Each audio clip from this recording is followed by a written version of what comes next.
this conference, we'll have an answer to that question. Why do I ask that question? Because if we look at it, the Indian Ocean littoral has gone through pretty testing times in the last decade. Economically, with the pandemic, with natural disasters, Cyclone Ditwa, and three of the most powerful cyclones ever recorded in the Indian Ocean have been in this century, which tells you how serious the problem is, and that's one reason why we've been discussing it here. And yet, we've displayed considerable and quite remarkable resilience. Sri Lanka is an example of that. On the face of it, the Indian Ocean littoral is one of the brighter, more peaceful parts of the world. When we look around the rest of the world, that's not Schadenfreude. It's but it's just a statement of fact. So why am I saying that we should we be more worried today than before? Because there's always a but, And it seems to me that there are two significant challenges on the horizon that we should be thinking about. One is the revolution in military affairs that we see happening before our eyes. I know for the last 30 years, since the first Gulf War, we've heard talk about the RMA, right? So it's almost like the boy crying wolf. Yet what we're seeing now is truly an RMA. And I think it has actually come. What we see now is qualitatively different. We used to understand the threats we faced.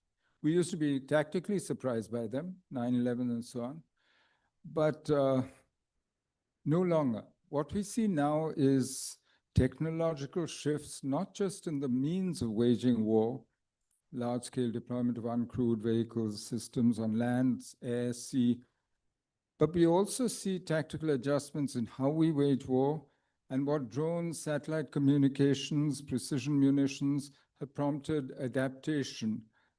And thanks to the pervasive role of information and digitization,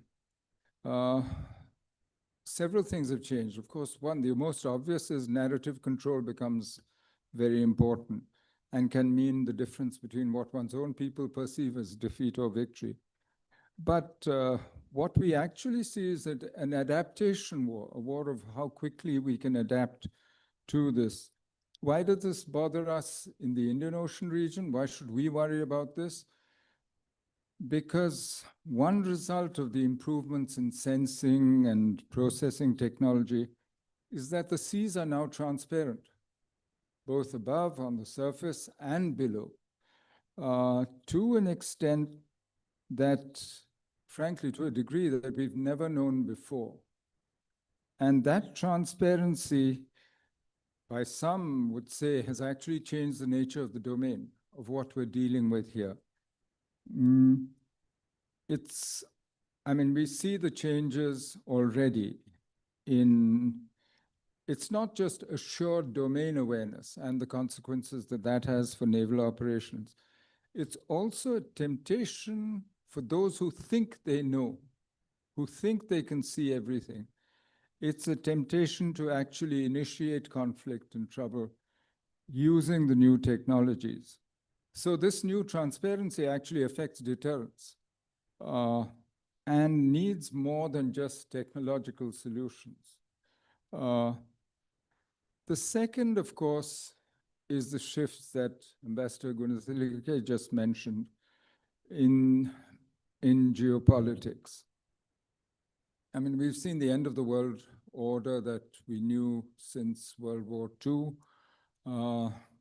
I like to call it a world adrift because I'm not sure that there's a new order. I used to say this is a world between orders, but I'm not sure anymore that there is another order coming, frankly, because world orders are a product of a huge imbalance in power. Like the US accounted for almost half of world GDP after World War II, the Mongol Empire, the British Empire.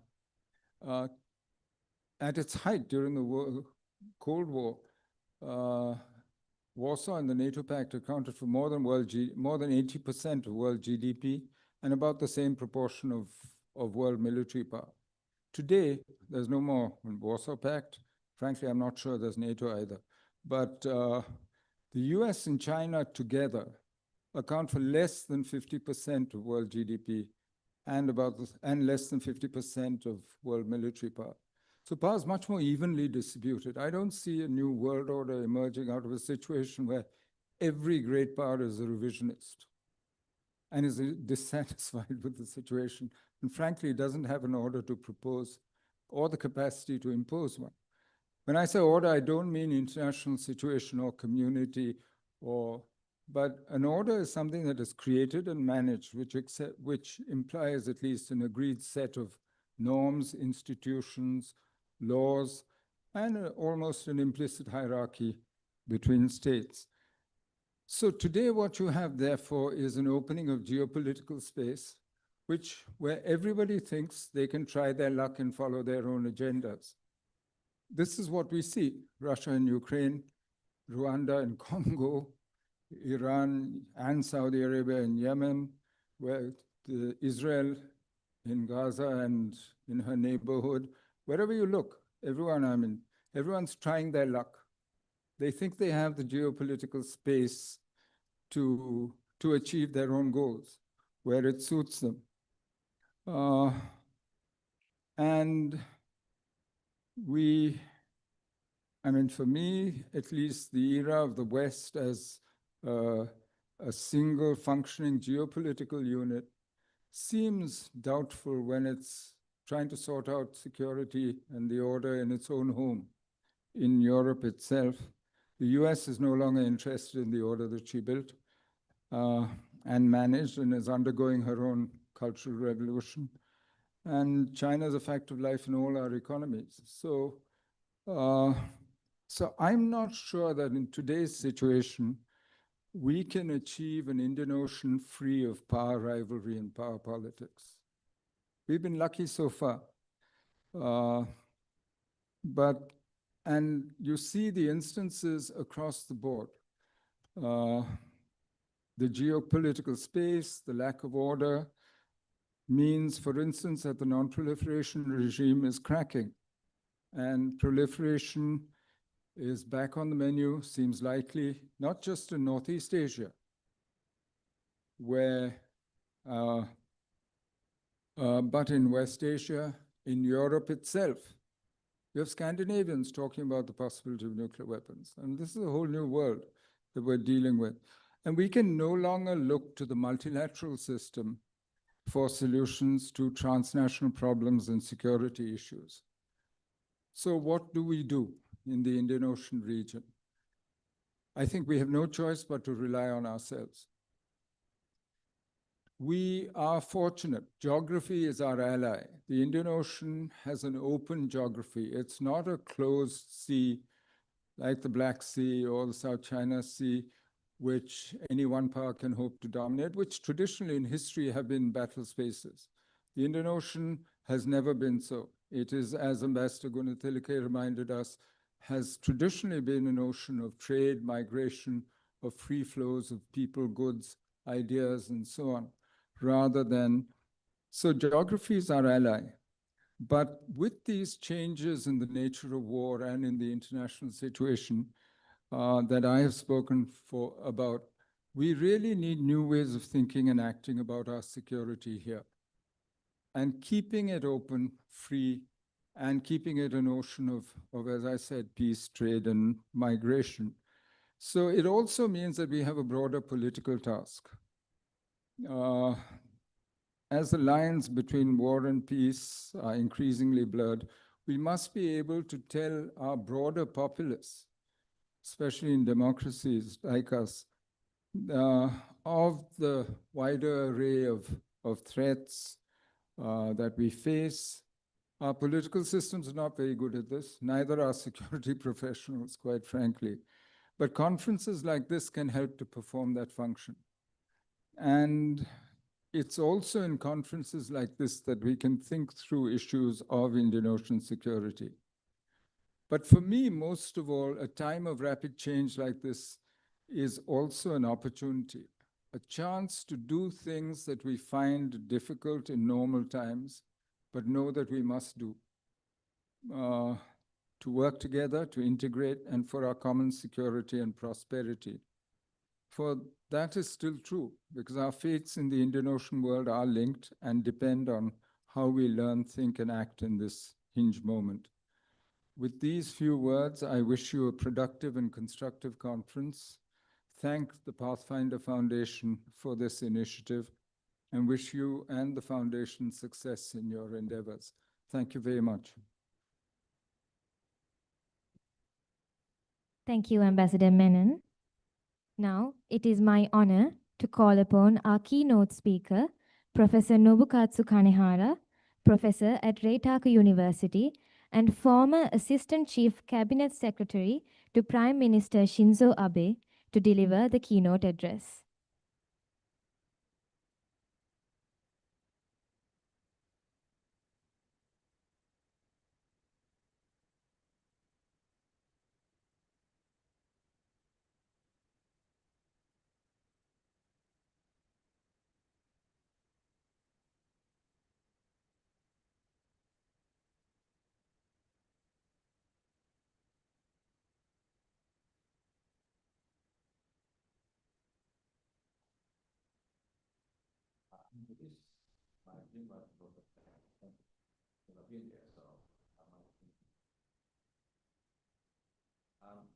I'm going to talk about the individual that's in the Pacific conflict with the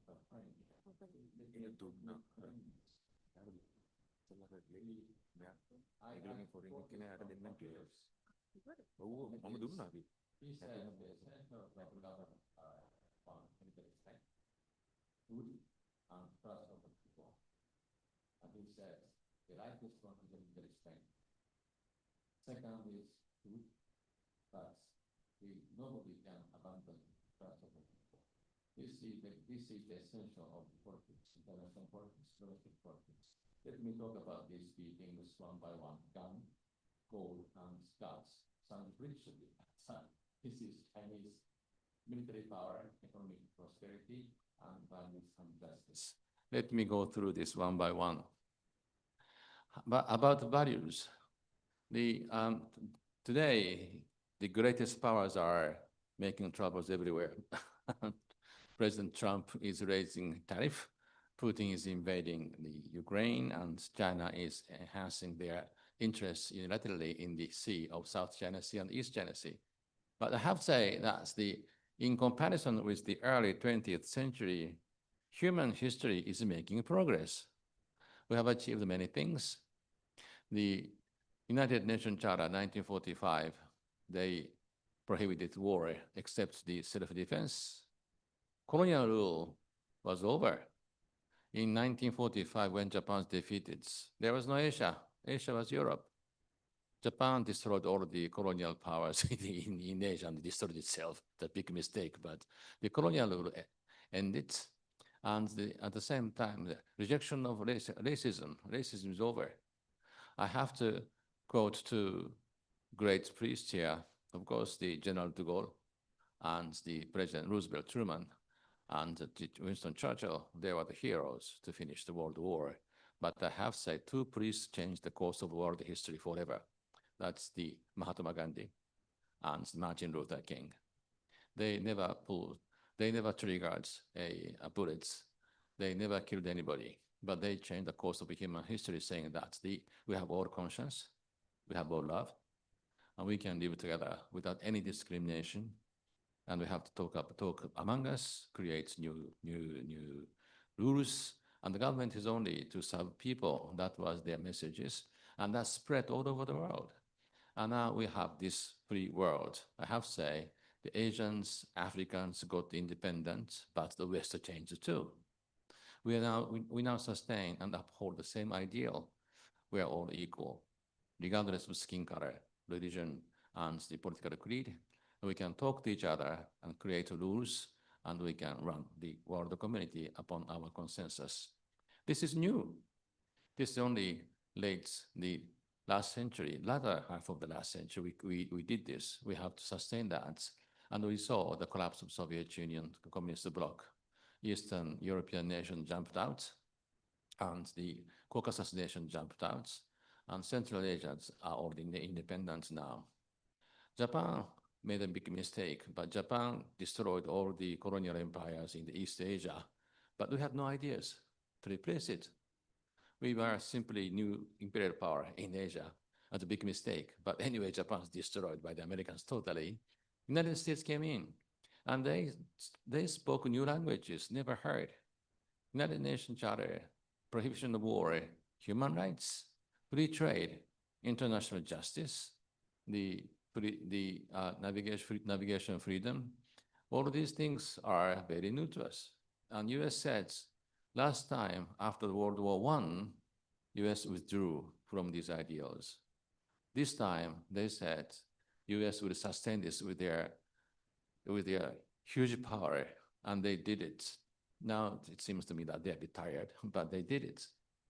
And the United States, Martin Luther King, he abolished the at least institutional racial discrimination, and at the same time when all Asians and Africans got independent.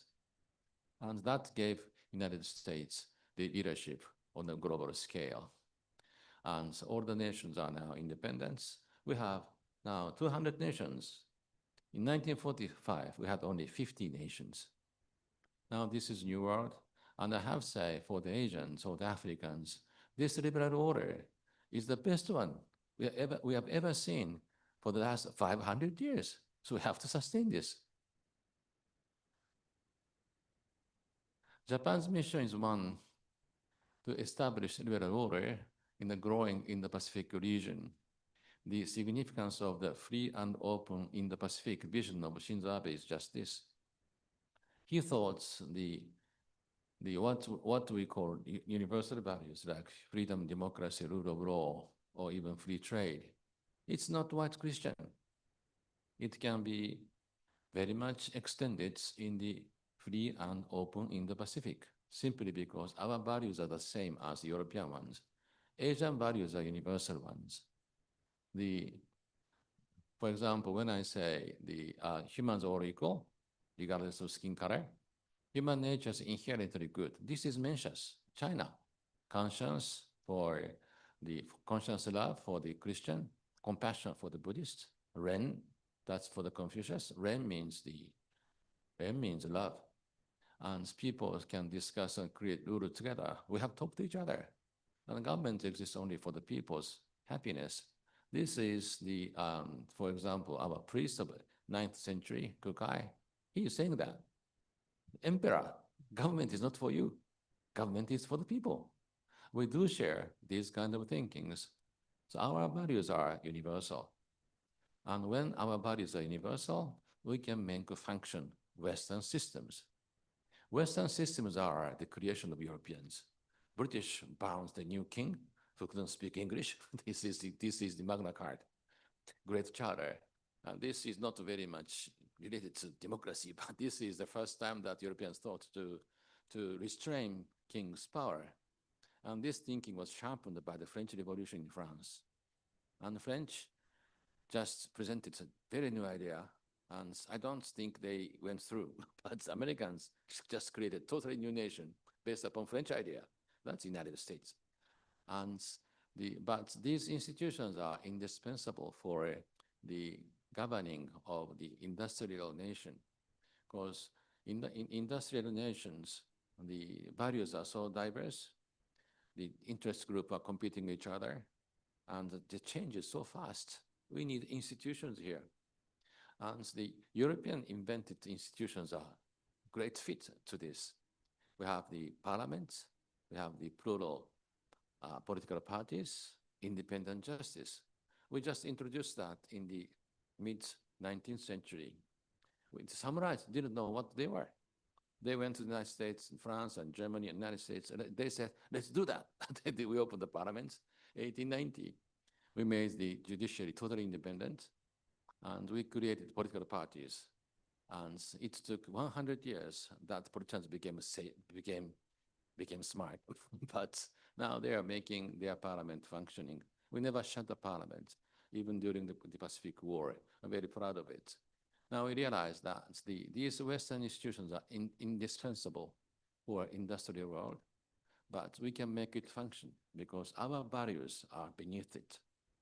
European institutions are functioning simply because they have the widely shared Christianity. But here in Asia, we do share Hinduism, Buddhism, Muslim, or Confucius. And they do share the same values. Essence of this great civilization are the same. That's conscience and love and compassion. So we have to make it function. We have to continue to sustain this free world. And Abe's idea was that the Atlantic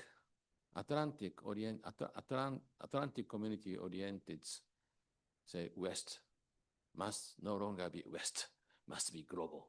That was his idea, and we believe that Japan must pursue this idea. Now let me talk about the prosperity part.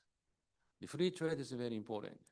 EU expanded its free trade agreements to India, Indonesia, and Latin America recently. And Japan did the same. We created CPTPP, and together with China, Korea, ASEAN nations, RCEP, and Japan EU free trade agreements. Free trade is important. One, all the great empires were maritime nations, maritime empires, Spain, Portugal, Britain, and Netherlands. In the first phase, they were very bad. They were pirates and they destroyed all the local civilizations. But today, we truly believe that free trade is a very good system for everybody. And any nations who tries to expand in the congested continental parts failed. Napoleon, Hitler, Japanese Kwantan Army, and in Manchuria. And it's a big mistake to monopolize a space for governing and enslave people and take the minerals there. They fail. Everybody failed. We should go for a trade into the sea. That makes the nation much, much richer. And free trade increases global wealth by enabling developed nations to bring investments, technology, employment to Global South. When we talk about Global South is not very important. G7 nations occupied 80% of world economy last century. Today, it's less than 50%. Even the United States, that's covered more than 50% of world economy last century. Now they count only 25%. Global South is rising. How to attract the Global South? The big competition is here. China, Russia, and BRICS, and the G7, we are competing for enlisting the support of the Global South. How to do that? When we say democracy, freedom, and rule of law, it's important. It's not only values, because the Global South is interested truly to develop their own nations. So we have to respond to their aspirations. How can we do that? Japan was very rich in 1980s, no longer, sorry to say this, but no longer. But I have to say, we were the greatest donor on earth, the ODA, Official Development Assistance. We were giving everybody the big butt money, and now it's over. It's over because not only because Japan became less rich, but also the developing nations became very rich too. ASEAN nations as a whole, they will surpass Japan's size economically soon. India, maybe this year or next year, they'll be bigger than Japan. China, 2010, smaller than Japan. Today, China is 4 times bigger than Japan. Industrialization is going global, and Global South is becoming bigger and bigger and bigger. Then the shrinking West, how can we engage Global South? By free trade. Simply because it's no longer official assistance, official development assistance. This is investment. I went to Kenya with Prime Minister Abe. President Kenyatta said, no longer ODA. We don't need it, he said. Open your market, he said. Open your markets. Invest here. Bring in your factories here. We can make better things than you. So buy our products, he said. This is new phase. This is new phase. And private investment is much, much bigger in quantity than government official assistance. And this is new phase. We have to do it. To promote that, free trade system is vital. Abe-san was sitting together with Vice President Biden in New York for lunch. Mr. Biden said, Abe-san, TPP is not only commercial thing. This is strategic. We're laying down new foundation of Indo-Pacific, he said. Abe moved, yes, I'm gonna do that. Soon after that, Owen said, I don't do it. Abe got very angry and he said, I'll do it myself, he said. And he went through. And now UK joined, thanks to London. Now we have CPTPP, and I hope this could be expanded. And it's with the UK, it's more than 15% of world GDP as a total. RCEP is big. China is there, Japan, Korea, and ASEAN nations, New Zealand, and Australia. We tried to pull in India, but India is still growing. So they said the influx of the foreign investments, foreign products will hurt their industry. So they just withdrew. We feel very sorry for that. But so the free trade is very important. And this is the best strategy to engage Global South. We have to continue this. We send it's not the government, it's private sector's own decisions to go abroad. And they transfer factories, transfer technology, transfer money, because from the investor's perspective, it's much more profitable to invest in, say, Global South than in Japan. For 20 years, Japanese companies invested almost none in Japan. Germany the same. We did invest a lot, but all outside Japan. So they're reaping the return of their investments hugely. 20 years after that, we did this 20 years. The result is we had the big earthquake, 2011, and tsunami came that swept away all the factories. We are still making the top-notch high-tech parts for China, for ASEAN nations, even for the Americans. It's suddenly the production was shut down because of tsunami, but no engineers in Japan. You know what we did? We invited Thai engineers, because we have no longer engineers in Japan. Engineers are in ASEAN nations. So we invited Thai engineers, and we asked them to teach us how to rehabilitate this. But this is the result of free trade. It's a bit cruel for the developed countries, but this is the way for the world economy to grow. Japan's economy is growing maybe 2% per year every year. It's very slow. World economy is growing 4% per year. It's natural that our companies invest abroad. And this is how the world economy grows. And we take the returns from there. So the free trade is beneficial for both Japan, for the advanced nations, and the Global South nations.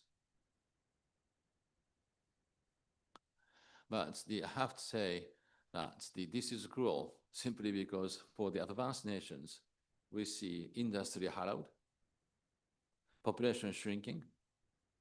So we have to invite many foreign workers. The anti-migration feeling comes out. This is inevitable. So hollowed industry and the shrinking population, influx of migrants, how to cope with it. Europeans are fighting against this for centuries, for decades. When I was in France 40 years ago, French were working on that. The disease of the UK disease or France disease, we're talking about it. They jumped back because of EU, because of inbound tourism, and many other things. They were successful somehow. We are now facing this. We are now losing 700,000 Japanese every year. Japan is shrinking very fast. Korean birth ratio is worse than ours. We have 1.27 Japan, 1.21 China, 0.74 Korea. The East Asia is shrinking very fast. West Asia is coming now up to the surface now. The last century was East Asian century. This century is Western Asian century. But we have to cope with it, and there's no way to escape from this. We have to know how to assimilate foreign workers and make Japan dynamic again. For that purpose, we have to work for DX, digital transformation, or the inbound tourism, and these kind of things to break the new horizon for new technology. That is the only way for survival. I have to mention United States here. Americans are successful.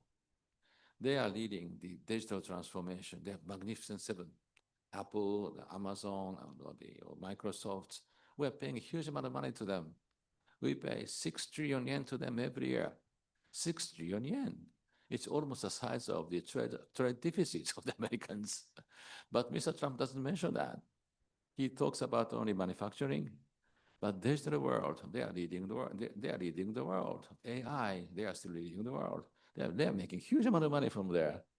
But the other nations, the European, Japanese, and Koreans, we couldn't invent a great platforms like Amazon or Microsoft, so we have to find another way for survival. But this is the fate that we have to face.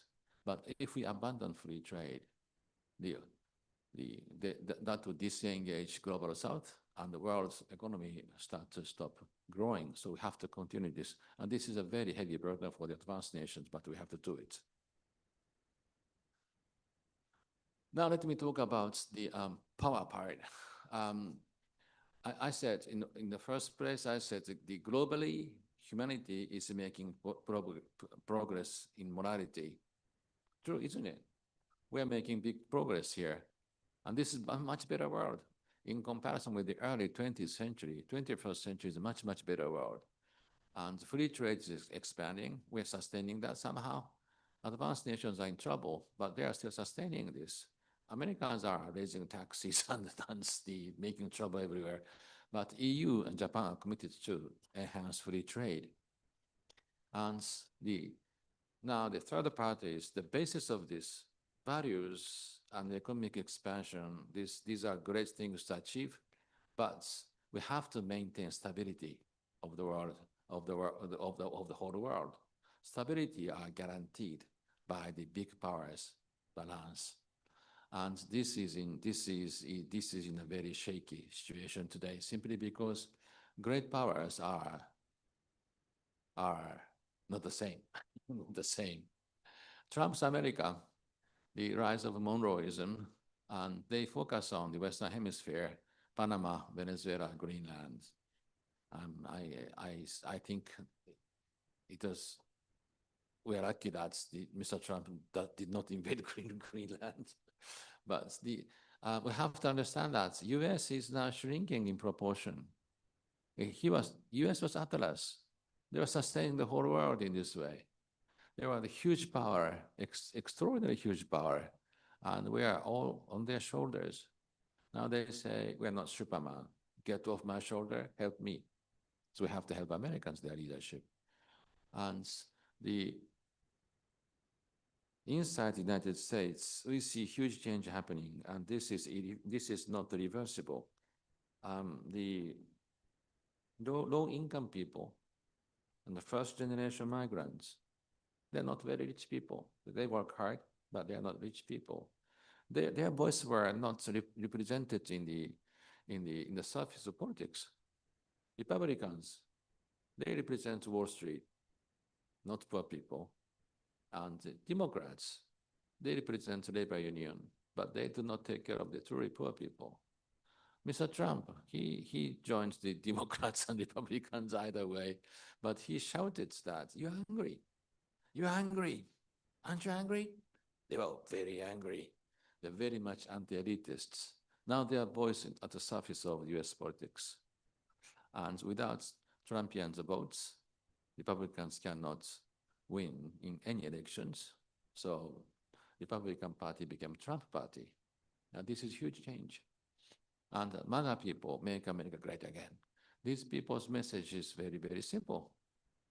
No more entanglement with the foreign conflicts. No more money for foreigners. Take care of us. That's simple message. Make us great again. That's the simple message. And this vibrates all over the United States. And we have to understand that this is democracy, and they have rights to reflect their voice in the politics. This does not change. But I have to say, MAGA people, is only 20–30% of Americans. That is amplified by Mr. Trump, but it's not the whole United States. In the United States, we have many friends who still says that allies are important. Because of allies, US is superpower. Because of allies, US can amplify their messages, their power economically, and militarily. It's so true, isn't it? Without European bases, without Japanese bases, Americans cannot fight. We sustain that. And we are not a burden. We are allies. We are helping Americans. We have to share much more burden than before. But we are together with the US to sustain this liberal order. We have to bring back US to that track. It's not easy. But if we abandon our hope, US go in their own way. And it's very bad for everybody. Xi Jinping's China. Xi Jinping's China is a bit different China. China was on our side since in 1969, Mao's army invaded Usli River's Damansky Islands. We don't know why, but he did it. He invaded Korea, 1950s, and he invaded China, 1960. He invaded India in 1962, and he invaded finally Russia in 1969. China was totally devastated by Mao's Great Repopulations, 1958. That killed maybe 50–60 million people. And after that, the Cultural Revolution, he devastated again China. 1969, China was miserable China, and they fought a war against the Russians. Russia came down to invade maybe Beijing.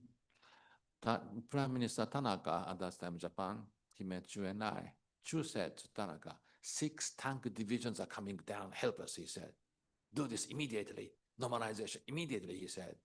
So we did it for 2 months. We just normalized. Americans are very angry because Americans took 10 years to normalize the relationship. We did it for 2 months. Americans are, Dr. Kissinger is very angry, but we did it. Since then, China was on our side to face Russians. In 1989, Deng Xiaoping opened up Chinese markets.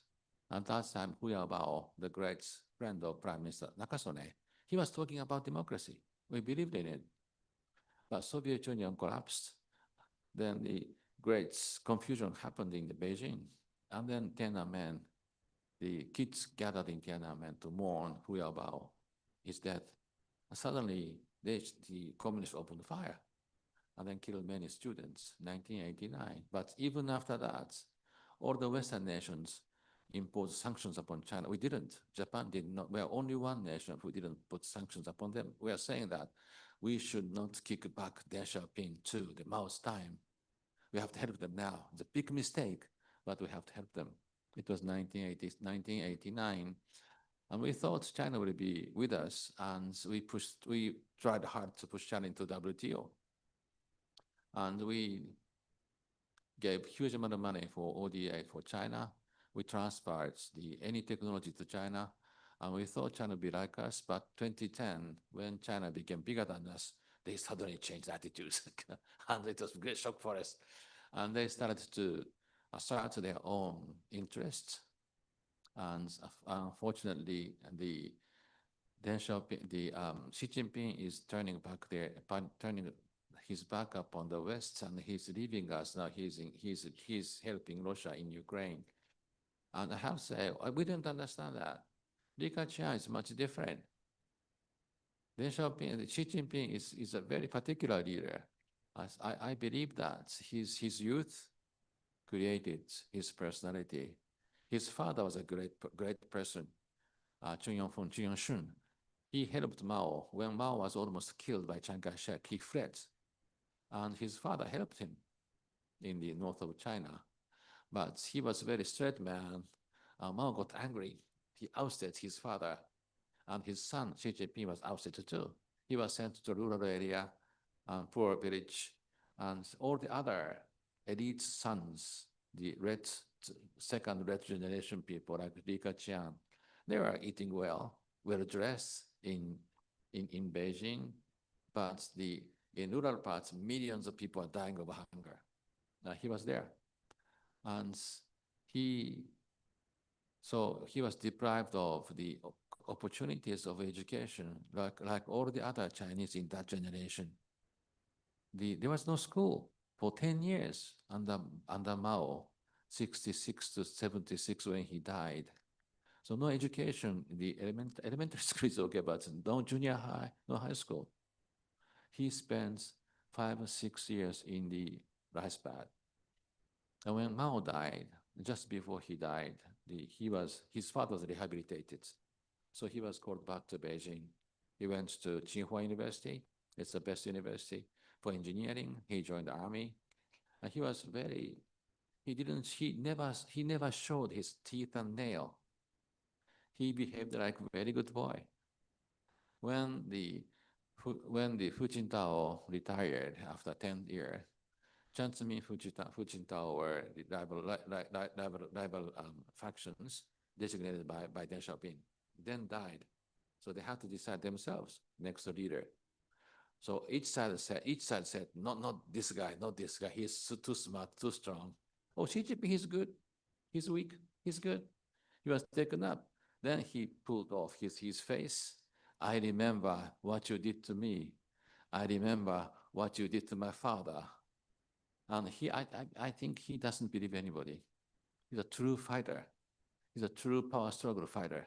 He's very smart. He was very good, but he doesn't trust anybody. And he's not like Li Keqiang. He's not like the other elites of Beijing. He doesn't understand international politics. He doesn't understand international financing. He doesn't understand our liberalism. He cannot read the difficult books like international financing, these things, but he can repeat without reading anything Mao's speech, because that was his youth. That's him. So he's bringing back China to Mao's time. China is now with us, completely integrated into our very difficult, very complex Western economic system, right? They're inside us. But what he's doing is bringing back China to Mao's time. Read my book. Repeat what I say. Nobody can be stronger than the Communist Party. Alibaba is too strong, destroyed.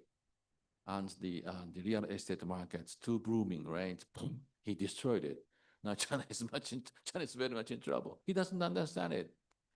China is successful in advancing the military technology because government powers huge amount of money.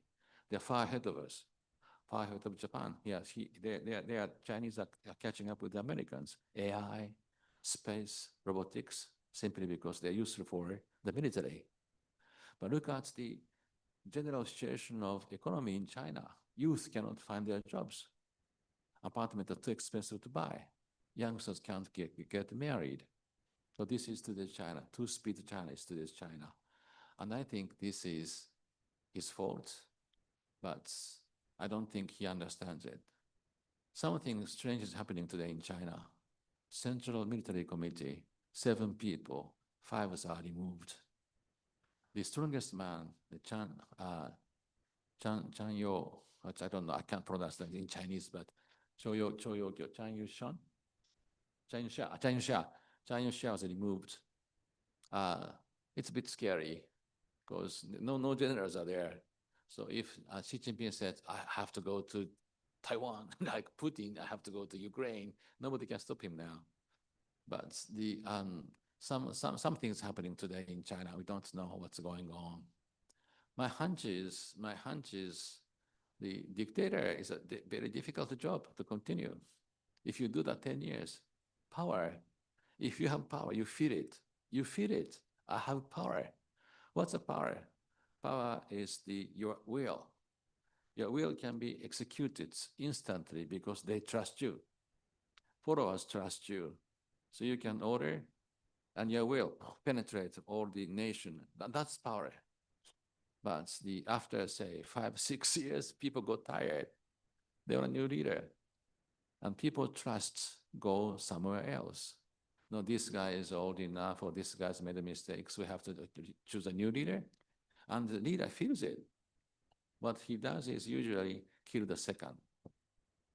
I think this is what's going on. Xi is still clinging to power. He is still very powerful, but he cannot believe anybody, and he's removing all his potential rivals. He is standing alone. That means China is a bit dangerous today. So we have to watch China very carefully. Putin's Russia. This is a big mistake. Nobody thought the Putin would invade Ukraine, but he did. Americans are good intelligence people. They were saying that he would do it, but nobody believed it. Paris, London, Tokyo, Berlin, even Kiev didn't believe it, but he did. 28, the NATO summit. All the Eastern European nations joined NATO, right? And Russia complains, but we say it's your fault. It's your fault. You incorporate these nations against the will of Stalin. They hated you. They jumped out. And they're so fearful of Russia, so they joined NATO. It's your fault. That's our logic. But they don't accept it. They were my vassals. You took my vassals. Their guns are pointed at me. I'm very angry. That's Putin. And it was Habsburgs, the Hohenzollern. It's Stalin who expanded that into the West. So Russians say, maybe it's okay. Don't touch my wife. That's Ukraine. For Ukrainians, for the Russians, Ukraine, Belarus, and northern part of Kazakhstan, that's Romanov. Don't touch mine. Our response is different. Our response is, they hate you. So accept this divorce. They start bullying their hits, bogging down the Ukraine. And I think NATO's response was half-baked. I think it's a big mistake. 2008, and Ukraine and Georgia raised their hands, I want to join NATO. And Americans said, why not? And British, French, and German said, it's too dangerous. That would anger Putin too much. His response was, if Ukraine is inside NATO, Putin can't touch it because NATO is so strong. If NATO said, no, you can't join, Putin had no reason to invade Ukraine. But the NATO said 2008, maybe in the future, that puts Putin in a very insecure position. So I have to do something. 2014, Russia invaded Crimea and incorporated it. Ukrainians wanted to fight at that time, but NATO said, don't do that. We can talk to them. Nothing happened. And Putin thought NATO has no intention to fight against me. They believe in force. That's the only thing that they can believe, they can calculate. If NATO does not intervene, I can take over whole Ukraine. That's the dream of Putin. Putin's goal is to make Ukraine a vassal state again, not independent states, infiltrated by the Russian KGB and control Kiev from inside. That's Putin's goal, and he will continue to do it. I have to say, Mr. Trump wants to impose some ceasefire there. So Mr. Putin's idea is, before Trump becomes lame duck, he'll continue to fight. He'll continue to bog down the Ukraine, and before the concluding ceasefire with the mediation of the United States, Putin will say, remove Zelensky. That's a precondition. If he does that, the Putin will invade inside the Ukraine. He will take over Ukraine from inside. That's his calculations. So we don't know what to do now, but we have to sustain Ukraine. They're great people, 40 millions only. Russians have 15 millions, 150 million people. But Russia exhausted their Mongolian fighters. Russia exhausted the Wagner criminals. And they are now inviting North Koreans to fight there. Amazing, isn't it? North Koreans are dying there. But it's very difficult to engage white boys in Moscow. Russia fought in Afghanistan 10 years, and then Soviet Union collapsed after that. Even Russia cannot fight 10 years more. It's a matter of time. And Zelensky is sustaining Ukraine with great efforts. And Russia is destroying their infrastructure to make their lives much more difficult, to break their will to fight. But the West NATO will not invade, not help, not send troops in Ukraine, and the United States is very much hesitant to do that. And at some day, Trump will intervene and Putin will use Trump card.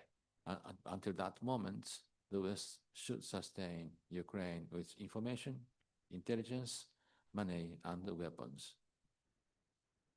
Let me finally, I have 10 more minutes, 10 more minutes, 10 more minutes. The Japan's role in the region, can I explain a bit to you? Because from West Asia, it's a bit remote. So can I explain what's going on in Japan? Takaichi-san had a great victory. It's amazing victory. No prime minister very strong, even Nakasone, even Abe couldn't do that. She got 310 or 20 seats. Amazingly, she conceded 14 seats because she didn't prepare. She got too many seats, but her list was too short. So she gave 14 seats to the opposition party. Amazing, isn't it? But here, the landsliding victory. And I have to say, today's Japan's changes this.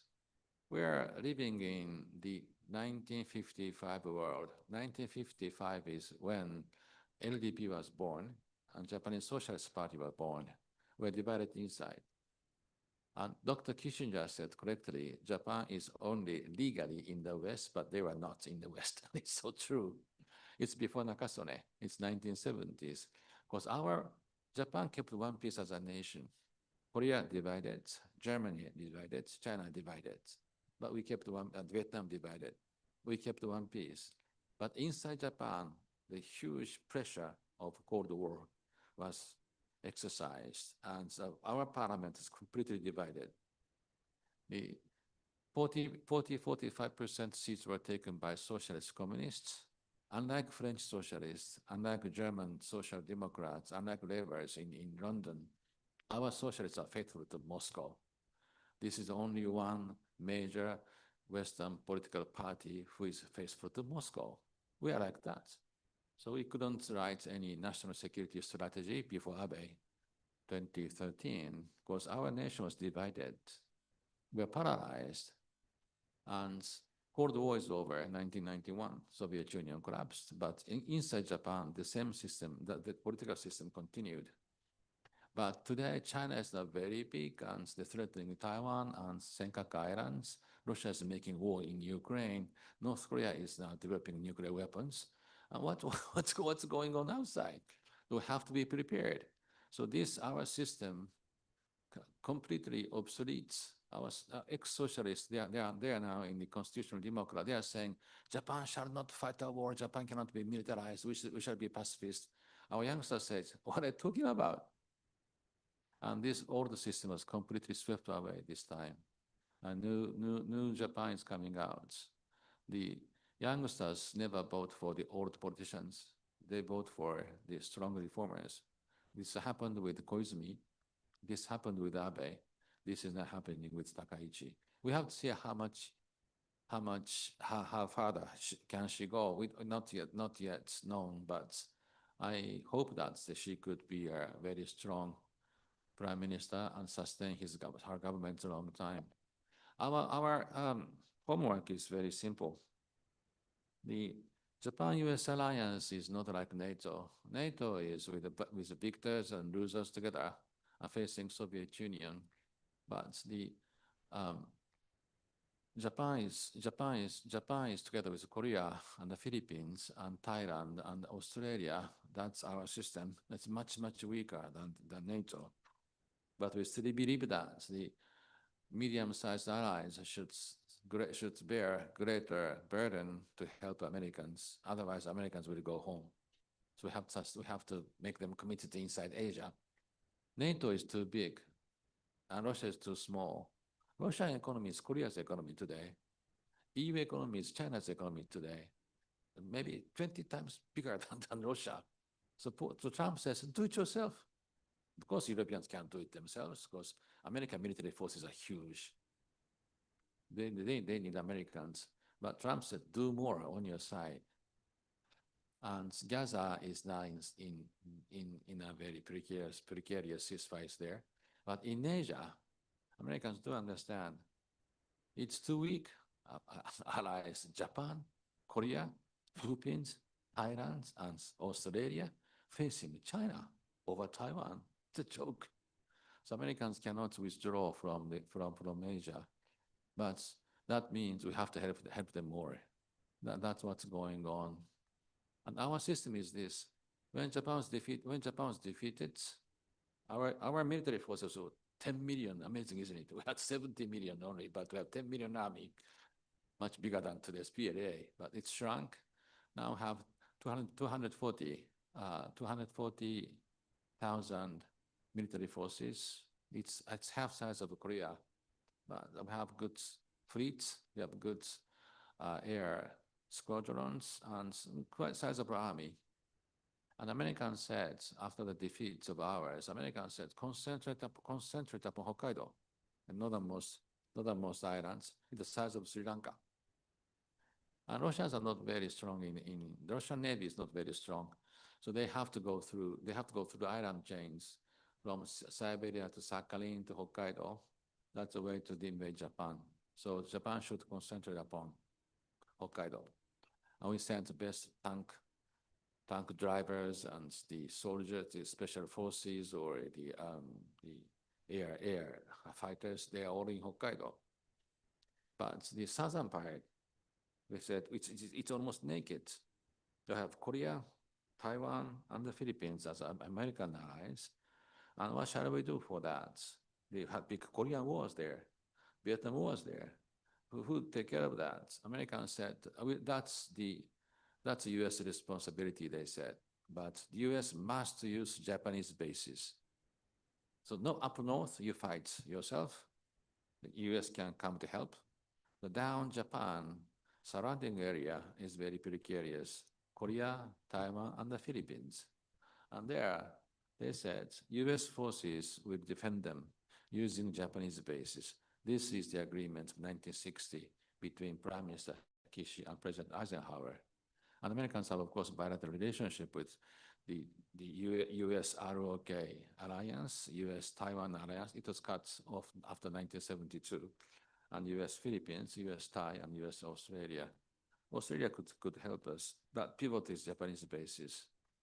So in any contingencies, Americans are thinking is we fight, 95% of warfare is mine, but defend yourself.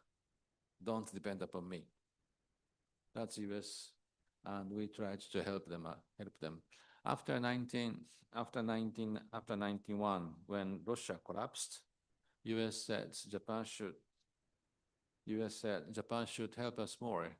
And North Korea was developing bombs, nuclear bombs. And U.S. Clinton, in the first place, tried to bombard them. We said no. I said no. South Korea said no. And China said no. And U.S. said, oh, we don't do that. And they said President Carter and made a Keynote. It's a big mistake. Now we cannot stop North Korea's nuclear bombs. Nuclear arsenal growing. But at that time, we had Prime Minister Hashimoto and Nobuchi, very strong prime ministers. They said, we have to do something. So we can't help Americans outside Japan, because Japan is a pacifist nation, Article 9 is there. No more entanglement in foreign affairs, foreign conflicts.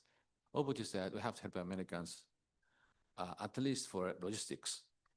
So we said, we can send troops to help you for transportation, for Medicare, for these things, 1991. And this law was in a different way used in the 9/11 incidents. Americans were killed.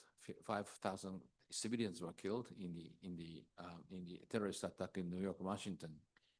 French delegation in Security Council said, this is a breach of peace.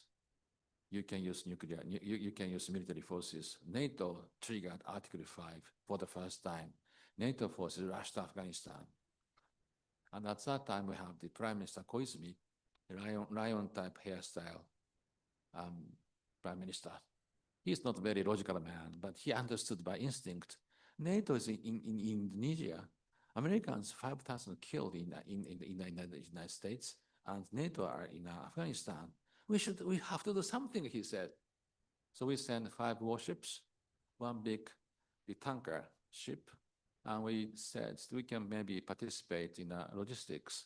So we said Bahrain to Middle East to Indian Ocean, the piston to refuel American fleets, not only American, Pakistani, British, and Europeans, I think even Iranian. We did this. This is maybe the first participation in the war in the true sense of the word. And President Bush was very happy to see that. And then the Taiwan issue came up, and the Prime Minister Abe says, okay, the refueling okay, logistics okay, but this is not deterrence. We have deterred the war. To deter the war, we have said from the outset we can be in a war. And Abe changed the constitutional interpretation, made a new law, and he said the collective self-defense is okay for Japan. This is what Abe did. And after that, Kishida-san, the prime minister after Abe, he said, our maybe defense budget is too small. We're so much upon the American shoulders, but Americans say, get off my shoulder, they say. And when we get off, we saw Americans a bit different. Oh, Dad, you are now maybe 60 years old. This is no longer Superman. So we have to help them. So Kishida said, double defense budgets. We are doing this. And he said, during 5 years, Takaichi said, we can do this during 4 years. She's going to create a new 5 years program this December. And this is where we are. Finally, please let me touch upon Taiwan issue. This is not very much, this is remote from you, but this has a very big impact upon you too. Let me explain. War is devastating. The US, China, Japan, Taiwan, maybe Korea, Australia, Philippines are fighting against each other. This is so stupid. This is too devastating. But the economic impact, people don't talk about this very much, but economic impact is huge. The world's biggest economy, second biggest economy, fourth biggest economy, G7 South Korea, G20 South Taiwan, G20 South Australia fight against each other. This is so stupid. Sorry, this is not the one. What's going on is, sorry, the Tokyo stock market is 1 trillion yen market. This is medium-sized market, good market. 60% money is dollar. It's short-term risk money. They all withdraw from Tokyo, from Seoul, from Shanghai, from Taipei, and the currency stock markets collapse in these countries. Second, if China truly fights a war over Taiwan, Taiwan will be under siege. But East China Sea, South China Sea, it becomes a battlefield. The American ships, Japanese ships, Australian ships, Chinese ships. That means what? Lloyd's in London does not give insurance to ships running through East and South China Sea. This is the most congested sea, simply because Japan, Korea, Taiwan, and China are there. All the ships going to Australia, going to Gulf, going to Europe through Suez, go through there, Malacca or Lombok, Cervez or through seas, and go through South China Sea.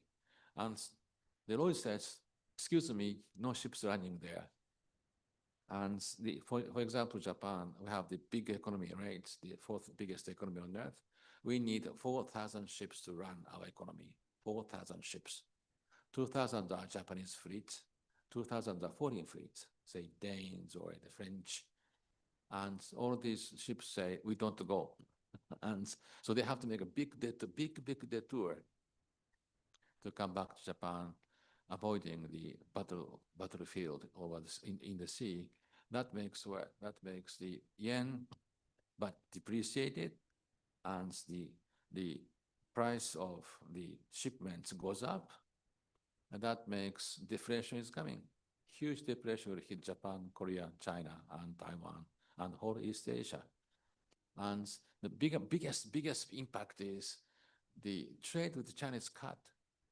That hurts China very much, but that hurts us very much too. China is the biggest, the export-import partner for us, for Japan, for many countries, right? And for China, Japan is not the biggest part, but the whole West is a huge part. If the trade is cut there, all the companies in Japan or even China or other nations must find the alternative source of import or export. That takes time.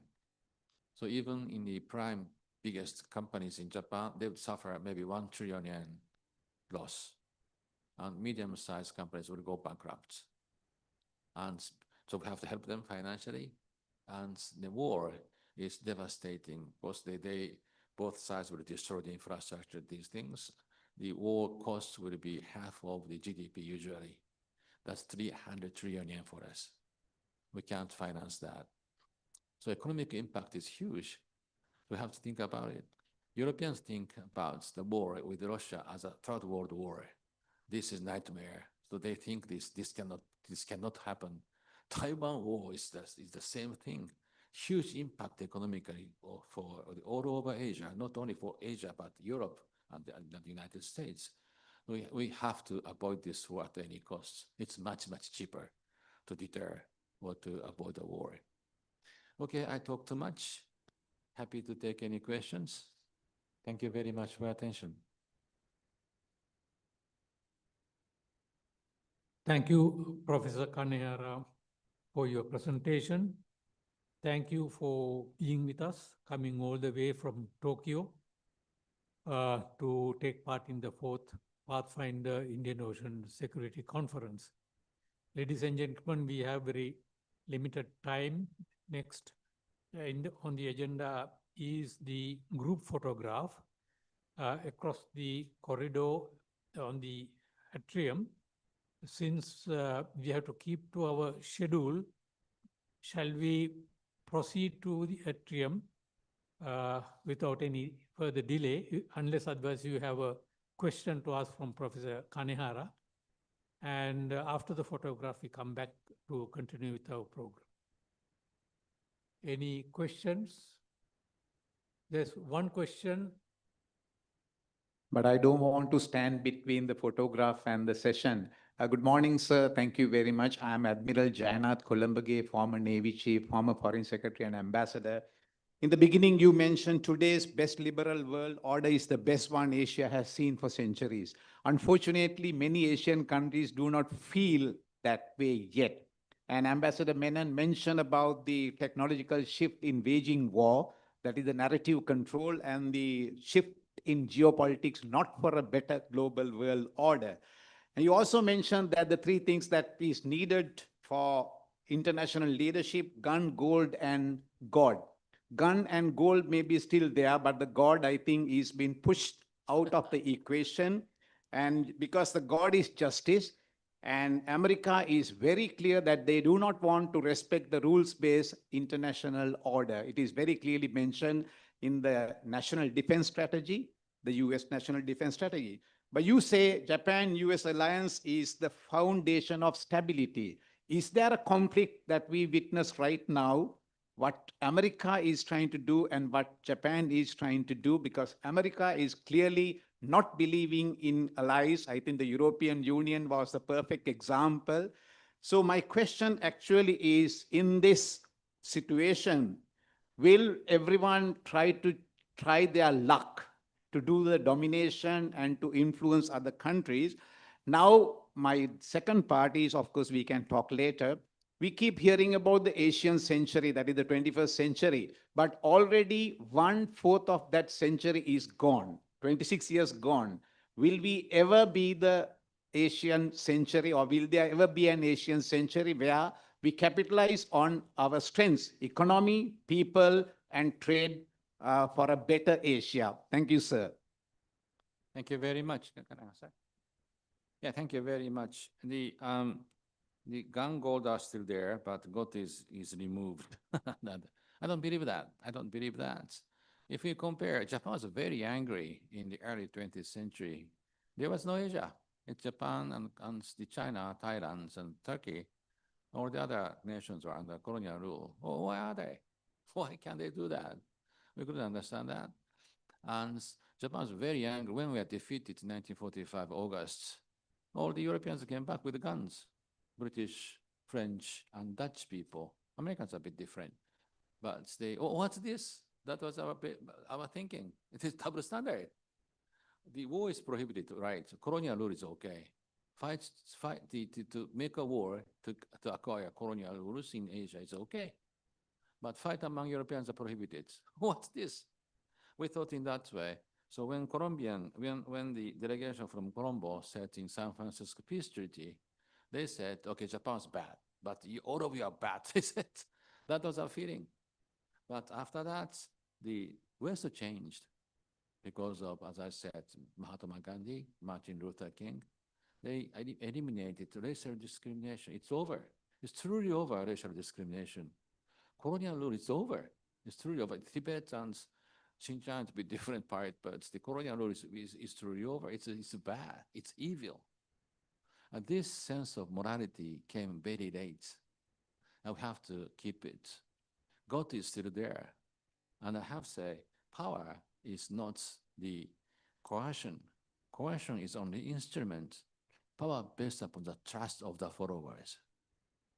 And the followers can bind the ruler because we believe in morality. And we have to say to them, Putin, Trump, and the Xi Jinping, we are living in a better world. You can't destroy that. Otherwise, you're going to lose your followers. You're standing alone.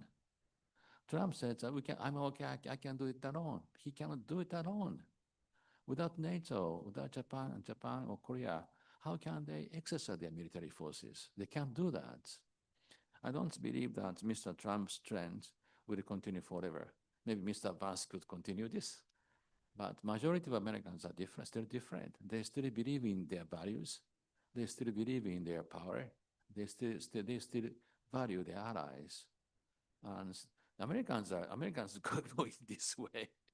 Now they are only one extreme, but I believe that they can come back. But for that purpose, we have to say you are always welcome to the throne. Come back. If we stop saying that, Americans will truly go back to Western Hemisphere, and we lose the mainstay of this order. So we have to help them, whether you like Trump or not. We have to help them. We can't choose their presidents. They choose their presidents, but anyhow, we have to help them. The U.S., as I said, the U.S. is shrinking. We have to understand that. They're no longer Superman. They say we are tired, and there are people hungry. So they're partially angry. So we have to help them. But their thinking, I suppose, is this. I read their the National Security Strategy, National Defense Strategy. I don't know who wrote it. I don't even know whether Mr. Trump read it, but anyway, it's there, right? And its thinking is this. U.S. is shrinking tired. U.S. acts upon their own national interests. What's our national interests? Now they have priorities. Before, it was Far East, Middle East, and Europe. Europe and the Middle East and Far East somewhere here, Europe. This was their priorities. Now they say Western Hemisphere, and that's fine. And Western Hemisphere, Europe, you're strong enough, please take care of Putin yourself. And Middle East, Netanyahu did too much, but now finish this. And you have to bring back peace and contain Iran somehow. I mean, they are using Russia even for that purpose. But Asia is different because China is too strong. Nobody can match China. Japan, Korea, Philippines, Thailand, Australia, no common threat perception, no secretariats, no military exercise, bilateral, separate alliances facing China. If China makes a big war against Taiwan, it's Japan and the Philippines at the front line with Taiwan and even Korea. Australia could come, but it's too weak. So to restrain China somehow, Americans must be in Asia. That's their thinking. So priority is still in Asia because China is too strong. But the Xi Jinping is a bit different. I don't know, next leader would be the same as Xi Jinping, but at least for coming maybe 2 decades, we have to face rising and the maybe naughty China. Thank you, Professor. Since we are about to lose the space allocated to us for the photograph, we have to proceed to that atrium right now. If you have any other questions to raise, we can do it after this session. Please, we will try to do this thing within about 15 minutes time. Please proceed to the atrium. Thank you very much. Thank you.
There is one more question for Professor Kanehara.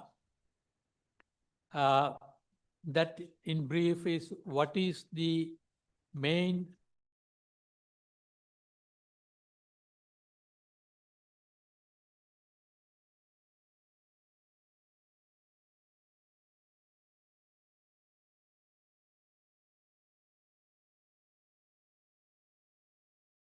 Russia.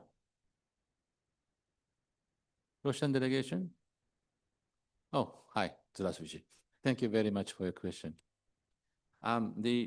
We thought China could perform very well inside WTO.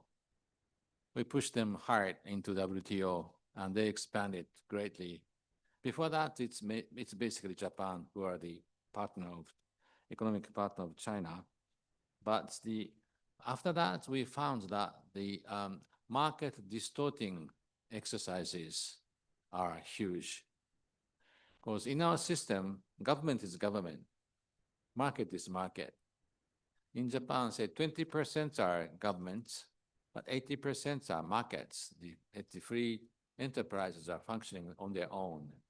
And we don't intervene except for national security or the pollution environments. We leave them alone. We don't give them much subsidies, and they have to compete themselves. And this is our rule, and we accepted that. But the Chinese way is a bit different. When some sectors are well connected to national security, they pay a huge amount of money. They go in. That's for, say, robotics, AI, and the space. And China says military, civil economy must merge in one. And this is a very different idea from ours. A military economic complex. And so the huge subsidy for specific sectors related to national security, this is one. And because the Western nations give money to the military industry, right? But not as a huge sectors, the automobile space, these things, we don't do that. And because of that, China has a huge overcapacity to produce, say, EV. Their market is now dried up. So they export hugely. And this is what we were doing before. We stopped doing it. China is doing that much larger scale. So there are huge amount of money for the nationalized industries to huge overcapacity, and the torrential exportations and destroying the other nations' industry. This is what's going on. We can't accept it. And China doesn't accept that, but we see that they steal intellectual property, the reverse engineering, and they produce the same thing. Japan just exported only one car of bullet train, only one.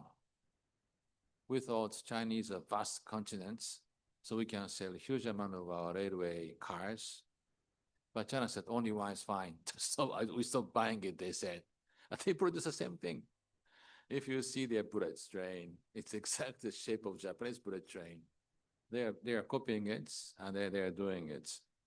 And once Prime Minister met Mugabe, Zimbabwe, and Mugabe said, when he was young, he met Deng Xiaoping. And then Mugabe said, Zimbabwe is a big country, China is a big country, we are very poor, what shall we do?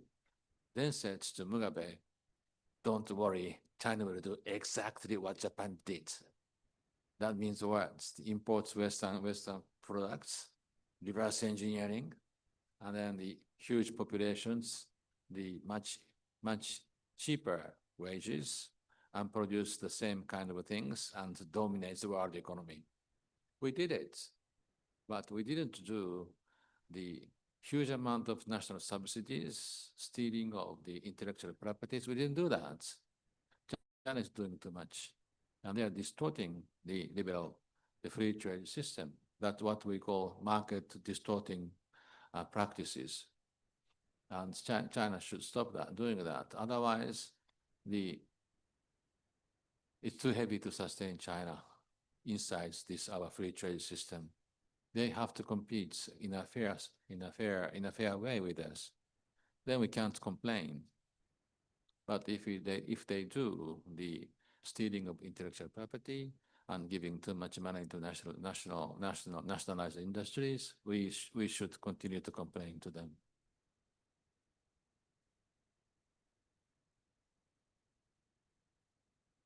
Reactions? Thank you, Professor. As far as I know, sir, in interim PM's I'm sorry, excuse me. reactions. We are running short of time, and it is time for us to move on to the next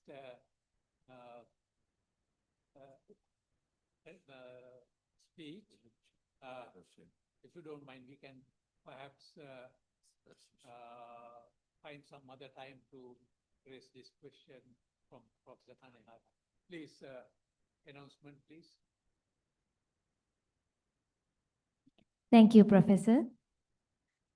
I now invite His Excellency Rémi Lambert, Ambassador of France to Sri Lanka, to deliver the special address.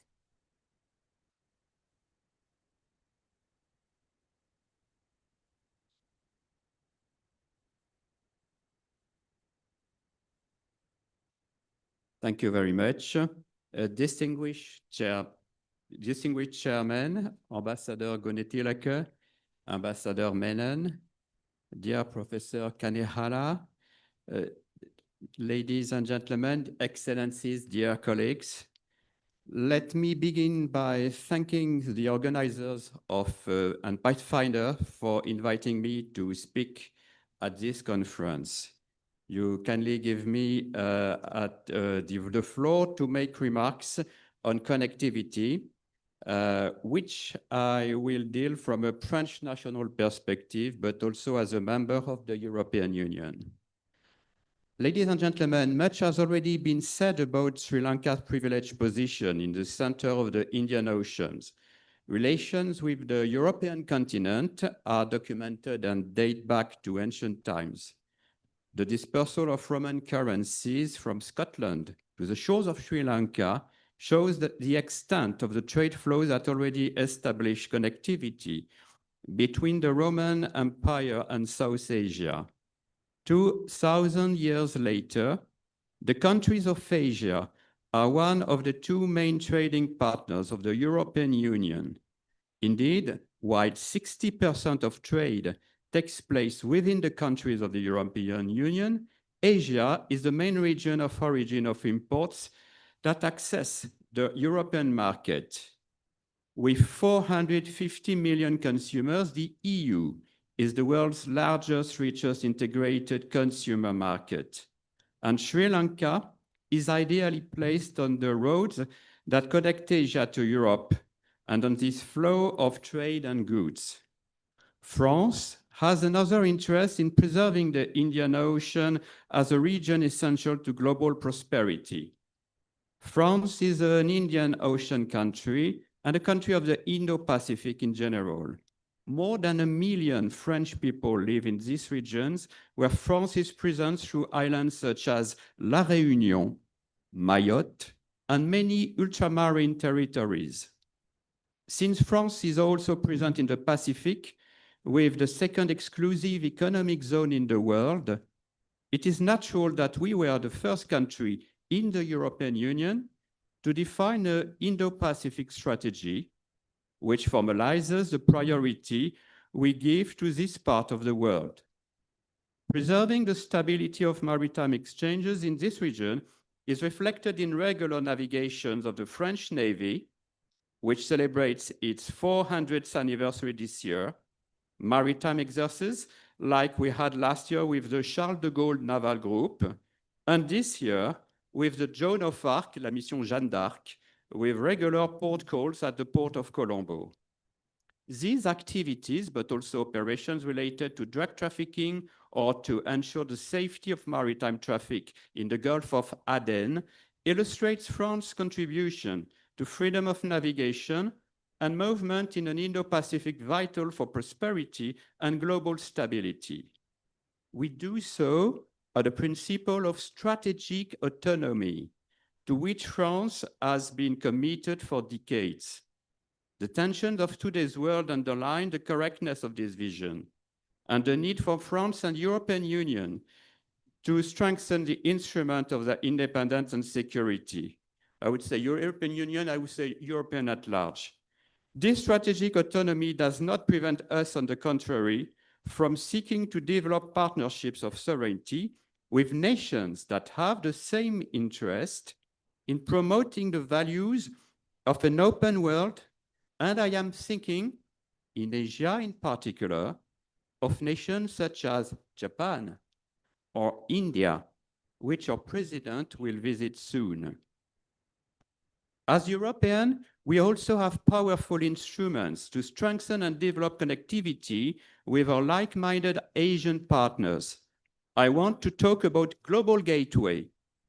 It is a framework designed to encourage investments in infrastructure that ensures connectivity with a high level of sustainable environmental and governance requirements. It is not just about transport and infrastructure. Global Gateway also involves the fields of digital, data, seabed cables, climate, energy, health in terms of supply chains, but also human capital with education and research. This is an incentive that enables European companies, when they have found Asian and here Sri Lankan companies interested in a partnership, to propose for European funding projects that contribute to these objectives. This connectivity that we encourage and support is based on a number of principles. A partnership on an equal footing, good governance, transparency of procedures, high standards of respect for democracy, protection of the environment, and ensuring security. Programs are already in place in Sri Lanka, and French expertise is contributing. Expertise France is involved in the implementation of projects alongside with the German GIZ on the circular economy. Expertise France is also supporting another Global Gateway project in Sri Lanka aimed at facilitating a green economy recovery that turns sustainability into tangible economic opportunities. We have seen the effects of climate change with Cyclone Detroit, and connectivity projects must respect green and sustainable growth. France, which celebrates last December the 10th anniversary of the Paris Agreement on climate, will continue to actively engage in this area alongside the EU to fight climate change and to transition to a world without carbon emissions. Beyond the projects opened up by Global Gateway Framework, let me stress how essential it is to comply with these standards so that Sri Lanka can continue to benefit from duty-free access to the European market, as it is currently the case under the generalized preference system known as GSP+. This respect is the condition for Sri Lankan companies exporting to Europe to continue to enjoy virtually free access, free of all customs, ladies and gentlemen, provided they comply with a corpus of 27 environmental, social, and good governance standards. This is essential when you consider that the internal market of the European Union is the second largest export market of the Sri Lankan economy. The GSP+ instrument will end soon. In order for Sri Lanka to benefit again from such a framework, it will be important in this regard for Sri Lanka to demonstrate its ability to bring certain regulations into line with the criteria set by GSP+. I'm thinking in particular of the Prevention Terrorism Act, PTA. I mentioned Global Gateway, but there are other frameworks that aim to boost trade from South Asia to the area of prosperity that is the European continent. The Middle East, India, Europe Economic Corridor, IMEC, is one of them. Last year, Indian Prime Minister Modi went to Marseille to discuss with President Macron the implementation of this corridor that connects the two blocks by land and rail. From South Asia to Europe, the port of Marseille can be a major gateway. Marseille is also the headquarters of the company CMA CGM, one of the largest world international shipping company, and whose operations are also central to the activity of the Port of Colombo, where it stands as the port's third largest contributors. IMEC is just beginning. It's a work in progress. And the situation in the Middle East is currently complicating progress. But we have to look far, and the potential for development between these areas is considerable. You have in mind the recent signing of the EU-India Free Trade Agreement, which makes it possible to strengthen trade between these two blocks, which alone make up 2 billion inhabitants. Now, ladies and gentlemen, what can France do to bring Sri Lanka closer to these maritime and economic corridors?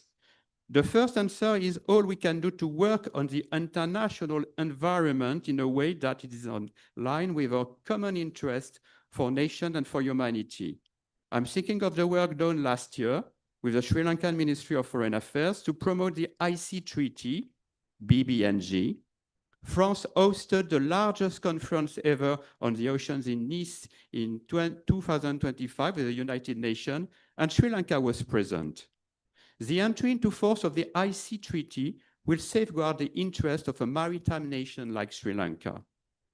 I'm also thinking of the French presidency of the G7 this year, through which France intends to make progress with its partners on the issues on maritime security, essential to the proper functioning of our trade. We are actively involved, as I have already indicated, in the operation of the French Navy across the Indian Ocean and in partnership with the Sri Lankan Navy. On a more practical level, we have been working for more than a year with our Sri Lankan partners to organize training and practical exchanges of professionals on maritime safety and security, but also ocean protection through the Regional Center for Maritime Studies, RCMS, located in Colombo at KDU. It's a question of bringing together professionals from the Navy, but also from the Coast Guards, Customs, port authorities, the police, to deal with maritime safety and security issues, in particular, the fight against transnational threats, the fight against trafficking that threatens to destabilize the region, illegal fishing, but also port security issues. Last year, with European funding, Expertise France participated in a global port safety project at the Port of Colombo concerning the safety of ports and handling of dangerous materials. We are all the more effective when we work together with partners, and these centers, our CMS, allowed us to work last year with experts from Australia, the US, the United Kingdom, the European Union, UNODC, and we hope to expand this year with other European and Indo-Pacific countries. For their part, French companies continue to remain attentive to the opportunities offered by connectivity and the Port of Colombo in particular. This is particularly the case for the company Orange Marine, which has again chosen Colombo shipyards to manufacture 2 cable layer ships over the next few years. You know the importance of seabed telecommunication cables, and the fact that Orange Marine chose Colombo is a step that could position Sri Lanka to play a greater role in this field in the future. I stop here for these brief comments, which I hope will have enabled you to highlight our French and European interest in continuing to work with Sri Lanka on the development of open, peaceful, and sustainable connectivity in the Indian Oceans. Thank you very much for your attention. Bohome stuti. Merci beaucoup.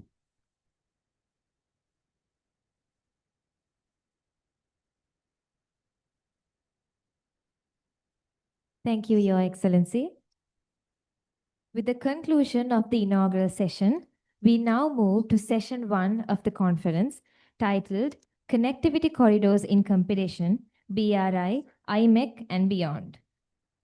The session will be moderated by Ambassador Ravinatha Aarasinghe, Executive Director, Regional Center for Strategic Studies. The main presenter will be Colonel Rajiv Agarwal, Senior Research Consultant, Chintan Research Foundation, India.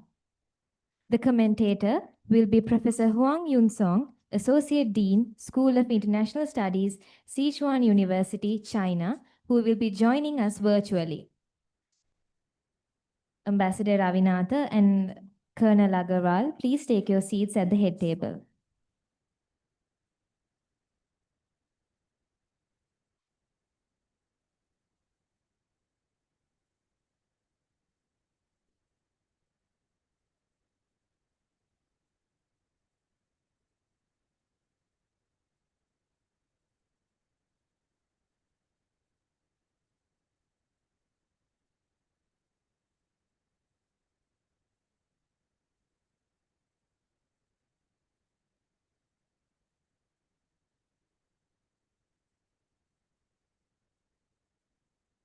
A very good morning to everybody. Thank you. We have Professor listening to us and later will be joining us. Very good morning to you too, Professor Hung Yung Song. So we welcome you very much to today's session. Now, sitting and hearing the previous speakers, what struck me was that since 2020, this conference has been held every second year. And I think one thing different in 2026 is today we are on the same plane for one reason or the other, in that from talking about balancing and bandwagoning in this region today, the whole world is hedging. And I think that in some sense gives an opportunity as well as poses a challenge. This session on connectivity corridors provides a specific cut reflecting on the structural shift in global power, where infrastructure, logistics, energy and data routes and primary tools of economic and geopolitical influence resulting from global disruptions of supply chains have become more important. And we heard in the last session about what these disruptions are. Now, in some way, the alternative, if you want, it was debated whether it should be called a New World Order or not. But nevertheless, the alternative is a disruption to the disruptions and is creating disruption around the world. So I think we are, in one way, we are in flux, but in one way, we are all in the same boat. There are, if I can put that slide, please. I wanted you to get a sense of the corridors we are talking about. Can you put the slide, please? I have tried to get on to one slide, the two corridors which are mainly mentioned, the BRI and the IMEC, but also I think the INSTC, as well as naturally the Indo-Pacific, free and open Indo-Pacific strategy, may not be a corridor itself, but I think we need to factor that in when we talk of beyond. If you go to the oldest INSTC, it started around in 2000, connecting India all the way to Russia. And from there, moving into Europe. I think it is the bottom left. Now, that corridor, sorry. No, sorry. Bottom right. Yes. Bottom right, sorry. So that corridor makes clear that it runs through Iran and then goes through on to Moscow. Subsequently, of course, we are more familiar with the top two slides, which is the Belt and Road, which has the Maritime Silk Road and the New Silk Road. And of course, to the top right, the free and open Indo-Pacific strategy. And more recently, the India, Middle East, Europe economic corridor. Now, Colonel Agrawal will be in his paper presenting the different takes on different factors in this. I just wanted to flag, and I'm sorry, Ambassador Rémi, that we didn't have a slide of the EU Global Gateway. I looked, but I don't see country slide, but I think you need to do that so that we can then work that in, but I recognize that that is also one of the options in terms of corridors. Now, I want to raise 4 sets of issues before I give the floor to our first speaker, and so that the discussion can also take note of these. The first is that we see these corridors in some way as an alternative to the logjam we have got into in the current supply chain interruptions, because it avoids some of the choke points. But we immediately confront a different problem, which is that many of these corridors also pass through areas of great rivalry and competition and might even be inoperable. Some are not operational at this point. The second point I want to point out is that nice as it is to project these in a way weighing more on the economic side, whether you could keep the politics away from the economics.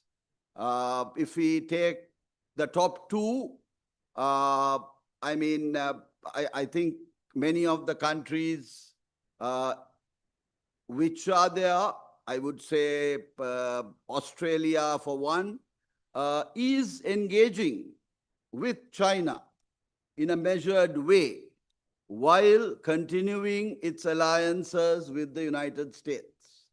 The same way, India, though not in the Belt and Road or the Indo-Pacific strategy per se, as a Quad member, is also having it in some way engaging the region, crisscrossing the politics and the economics.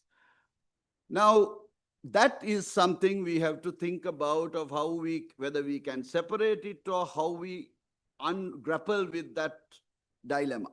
The third point is to ask, given the increased role of middle powers, what middle powers can play in these corridors? Because, as was very clear from the keynote speaker's comments, as well as the ambassador of France, there is greater role and opportunity for middle powers to play a more significant role in the present circumstances. And the final point I want to raise closer home from a South Asian perspective is that South Asia too is changing. We've just had an election in Bangladesh. We will soon have an election in Nepal. Is this a factor which will provide some openings to operationalize some of these well mapped out endeavors which have become difficult to operationalize, but might have some prospect in the future. And like I said, given that we are all playing a guessing game in some sense, if we guess together and try to understand what's going on together, I think we might have a greater chance of making something of it. So I think the co-chairman of this conference, I think your conference comes at a very opportune time, at a time when I think there is a real chance to try to unravel this from a Sri Lankan perspective, from a South Asian perspective, from a Indo-Pacific perspective, if you like, and from a global perspective. So with that, with those opening remarks, let us hear Colonel Rajiv Agarwal. Colonel Agarwal is a senior research consultant at the Chaithan Research Foundation, bringing together extensive operational experience and policy-focused research expertise. With over 20 years of active service in the Indian Defence Forces, he has held senior appointments, including Director of Military Intelligence and Director in the Ministry of External Affairs, where he handled key international and strategic portfolios. Transitioning into strategic research, he has over 7 years of experience as a scholar and analyst of international relations, with particular focus on West Asia and Afghanistan. He has published widely across leading think tanks and policy platforms such as the IDSA, ORF, IPCS, the Diplomat, Geopolitical Monitor, and South Asian Monitor. His international exposure also includes service as a United Nations military observer in the Democratic Republic of Congo. He will be followed by Professor Hung Yong Song, Associate Dean of the School of International Studies, Sichuan University, China, who will be joining us online. And we now will hear Professor Colonel Agarwal's comments. Please, the floor is yours.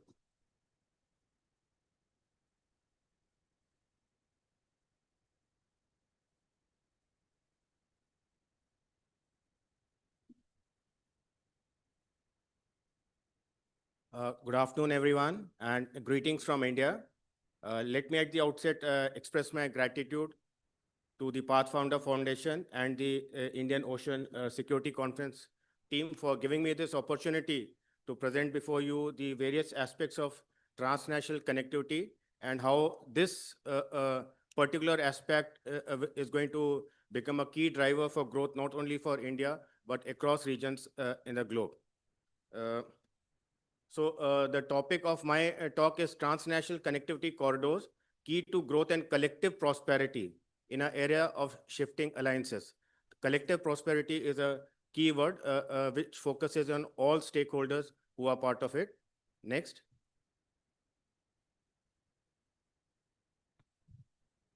So before I come to the topic as such, I thought I'll throw some questions to just get the mind triggered onto the aspect of our talk. What is common about these 4 or 5 issues that I have listed? India's G20 presidency in 2023, the India-EU Free Trade Agreement, which has just been signed on 27th of January, India-Oman Comprehensive Economic Partnership Agreement, and before that, the India-UAE Comprehensive Economic Partnership Agreement, the US tariffs, about which enough has been spoken in the opening session, and most recent small but significant development of Israel's recognition of a small part in the Horn of Africa, that is the Somaliland. So what is common about all these things? India's G20 presidency launched the IMEC, the India, Middle East, Europe Economic Corridor. India-EU FTA promises to unleash trade volumes and trade values which are going to be huge in the next coming decade, and which require more and more options for these trade volumes to flow.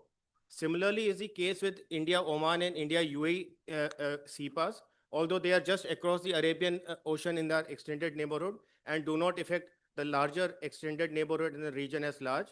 The US tariffs have obviously invoked a lot of response across the globe. And one of the major things that it is forcing people across the globe is to find new partners for trade, new avenues for trade, and new routes for trade. And Israel's recognition of Somaliland is yet another aspect which we need to keep notice, because this is one area which had troubled Israel in last 2.5 years in the war in Gaza, where Houthis were not only able to stop and interdict any commercial traffic flowing through the Red Sea, but are also becoming a nuisance as far as targeting Israel was concerned.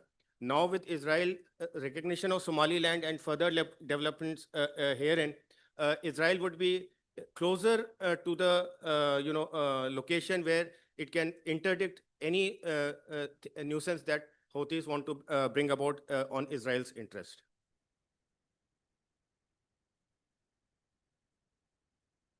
So we come to transnational connectivity, and it is not a new concept that has just been brought about, but it is gaining traction because of the economic isolation.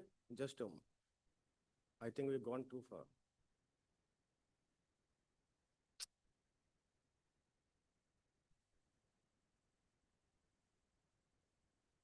Yeah, so firstly, I want to just re-emphasize on some of the global dynamics that are coming about.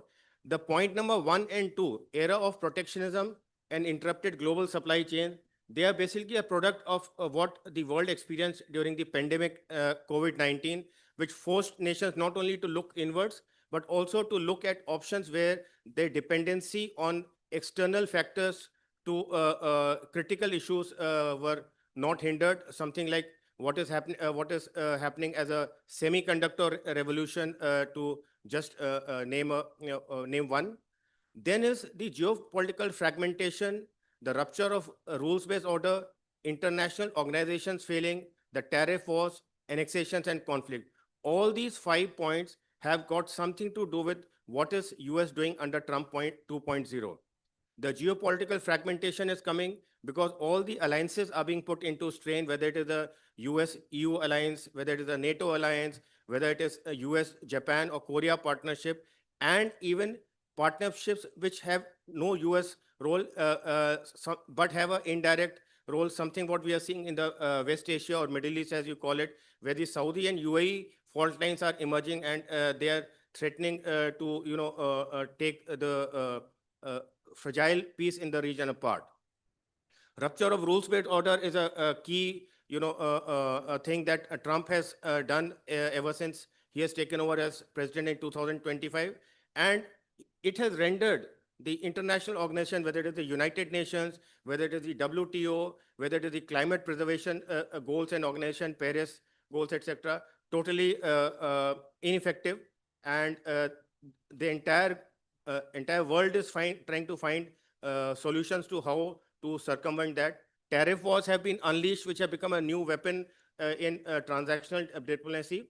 And annexations and conflict, whether it is Russia's war in Ukraine, or whether it is what Trump and US did in Venezuela by taking President Maduro in a sensational operations overnight. So all these global dynamics are a reflection of what is required in this particular global order. And what this implies is that every nation is looking for new options.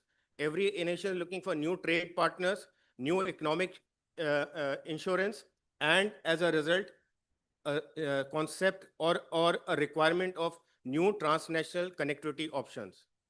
So as I said, it is not a new concept, but it is now gaining traction because of economic isolationism, which is being enforced upon all nations. The conflicts have exposed the fragility of traditional trade routes, especially the Red Sea corridor, which has faced serious disruptions in the Gaza war. And that is why there is a need to diversify trade options, as also restore supply chains, which transnational connectivity provides to some extent. The economic growth is no longer only about how much value of trade it is going to give to a nation, but it is also dependent on how physically and economically we are connected to each other. And that is why infrastructure diplomacy is replacing trade diplomacy, and ports, logistic hubs, digital highways are becoming the new determinants of not only economic growth, but also trade connectivity between nations. As we know, the trade by sea is going to remain a predominant factor between transnational trade, and it is not something new, it is historical. It is not only historical because of the trade that it continued, but because of also the sharing of culture. We all know about the ancient Silk route passing right through China to Europe via Asia, as well as the maritime spice route. Even today, 80% of the trade by volume and 70% of trade by value flows through sea. And therefore, sea and trans-sea trade is a bridge between what nations produce and how efficiently it moves.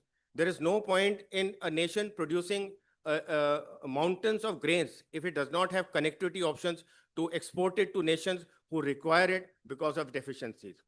However, this entire sea trade is dependent on two very important factors: the sea lanes and the choke points.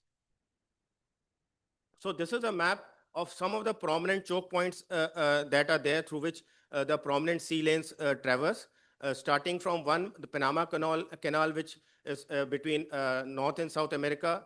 Then is the Strait of Gibraltar between the African continent and the Europe. You have the Cape of Good Hope at number 3 across South Africa, from which the trade was forced to ply when the route number 5 and 6, the Suez Canal and Bab el-Mandeb, were blocked during the Gaza war. You have the Strait of Hormuz at number 7, which is the key sea lane through which bulk of the energy flows take place to the entire world. And then you have 8, the Strait of Malacca, which is the key route which connects the Indian Ocean region to the Pacific Ocean region. So these are the choke points and the prominent sea lanes through which the sea trade traverses.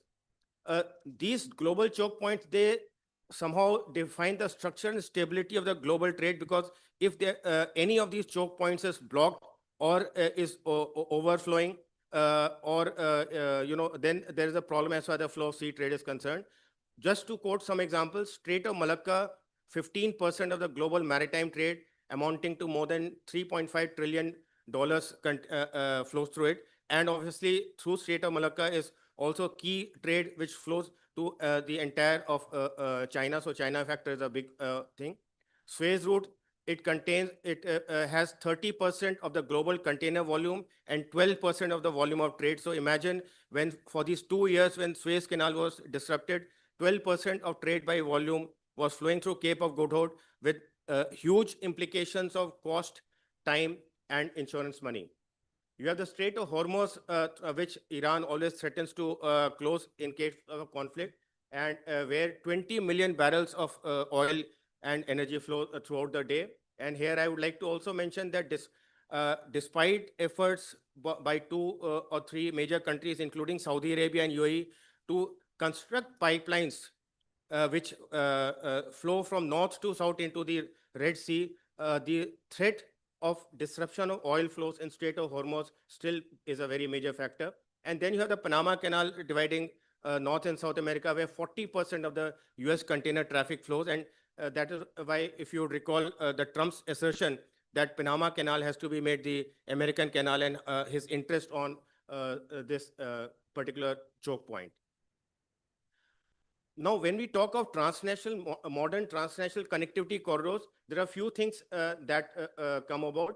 Firstly, they transcend economic and political boundaries. So whether it is the corridors which I have listed below, IMEC, INSTC, EMC is the Eastern Maritime Corridor, which starts from Chennai in India and goes right across Strait of Malacca to the eastern coast of Russia and ends at Vladivostok, and the Belt and Road Initiative. So they transcend economic and political boundaries, because the trade and the economic growth which they promise becomes more important than any minor political issues that nations have amongst themselves. and they have become instruments of economic resilience, strategic autonomy, as well as supply chain diversification, taking it back from where I spoke about how COVID-19 had disrupted the supply chains.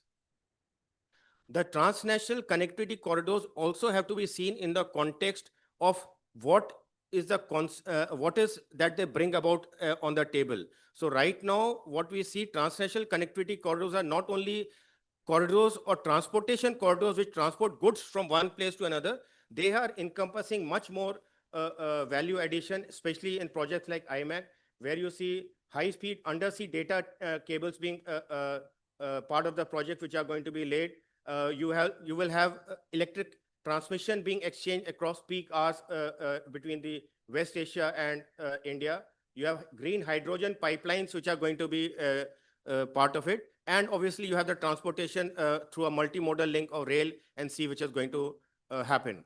So these projects are instruments of geo-economic resilience which transcend geography to counter protectionism which has taken place in last about 5 to 6 years. What do these modern connectivity corridors do? Firstly, they bypass traditional choke points. So when I come to each of the 3 corridors, you will see that almost all corridors bypass the 10 or 8 choke points that I had spoken about.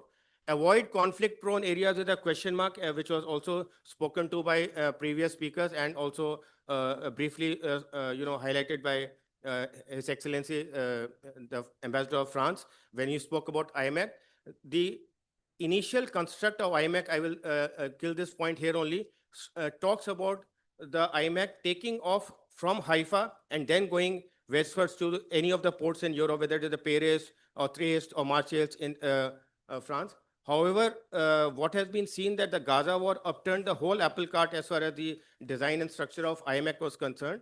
And therefore, there is a reason and almost a consensus among the stakeholders that there needs to be more diversification of the single point-to-point alignment that IMEC had initially been proposed, wherein we have to find ways that conflict-prone areas are, not the only way through which these corridors are going to pass. They decentralize global trade because you have more diversified options. The businesses have more opportunities on how the return of investments can be better achieved. They offer redundancy both in terms of conflict as also in terms of natural and unnatural disasters where any of the sea lanes get blocked due to the passage being blocked in the choke points. And they also mitigate tariff-induced barriers because across these connectivity corridors, when the harmonization of regularization takes place, the tariff-induced barriers become more moderated and more regulated. For India and the global south, these connectivity corridors are very, very important because we missed what we call the industrial revolution, and we are trying to bridge what we lost by what we can in the future. So it is a very important facet by where we can unlock new markets. We can foster inclusive growth because wherever these corridors pass, it is not the originator or the terminating destination where these countries benefit. It is also the region through which these corridors transit that incidental growth takes place and ensures inclusive growth. And that is why it is a shared vision towards a balanced and interconnected world. For India, because of its centrality in the Indian Ocean region and a huge coastline jutting across two east and west coasts, it can become a natural connector between East Asia, West Asia, Africa, and Europe if India does what it needs to do now. So coming now to the 3 corridors. Firstly is the India, Middle East, Europe economic corridor. So if you see this corridor is not being called as a transport corridor, it is being called as an economic corridor. It is a result of the declaration at G20 summit in September 23 at Delhi.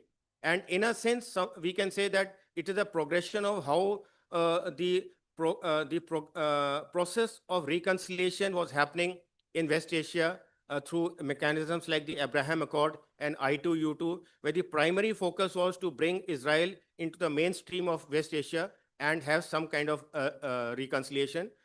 India, Saudi, UAE, Israel, EU, US, France, Germany are the among the 8 partners who have signed. There's 3 distinct legs. if you see the map to the left, it starts from any one of the ports in Mumbai and goes up to Jebel Ali / Fujairah in UAE.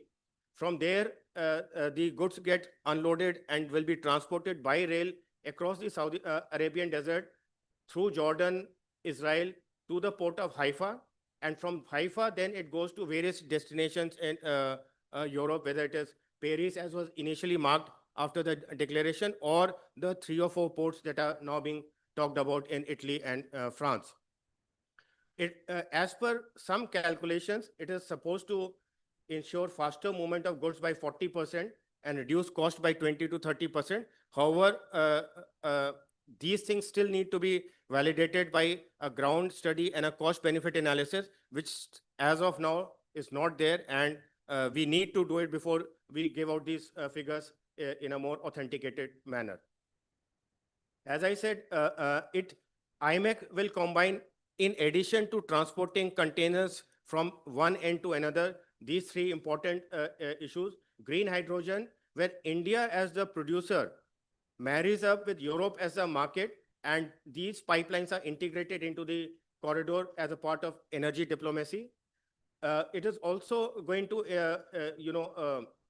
harness the potential of solar energy and the vision that India had laid out of one sun, one world, and one grid, where the solar energy which is harnessed in the peak months, for example, in India, the peaks are from May to June. It is wrongly written Jan, it is May to June, whereas Saudi Arabia, it is July to August. So across the grids that are envisaged in IMEC, the peak hours or the peak harnessing of solar energy, the extra energy which is unutilized by the host nations, can be transported in real time to grids which require energy at that point of time.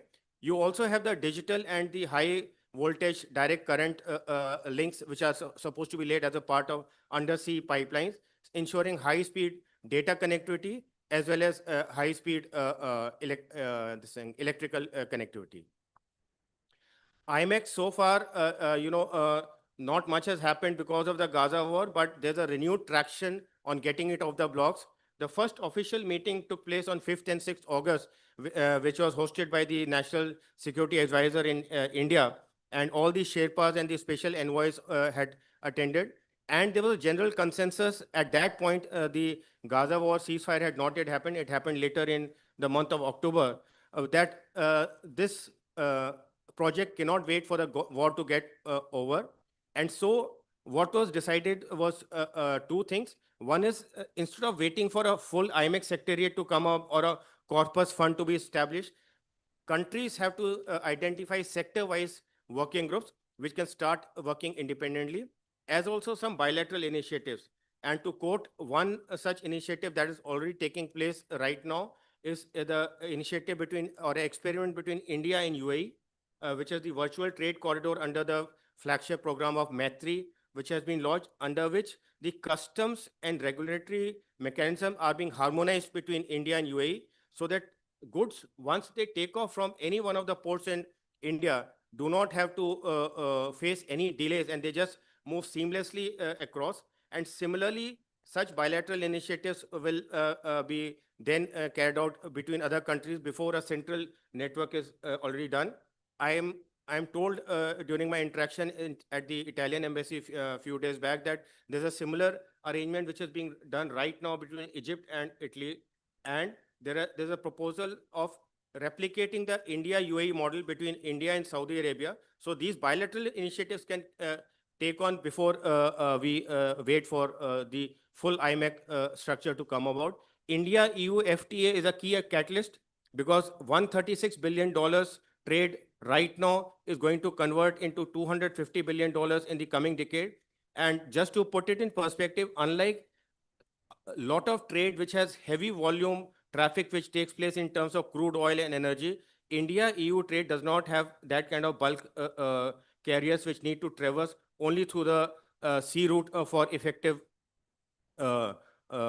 passage. So it is more of high speed and perishable items like food, like electronics, which need to be there. And that is why IMEC can become a very big facilitator. a reality check. It was conceived against a rare peaceful backdrop in the region, West Asian region in 2023. Everything was going hunky-dory. Saudi Arabia and Iran had, signed a peace deal. There were talks of Saudi Arabia and Israel having a normalization kind of a Abraham Accord thing. And there was wave of reconciliation even amongst regional countries, Turkey, Egypt, etc. So it was a rare peaceful backdrop, and that is when IMEC was announced. Cost benefit analysis is still required to be done. In India, Niti Aayog has designated a team to do that. As I said, there's no secretariat, there's no corpus, and there's no feasibility study yet, but it all needs to happen, and it is likely to start soon.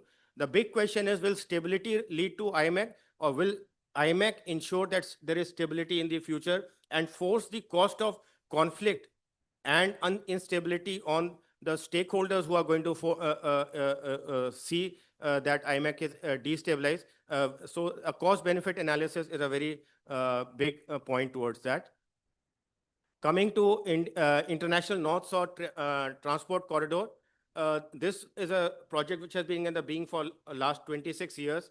It was conceived in 2000 as a multimodal transportation network, basically to cut the longer route across the Suez Canal, which is marked in blue, and have a shorter route going across the, through Iran, Caspian Sea region, Russia, up to St. Petersburg, and then off to Europe.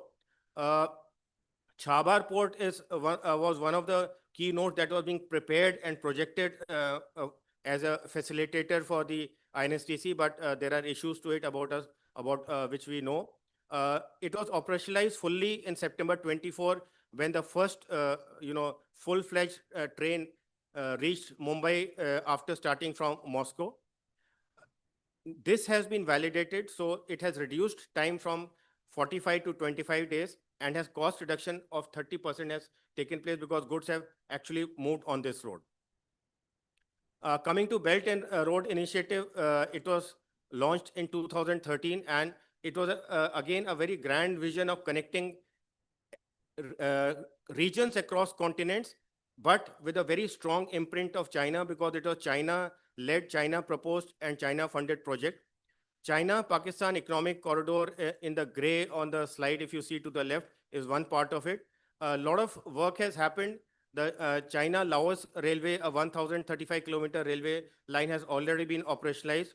In February 2016, the first freight train from China to Iran arrived after traveling 10,000 kilometers in only 14 days, a huge validation for the success of the infrastructure that was laid out over the years. But it has in recent times facing major hurdles, mainly because of the countries and the regions who are facing debt burden due to Chinese investment. As I said, the whole project was China-led, China-sponsored, and China-funded, and it has led to a lot of nations being imposed and burdened by the debt burden, and a lot of rethink is happening because of it. And Italy is one country which has already withdrawn from BRI in December 23 after the announcement of IMEC, where it was one of the key signatories. Coming to IMEC versus BRI, whether it's a competition or a counterbalance or something else, it is more of a debate created by us analysts and in the media. To me, both have their separate space and separate place in transnational connectivity model. It's a single nation, whereas IMEC is more of a collaborative partnership. Finance, again, like I said, predominantly China-led. However, in case of IMEC, it is between partners who have got very stable economic, background, surpluses as far as sovereign wealth funds are concerned, and a lot of private capital which will be available. So not much of dependency and debt burden fears. The BRI was launched at a tremendous scale and speed. And as I said, after being launched in 2013, by 2016, the first freight train had already landed in Iran. However, as far as IMEC is concerned, we have to be more patient with it because it has a lot of dynamics which are beyond just the infrastructure issues which a normal transport corridor will have. Outcome is a lot of asset seizures and dependencies are being faced by the countries, whereas in IMEC, it is more about ethical connectivity and the green energy deal which has been signed with EU aligns well with it. Looking ahead, I would say transnational connectivity is steadily gaining prominence across the world. It is a strategic inevitability in a rapidly changing global order because you want more options, more partners, and diversified trade. Tariff wars and protectionism have given pace to it. The free trade agreements and the comprehensive economic partnership agreements have added teeth and more incentives to operationalize such projects faster. India is blessed by geography. I'll just show you a slide after this. Because it can utilize internal connectivity to connect 2 or 3 or more transnational connectivity corridors. And for that, rapid and sustained development of infrastructure is essential, both on the ports and within India, for which major steps have been taken by the government of India in last 10 years, as also in the budget that was announced just a few weeks back. So it'll have to be a combination of deft diplomacy and smart trade deals which will hold the key as far as India is concerned. And to some extent, it will revive the old golden route which was mapped by William Dalrymple, where he connected the places where the old trade used to take place and gold coins from the Indian kings have been found. So as I said, India as a major hub of transnational connectivity, it is blessed because of its geographical location jutting out into the Indian Ocean region, 7,500 kilometers of coastline, 12 major ports and 200 minor ports, and many more minor ports being converted into major ports. Through the sea lanes which traverse past India, 60% of the oil and 40% of the global trade passes. And IMEC, INSTC, and India Eastern Maritime Corridor are all three anchored in India. The IMEC starting from India and westwards, INSTC starting from India westwards and northwards, and Eastern Maritime Corridor starting from India and going eastwards across Southeast Asia, China, and to Russia. So this is just a depiction of how the map would look if India is able to harness its potential to become a hub of transnational connectivity all along the corridors. The future outlook is that connectivity will have a major role in the emerging new global order. It not only factors resilience, but it will also factor efficiency of transportation, of good transportation of energy, and collaboration between nations. It will also be defined and will define ethical connectivity. And for me as someone from India, it is a pivotal moment for India because India has got a strong chance and opportunity to exploit this transnational connectivity projects and become a global hub of transnational connectivity. Thank you. And here I have shown the ship. It is INS Condinia.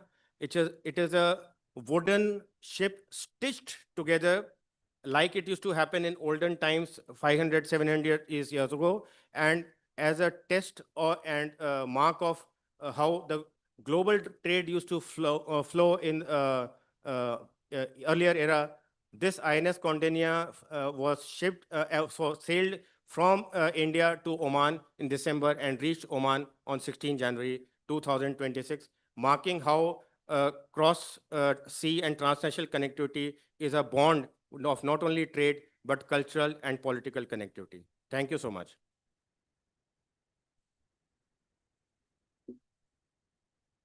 I thank Colonel Rajiv Agarwal,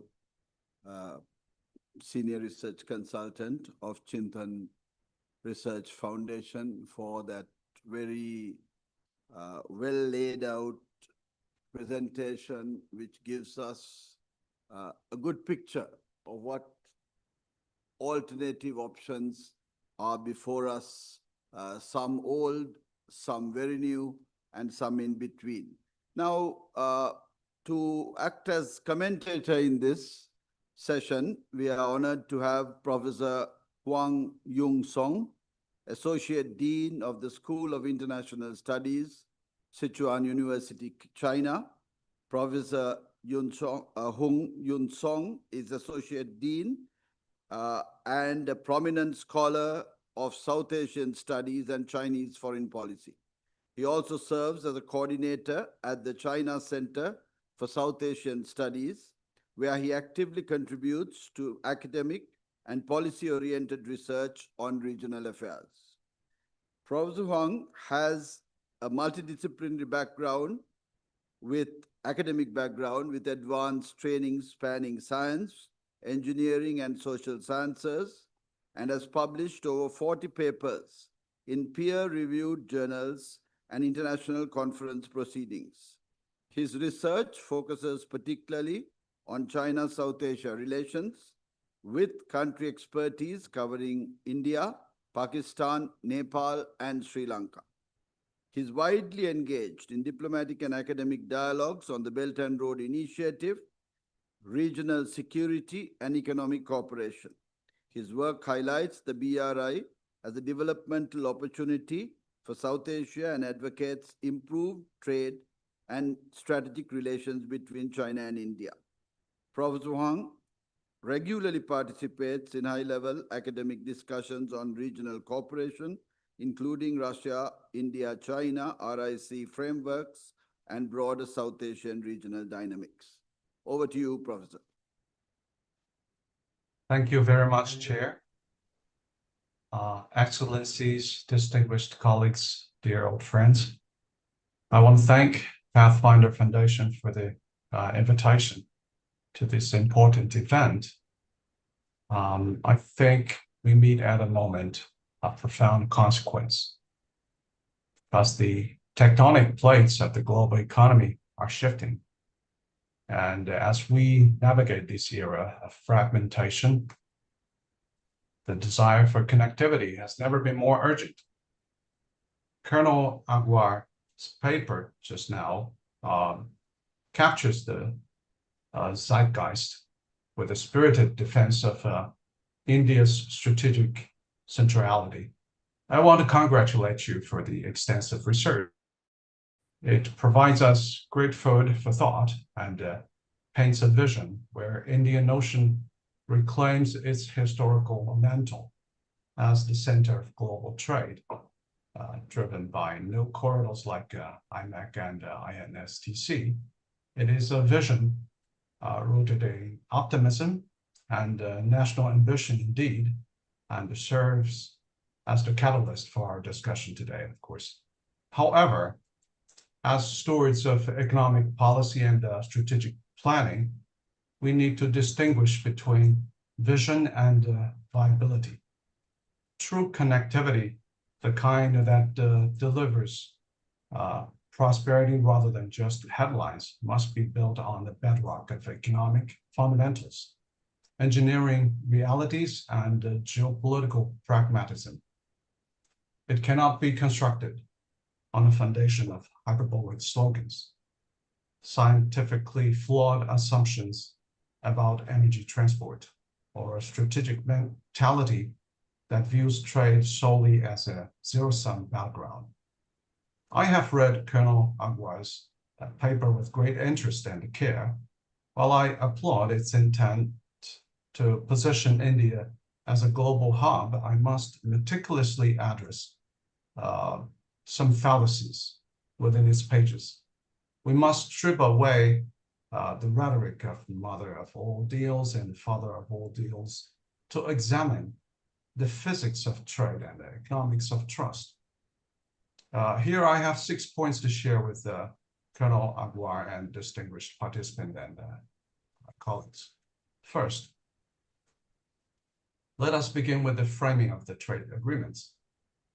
The presentation characterizes the recent interim trade framework between the US and India as the father of all trade deals, and India-EU free trade agreement as the mother of all deals. This language is not merely enthusiastic, it is dangerously misleading. It suggests a transformative finality that simply does not exist in the incremental world of trade negotiations. More concerning is the cognitive dissonance at the heart of the paper's geopolitical analysis. In the opening paragraphs, it is asserted that the US under President Trump is targeting and often dismissing the well-established rules-based global order and treating global institutions with utter disdain. Yet, mere paragraphs later, I think the paper celebrates a bilateral deal with this very same administration as the cornerstone of India's future, economic future. We cannot have it both ways, I think. We cannot condemn a partner as the destroyer of global order in one breath and hail them as the architect of our prosperity in the next. This reflects a reactive, transactional approach to strategy that lacks long-term coherence. In my point of view, I think a truly resilient economic strategy recognizes that sustainable growth comes from deep structural integration, regulatory harmonization, supply chain consistency, and dispute resolution mechanisms, not from ad hoc deals christened with grandiose titles. The global economy runs on predictability, not on the whiplash of shifting alliances that the paper seems to embrace as a virtue. Strategic autonomy requires consistency, not just opportunism. The second point I want to say is we must now turn to the most economically critical assertion in the presentation, the claim that multi-modal corridors like INSTC or IMEC will reduce logistics costs by considerable margin. Let's say 30%, which is huge, compared to the traditional maritime routes that they will facilitate faster and more efficient movements of goods. We must apply the rigor of logistics economics here. This 30% figure violates the fundamental laws of freight economics for bulk commodities. Global trade is dominated by brain time shipping for one simple reason: economics of scale. A modern EEE class container vessel carries over 24,000 TEUs. The marginal cost of moving one container an additional kilometer on such vessel is negligible, just fractions of a cent. Contrast this with the architecture of the proposed IMEC or INSTC. These are multi-modal systems. In the IMEC model described, a container must be firstly loaded onto a ship in Mumbai, offloaded at a UAE port, then loaded onto a train and transported across Arabian Peninsula, offloaded again at Haifa, reloaded onto a ship, and then offloaded again at a European port. Every logistics expert knows the golden rule of friction. Handling costs kill efficiency. The most expensive part of shipping is not the steaming, it is the lifting. Every time a crane touches a container, costs accrue. The terminal handling charges, storage fees, insurance inspections, and customs clearance fees. A direct sea route from Mumbai to Rotterdam by Suez involves only 2 lifts, one at origin, the other at destination. The IMEC route involves a minimum of 6 lifts. To claim a route involves 4 additional handling events and a rail segment will be 30% cheaper is an economic fantasy for standard cargo. While such a route might offer speed premiums for time-sensitive goods, for instance, pharmaceuticals, high-fashion electronics, semiconductors, it will mathematically never compete on cost for bulk commodities and standard consumer goods that make up the volume of global trade. We must differentiate between speed corridors for high-value goods and cost corridors for bulk trade. So this paper also argues that corridors are replacing traditional tariff diplomacy with infrastructure diplomacy, but infrastructure that ignores market pricing is not diplomacy. It is subsidy pit. If 30% saving is manufactured through state subsidies to artificially lower rail tariffs, it is not sustainable. Real connectivity must be bankable, not just geopolitical. Furthermore, while digitalization, blockchain customs, automated ports can reduce friction, it cannot fully negate the physical cost of multiple handovers. The third point I want to say is perhaps the most scientifically strained aspect of the presentation is the enthusiasm for green hydrogen pipelines.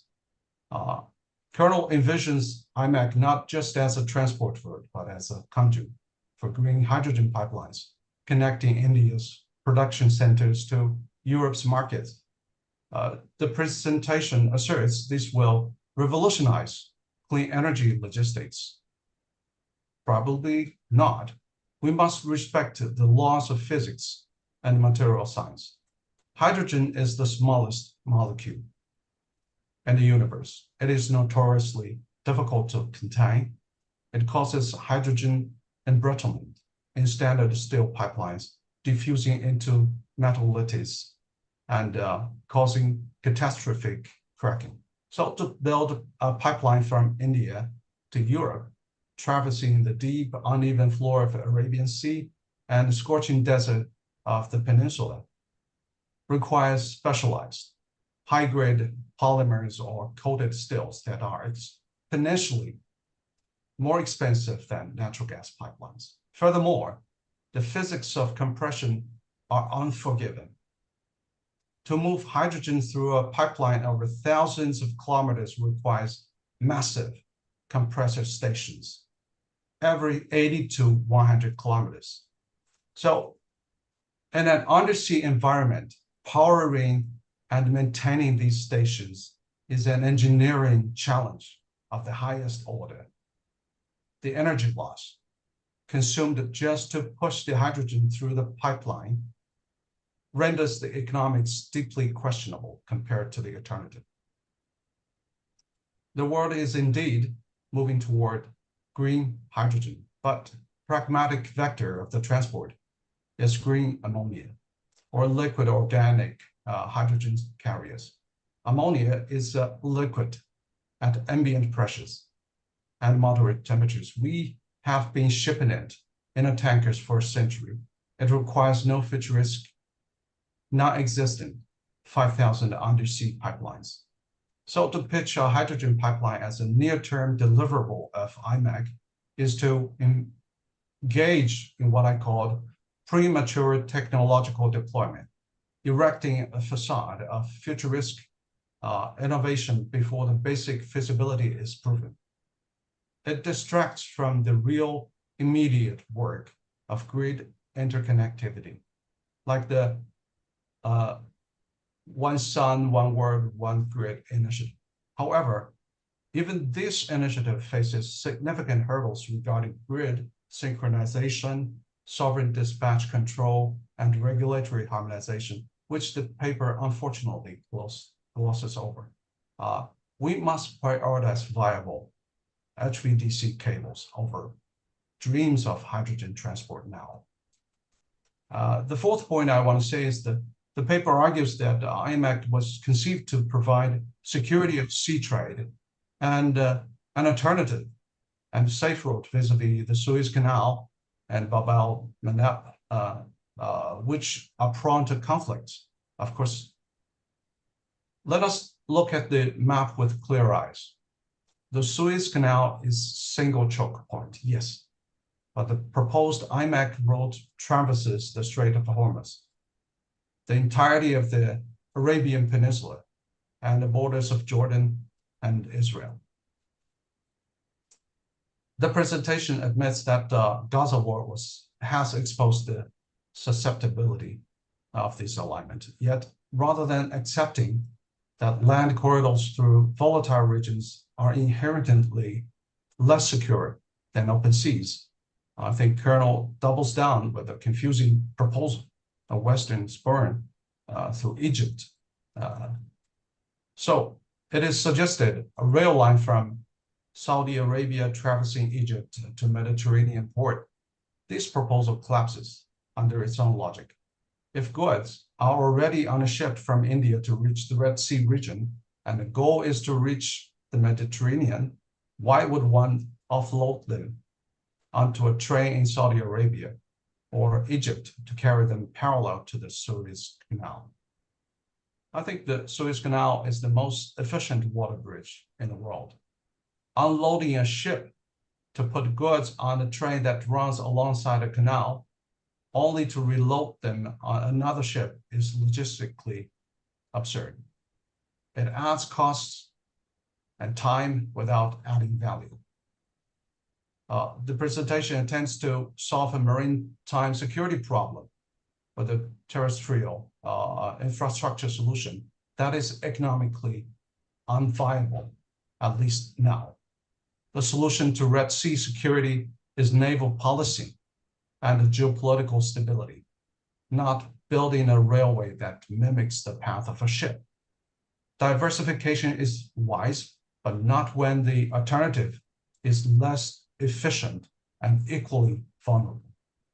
The fifth point is that the paper treats international north and south transport corridor as a project well on its path to realization, claiming it became fully operational only in 2024. It cites the movement of 2 coal trains as proof of new era. Here, I think the omission of financial reality is clear. The INSTC runs through Iran and Russia. Both are under the most severe sanction regime in modern history. The paper briefly mentions sanctions, but fails to grasp their systemic impact. It is not just about moving a container. It is about paying for it. No major international insurer will cover cargo transiting sanctioned Iranian rail networks. No major letter of credit can be issued by a global bank for freight moving via Russian railways to Europe. Without insurance and without banking rails, there is no trade corridor. There's only smuggling or small-scale barter. While local currency settlement and regional insurance pools are emerging as workarounds, they remain limited in scale and liquidity. To claim that INSTC will reduce costs by 30% without accounting for the massive risk premiums and the impossibility of standard financial settlement is to ignore the software of trade in favor of the hardware. A railway track is useless if the banking SWIFT code is blocked. We must acknowledge these constraints honestly, rather than masking them with optimism. The other point, the sixth point I want to say is perhaps, and most importantly, we need to address the geopolitical philosophy that underpins the entire presentation. The Colonel explicitly framed IMEC as the counterbalance or rival to the BRI. He categorizes BRI as the tool of dominance, while painting IMEC as ethical, transparent, and collaborative. This binary framing, good corridor versus bad corridor, is a relic of Cold War thinking. It is intellectually lazy and strategically self-defeating.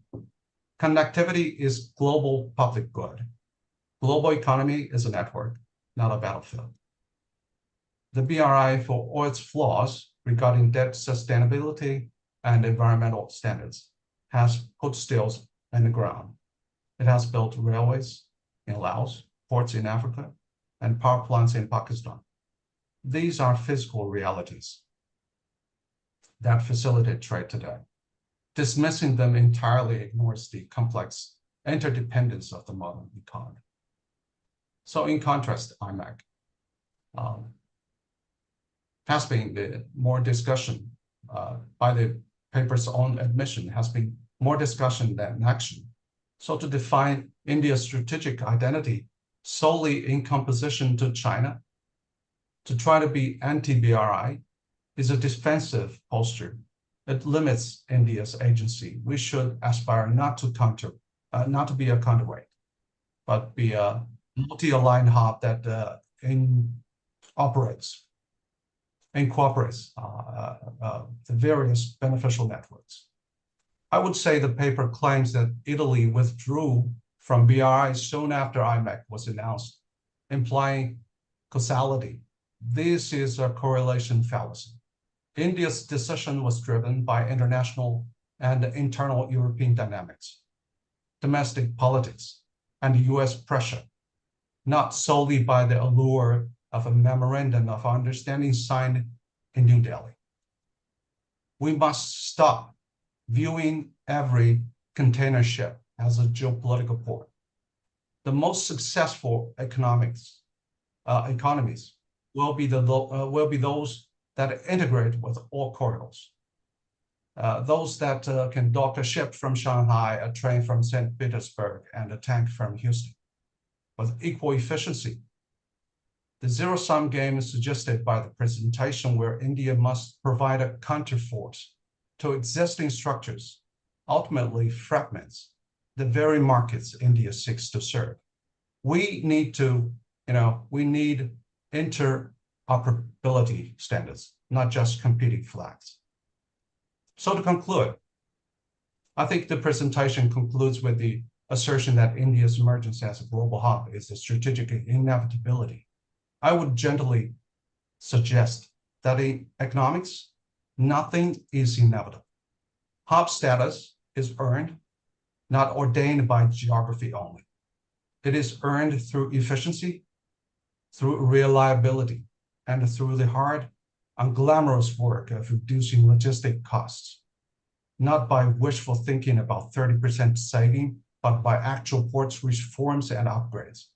It is earned by building energy grids that obey the laws of physics, not the laws of hype. We do not need a father of all deals. We need the quiet competence of functioning supply chain. We do not need the counterbalances. We need complementary networks. We do not need to choose between the Chinese model or Indian model. We need a global model that works. So I strongly urge that the strategic thinkers of India to embrace a new pragmatism. Let us build corridors that are justified by their balance sheets, not just their map coordinates. Let us offer the world connectivity that is inclusive, scientifically grounded, and economically honest.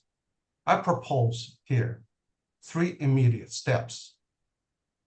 1, establish a technical dialogue on interoperability between IMEC, INSTC, and BRI standards. 2, let's launch pilot projects for high-value multiple model logistics rather than bulk claims. 3, create a transparent risk assessment framework for cross-border energy projects. India has the potential to be the magnificent anchor of the global economy. I agree with that. But to get there, we must trade the intoxicating language of shifting balances, shifting alliances for the enduring logic of shared prosperity. We must stop fighting the last war's ideological battles and start solving the next century's logistic challenges, but together. So thank you very much.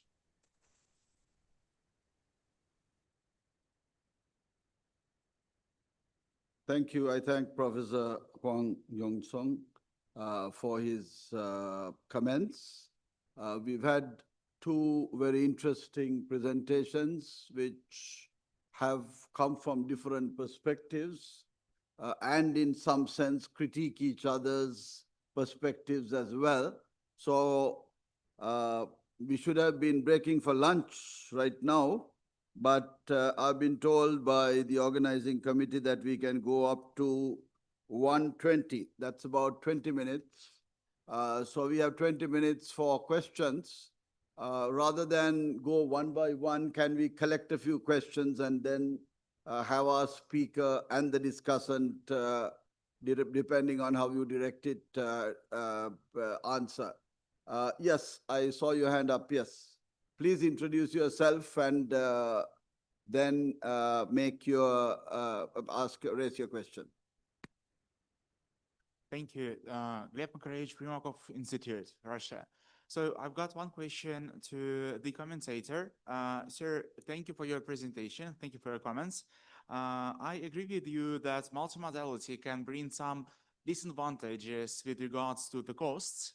And yeah, but then let me ask, what do you think then the reason behind the Sorry, I logistics cannot part? hear you clearly. Would you please speak Yeah. up a little bit?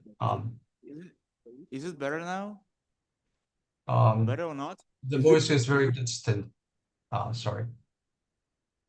Yeah, so I will try anyway. So what do you think, what is the reason behind the logistics part of China-Pakistan economic corridor? If you don't think that multimodality should not be at premium. Thank you, sir.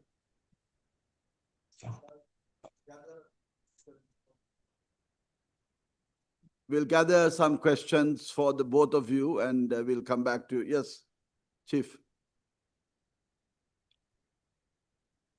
Thank you very much. And I'm Admiral Jayantapera, former Navy Chief. Thank you very much for both the presentations by Colonel Agrawal and my friend Hang, Professor Hang, for excellent presentations. My question in particular about both the professor and Colonel Agrawal, to this question to you. You are talking about green energy and you discuss about one sun, one world, one grid. So that is very, very important to India aspect. But anyway, Professor Hang has a different view. He says the green hydrogen is now expensive and also risk of transportation. But India is now highly dependent. I know you are going for net zero in 2020, almost in a very fast track. You are heavily depending on this one and especially of this Middle East corridor. So now with this, the present geopolitical risk in Middle East, I understand the investors also little reluctant for this investing this matter. If so, what will be the future of your green energy projects? Because you can't stop it. I know the recent your Maritime India exhibition also, they showed so much. That is a very short question. Thank you. Okay. Any further questions? Yes, Suresh.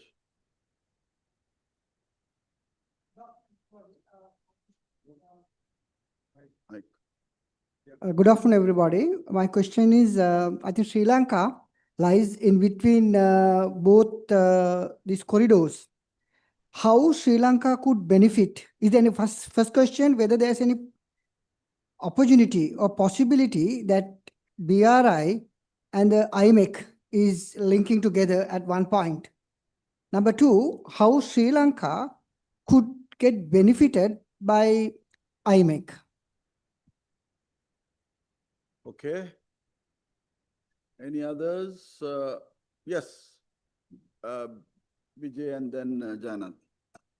Yeah. I'm Major General Ranchan Vijaydas, Director General INSS. What my mind goes into, we are going to make the 21st century Asian century. We are now, as Admiral Columbage mentioned, now 1/4 of the century is gone. Rather having number of, economic corridors, why not we have one common corridor where the requirement is travel from east to west?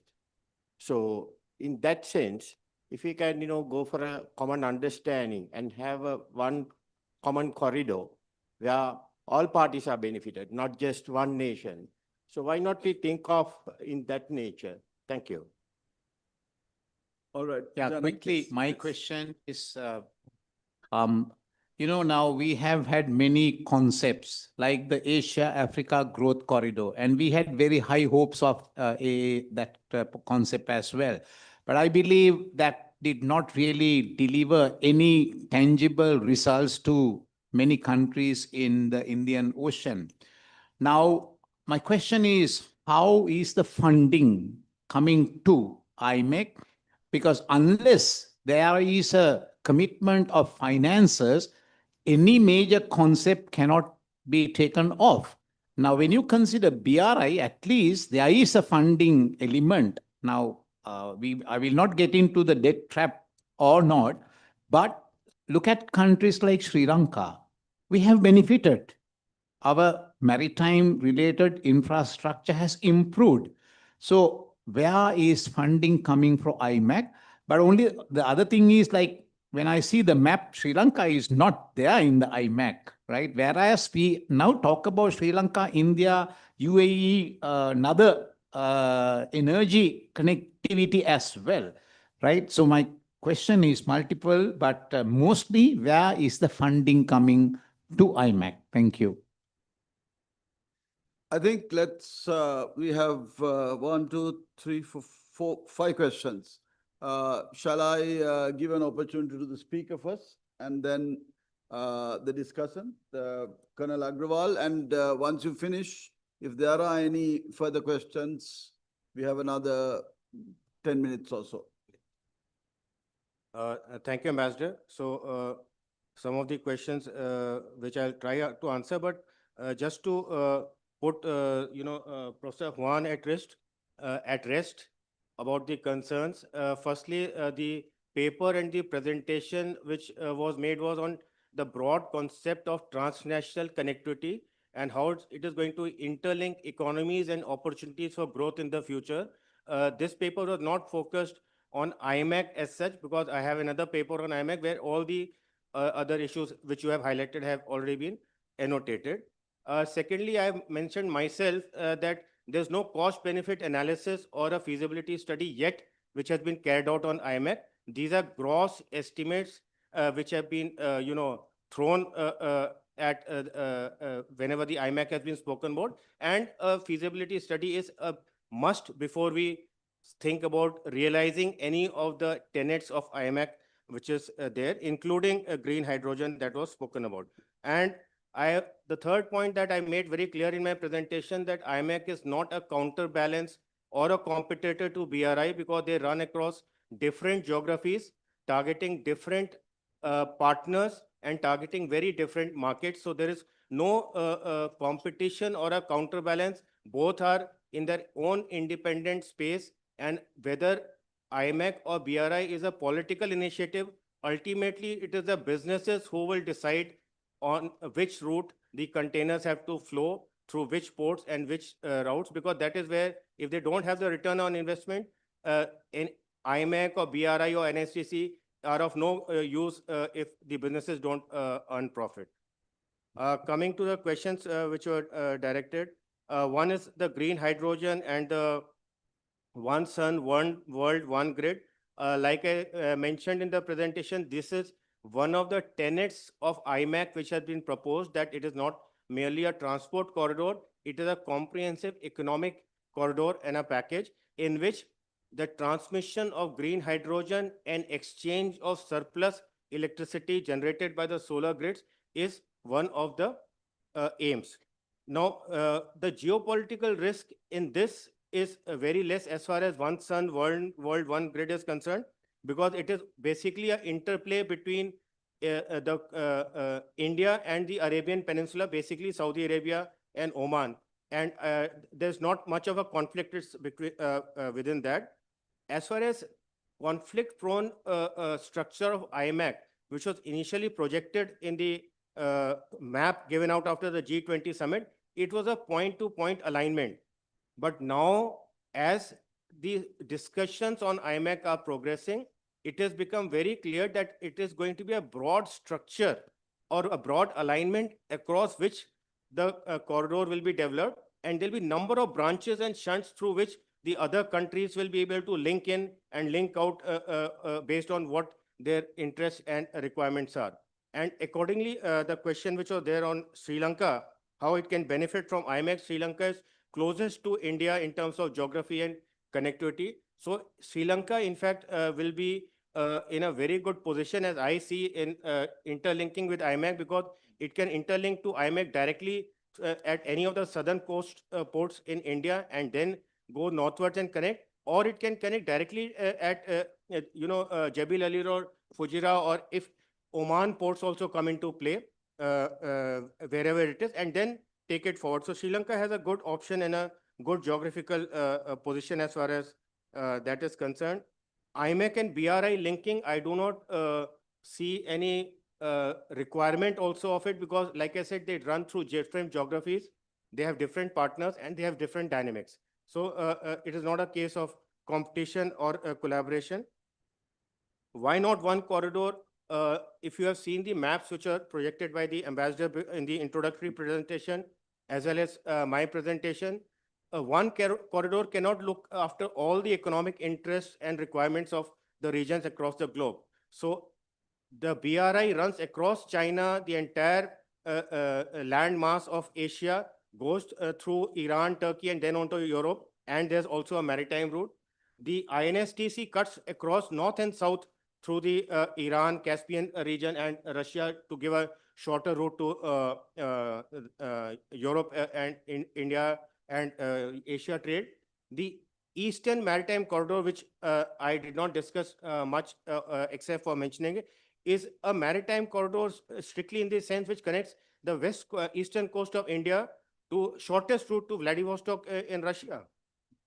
And then you have the IMEC, which is a corridor which has been conceptualized to cut across the Arabian Peninsula and take goods and services and other high value items across. So all these three corridors have different identities, different geographies through which they transit. So one corridor concept, I don't know how it can work out, or whether it will be viable or not. And yes, funding for IMEC, I said there's no corpus which has been established yet. There's no secretariat that has been established yet. But there is a chance that some forward movement would happen in IMEC in 2026. One of the biggest hurdle to IMEC progressing was not only the Gaza war, which I mentioned, but also the first IMEC summit, which was supposed to happen 60 or 90 days after the announcement of the IMEC, but it could not happen because of the Gaza war. Secondly, when Trump came to power and all the issues that came about with him, the Quad summit, which was supposed to happen, did not happen, and India was supposed to host it. Now, with some kind of a understanding coming between India and US by at least signing of the initial framework, there is hope that a Quad summit could take place sometime later in the year, and along with it, the IMEC summit would also take place. Once these things happen, obviously, things will start moving, but any project of this nature and this ambition will always have number of questions, number of naysayers who would try to put down the project, and number of hurdles which these projects will have to overcome. Plus, time will always be a big dimension.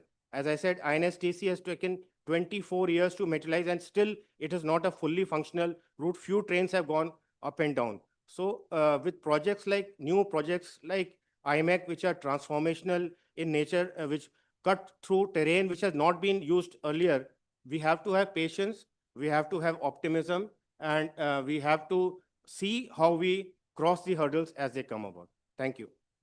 Thank you, Colonel Agarwal.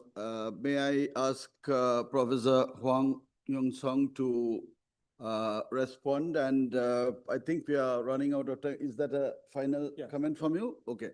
Please wrap up, answer. There are some questions or parts which came from the others. You can react to them, and you can then wind up. Thank you, Professor.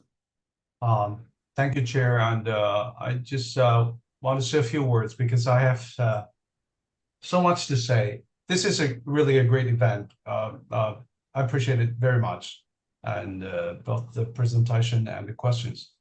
Talking about the CPEC, which has come into light for SEME on so many occasions, I would say Well, China-Pakistan economic corridor includes highways, railways, ports, and energy infrastructure. It is fundamentally not just a simple multi-modal connectivity project.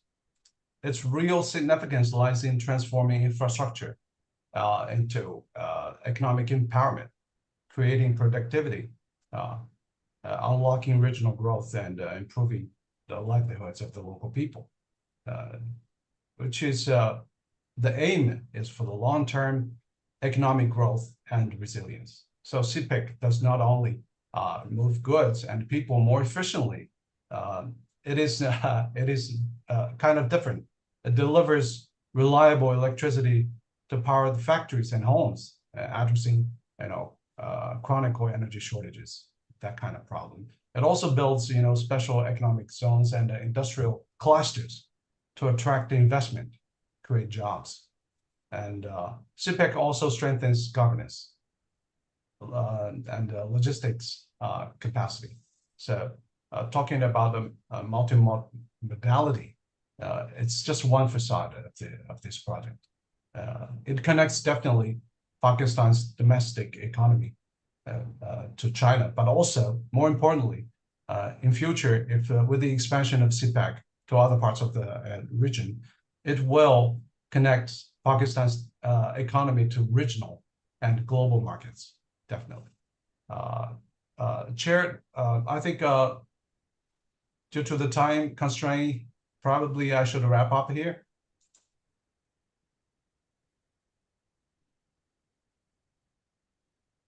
Well, thank you very much. I think we've had a very engaging discussion with different views. I think some suggestions were made what the follow-up should be. Maybe we have enough generals, admirals, and diplomats around the table to try to figure out how to have a peacekeeping force to position, to protect these corridors where there is trouble so that we can get through them. Maybe that's a practical takeaway we might have to think of. But I think the bottom line comes, and I was struck by a comment which was made, that finally businessmen will decide these matters based on return of investment. I think we got to integrate the politics and geopolitics into this as well. I think, and probably one or the other might find it difficult to do it without the other.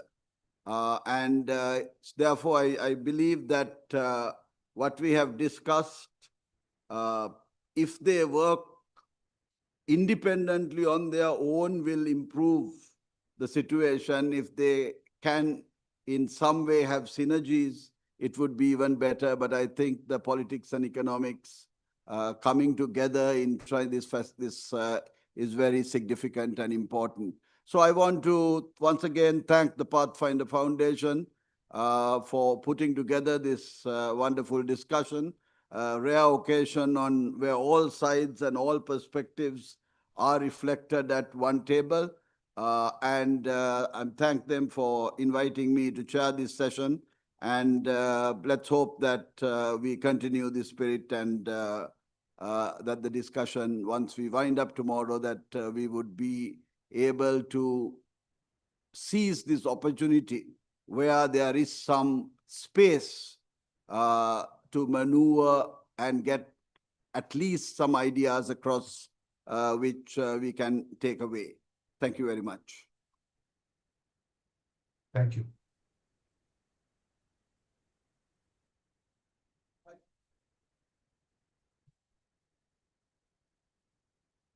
Thank you, sir, for this insightful discussion. Ladies and gentlemen, lunch is ready at Ebony Room, which is on the right side when you go out. The PF team will guide you.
Can we please return to our seats so that we can start the second session for today?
Good afternoon. We are about to start session 2 of the 4th Pathfinder Indian Ocean Security Conference titled Seabed Minerals, Strategic Competition and Security Implications of the Indian Ocean. The moderator of the session will be Mr. Jonathan Miller, Senior Fellow, Macdonald-Laurier Institute, Canada, who is joining us virtually. The main presenter is Rear Admiral Y.N. Jayaratne, former Chief Hydrographer, Sri Lanka Navy. The commentator for this session is Dr. Alexei Kuprianov, Head of the Center of the Indo-Pacific Region, Institute of World Economy and International Relations, Russian Academy of Sciences. Mr. Miller, the floor is yours. Well, thank you so much. Can everybody hear me? Okay, great. Well, thank you very much. And, my apologies that I can't be here in person. Very much was looking forward to doing this. But greetings anyways from snowy Ottawa. Early good morning greetings from Canada. And it's a real pleasure to do this session. So before I begin, I'd like to, and I know we have some excellent presenters, so I won't take too much time at the beginning as a moderator, but I would like to initially extend my sincere thanks to the Pathfinder Foundation in Sri Lanka for hosting us and for their leadership for tackling this very serious issue of Indian Ocean security. I think with all of the challenges that we face globally on so many issues, geoeconomic, security, environmental, their commitment to fostering regional cooperation and strategic thinking continues to be very timely. So I wanted to thank the hosts at the onset. And it's a real pleasure to moderate this session. As said, I'd love to be there in person and to be able to meet my panelists, but it is still a pleasure, and I look forward to hearing what they have to say, which what I think is, I'm biased as I'm the moderator, but I think it looks like it's one of the most strategically consequential discussions of the agenda that you have here today. So we often describe the Indian Ocean as a maritime highway. It carries energy, of course, from the Gulf, goods from Asia, and data through its undersea cables. But increasingly, it's becoming something else. It's becoming a frontier, not just of trade, but of extraction. Not just of transit, of course, but of competition. The seabed itself is moving from a periphery of strategic thinking to what I think is actually the center. So when we're talking about different Indo-Pacific strategies, and you look at a map and you look at the geoeconomic realities, I think the Indian Ocean region sits right at the juncture of that. So for decades, of course, and I think our presenters will get into this, seabed minerals were the domain of geologists, scientists, and niche commercial actors. Today, they are the subject of national security strategies, industrial policy debates, and great power rivalry. We might question why that's the case. In my view, the reason is relatively simple. The global energy transition, digitalization, and advanced defense systems all depend on these critical minerals and these critical inputs. Of course, they're embedded in batteries. I'm sure many of you have cell phones and smartphones around the table too. They're embedded in all of those, semiconductors, precision-guided munitions, and communications infrastructure. As terrestrial supply chains become more politicized and concentrated, attention has turned more and more towards the deep seabed. And in my view, the Indian Ocean in particular is home to significant polymetallic nodules, seafloor massive sulfides, and cobalt-rich crusts. And of course, these resources are not evenly distributed, and neither are the capabilities to explore them or extract them. So, before kind of getting to the first presenter, just a few final framing remarks. And I think we need to frame this issue in three interlocking dimensions. And I think these will come out both in the presentation and also in the commentary. The first one, I think, is competition. The second one is governance. And the third one is security. So just a few thoughts on the three of those. First, competition. The Indian Ocean, as I mentioned, sits at the intersection of major powers and rising middle powers. So several of them, of course, that are represented around the table. We have India, China, the United States, Russia, Australia, the Gulf states, European actors, and others all have interests here. Some, of course, have exportation licenses. Some have state-backed companies.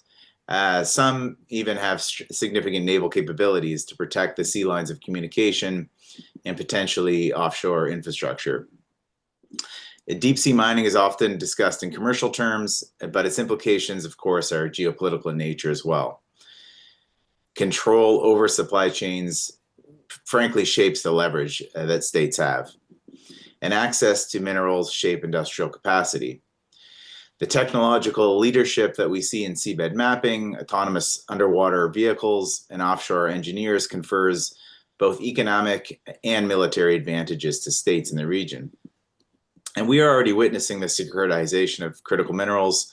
National strategies, of course, increasingly are referring to a lot of buzzwords that we hear, such as resilience, de-risking, and strategic autonomy.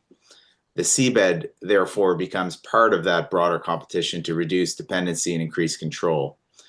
In the Indian Ocean, of course, this intersects with some pre-existing rivalries, and I don't think we need to get into all of them right now, but I think perhaps we've already touched upon them so far in the conference, and we will continue to do so.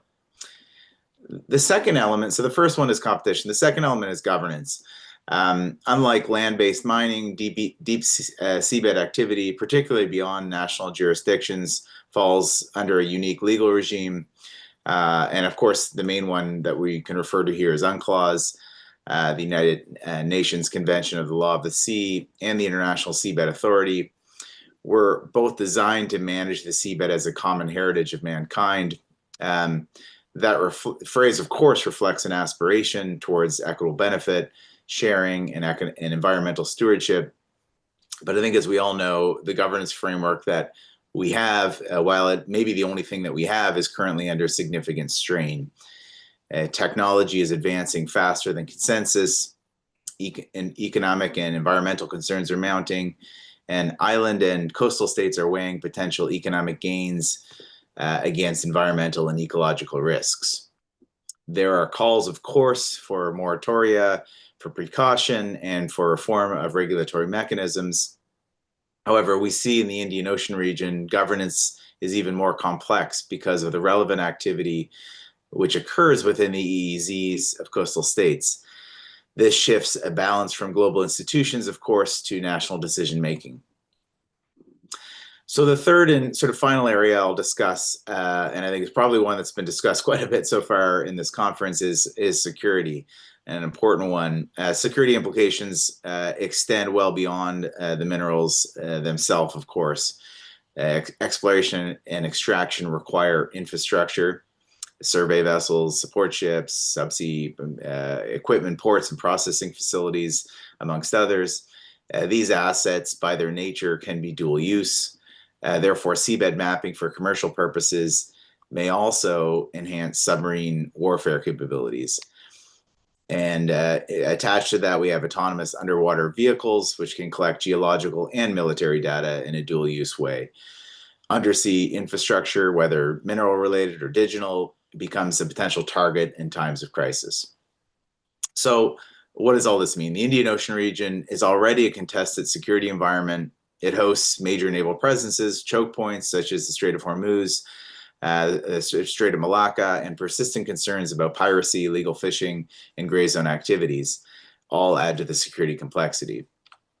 So for coastal and island states, and of course Sri Lanka being one of the most preeminent ones in the IOR region, there is also a sovereignty dimension at play. Control over maritime zones is a source of economic opportunity, but in my view, also a sense of vulnerability in the region.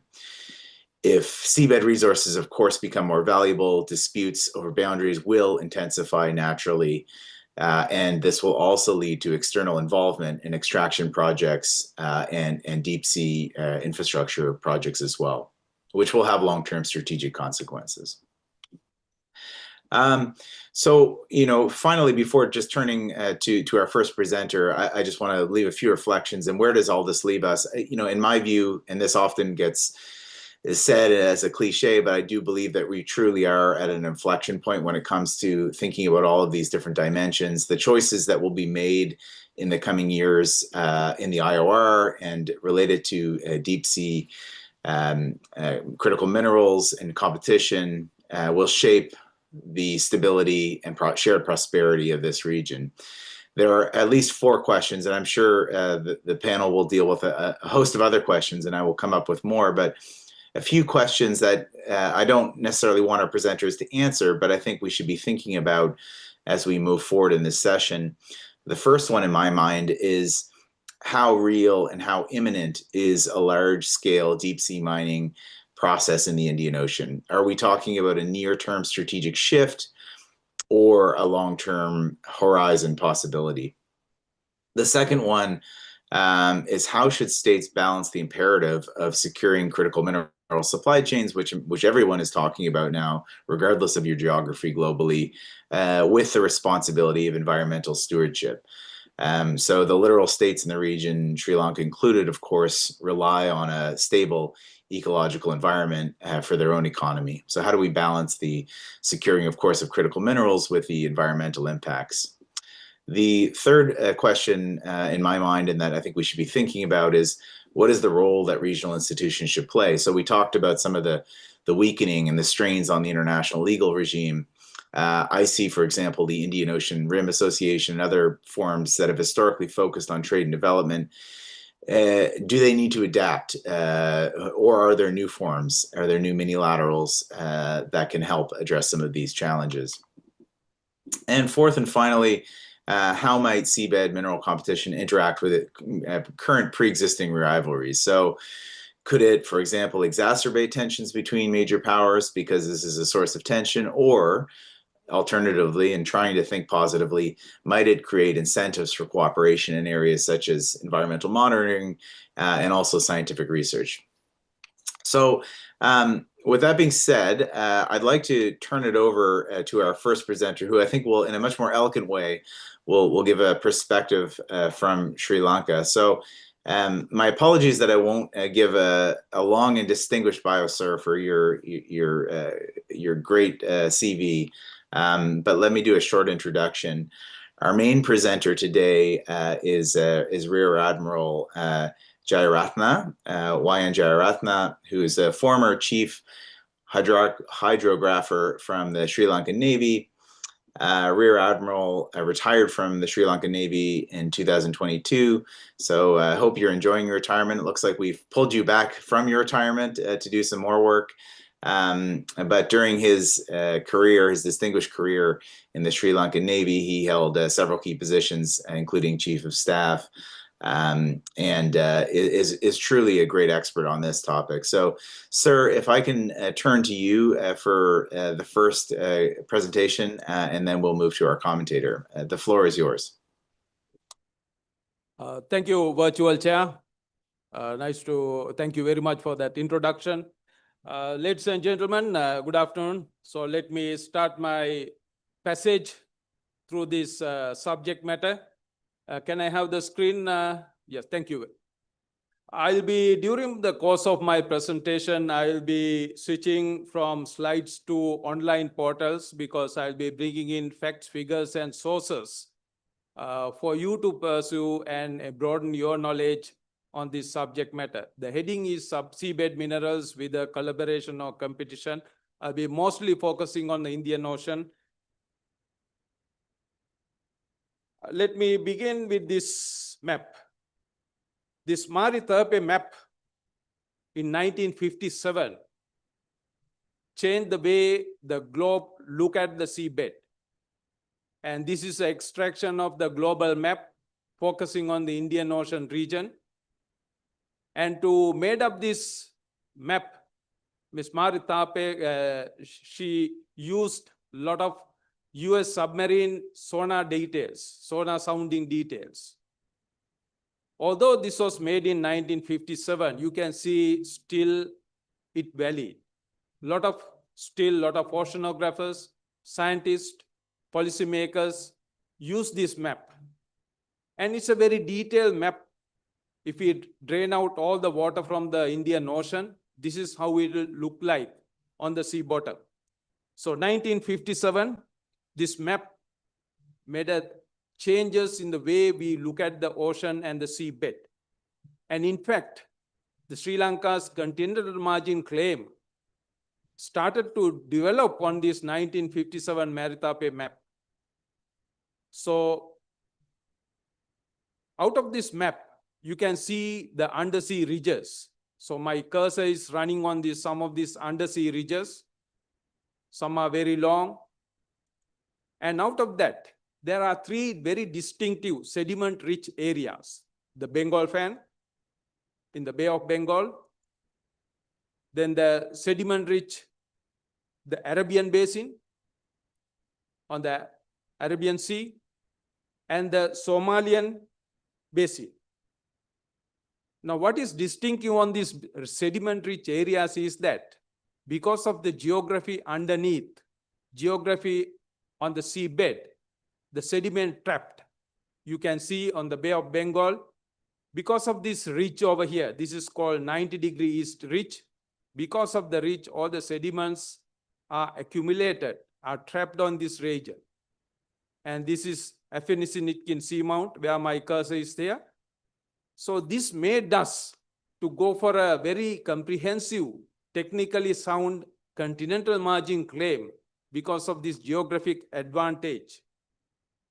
This basic understanding fueled the thought process for formulation of UNCLOS, from UNCLOS the Seabed Authority, and Statement of Understanding. And at the same time, this map gave thought about, this is all scientific in way back in 1950s and 60s. But gradually this scientific thought process turned into a strategic thought process. And today, it is a combination of science, military, naval, resources, economy, and just it's a strategic issue now. So we will be talking about these seabed features, what is it is all about, and then we'll focus on what is there for Indian Ocean region. So let me take you to this website. This is JEPCO website. Let me click it. All these are open source. All are available for you to play around.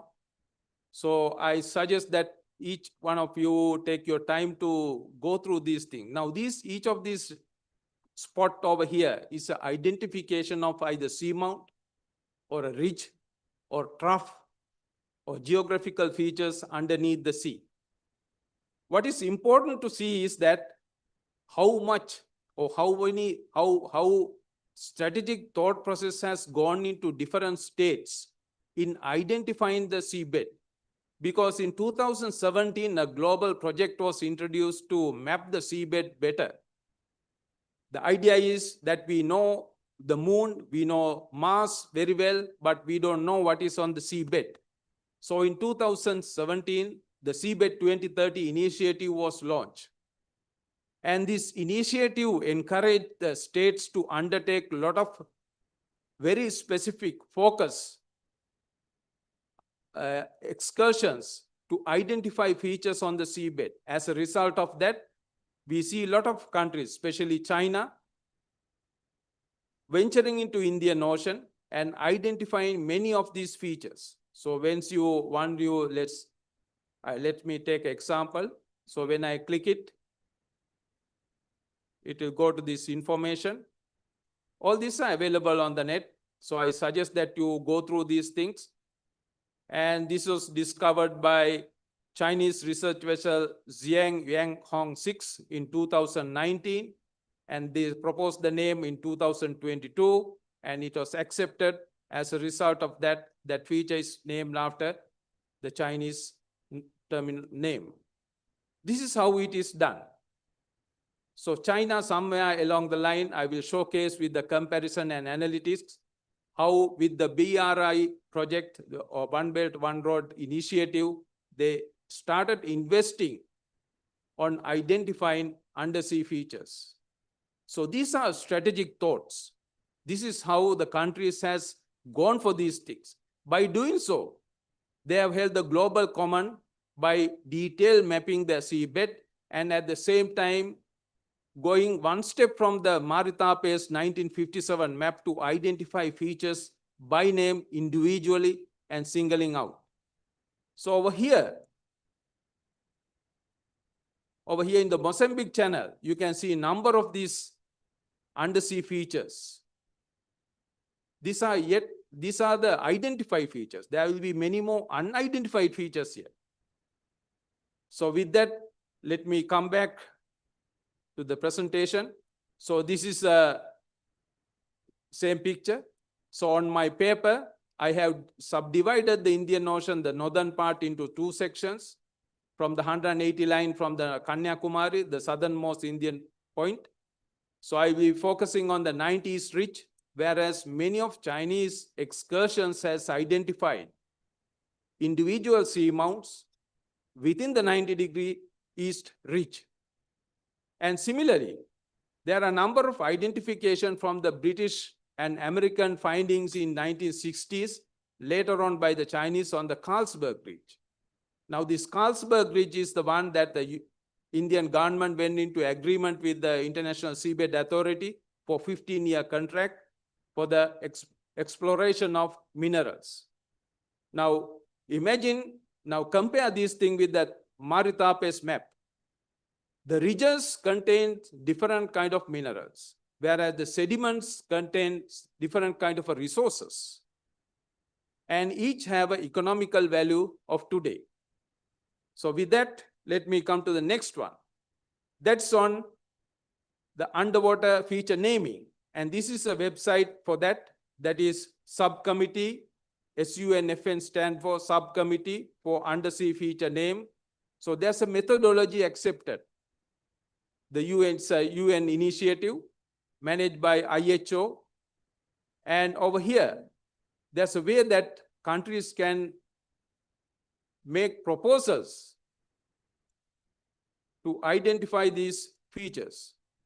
Let me take you to this repository.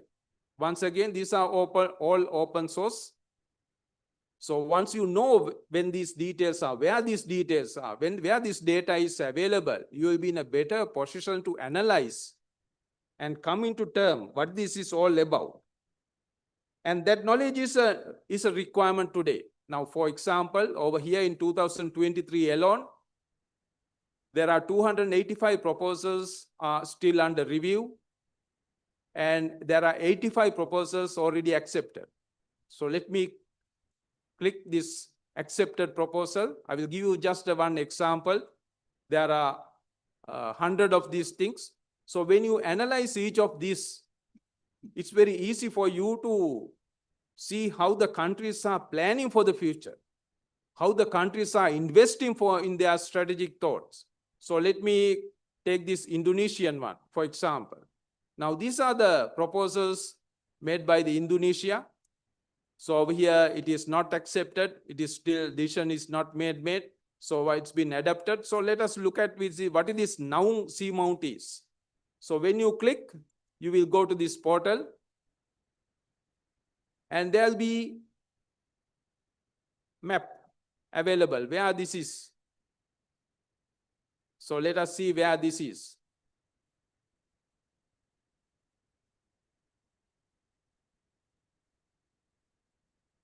So this is Indonesia. So you can see it is more toward the Philippine side.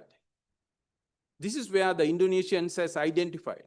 So if you invest for these things, if you identify these features, you have the right to name them with your details. And at the same time, you will come to know what is there. What is the economical value of that minerals or the deposits or the mount. So all these details are there. So it's an exhaustive kind of a study that is involved here for you to understand what this is all about.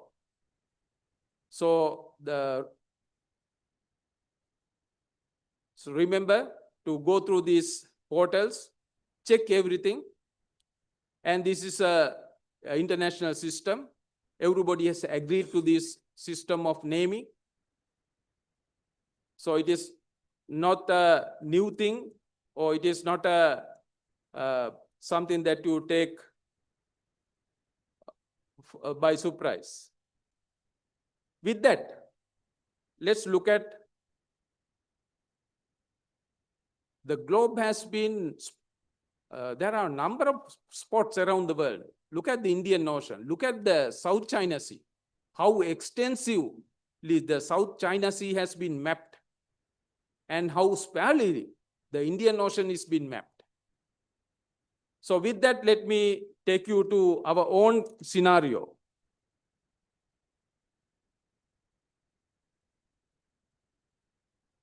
This is Sri Lanka's potentials. During 1960s and 70s, there has been international excursions to identify what is there, what are the minerals, where the oil fields are there. So from those data, this Ocean Management Division of the Commonwealth Secretariat has mapped this rough map. You can see the hydrocarbon basins around Sri Lanka, and where our EZ and where our continental margin outer line is. There's a problem here. Although there's a huge area of potential hydrocarbon basin, the depth of water is too much. We are looking at 4 kilometers to 5 kilometers of water depth. So the technology has not yet developed into go into that line. But this technology is fast developing. So it is up to us to ensure that the future is secured for our future generation to go into these resources and extract it. So this is the fight for this seabed is all about. These are strategic thoughts, and strategic planning is required. And why we failed on that? Despite our early arrangements to find out oil within our waters, we never pursue that with a long-term or strategic idea or vision. Now, I'm a hydrographer, so my life will be missing many if I don't show you a nautical chart or if I don't go for any projections. So you have to bear with me, and this is a nautical chart depicting the Pork Bay and the Pork Strait. Now, these are the 3 points where in the nautical chart, the oil wells were marked: Pedro 1, Delft 1, Pork Bay 1. This is in 1957. So During 72 and 75, the Soviet Russia drilled 3 exploratory wells in the Pesal area and in the Pog Bay area to find out these things, and there was no luck. So all were identified as dry wells, and they were closed down. But in the nautical charts, these are being marked, and these are the locations. So you can see it's all shallow waters. We had an early kick start, but we never pursued it with strategic vision, and we stopped halfway. And same thing happened on the Gulf of Menon. And this is the Gulf of Menon nautical chart, and this is where the Pearl 1, the sea well is, the oil well is. It's all closed up. But later on, where my cursor is running, the Keynes India Limited, when they did the exploratory work over here, they identified 2 locations where the potentials are high, and it has been confirmed. That's it. That stopped. 20 years back, we are still at the same argument, not done, not mapped, and not done any seismic work afterwards. So you can see the difference between my earlier versions where the countries has invested and gone for global seabed, whereas we, as islanders, we still remain within our waters. Should the future hold like that? It's no, because we are in a very crucial standpoint. Look at this statistic. Look at the consumer market. With the world's largest population and the 4th economy in the neighborhood, look at the consumer market and look at the potentials for our development. And with world 5th largest population in Pakistan, 8th largest population in Bangladesh, and the world largest population just neighborhood, all this has to be connected by maritime, shipping, and that need connectivity. And that connectivity needs ports. And Sri Lanka have the ports that the world is looking for, because our 2 deep water harbors, that is Colombo South and Hambantota, can cater for the largest in the trade. And Colombo is within the top 25. It is not because of our production, it is because of the transaction. And look at the Indonesia, the world's 4th largest population. Something to noticeable is that there's no major Indonesian port facing the Indian Ocean. So all the Indonesian ports are toward the archipelago waters. And look at that population, the world's 4th largest population.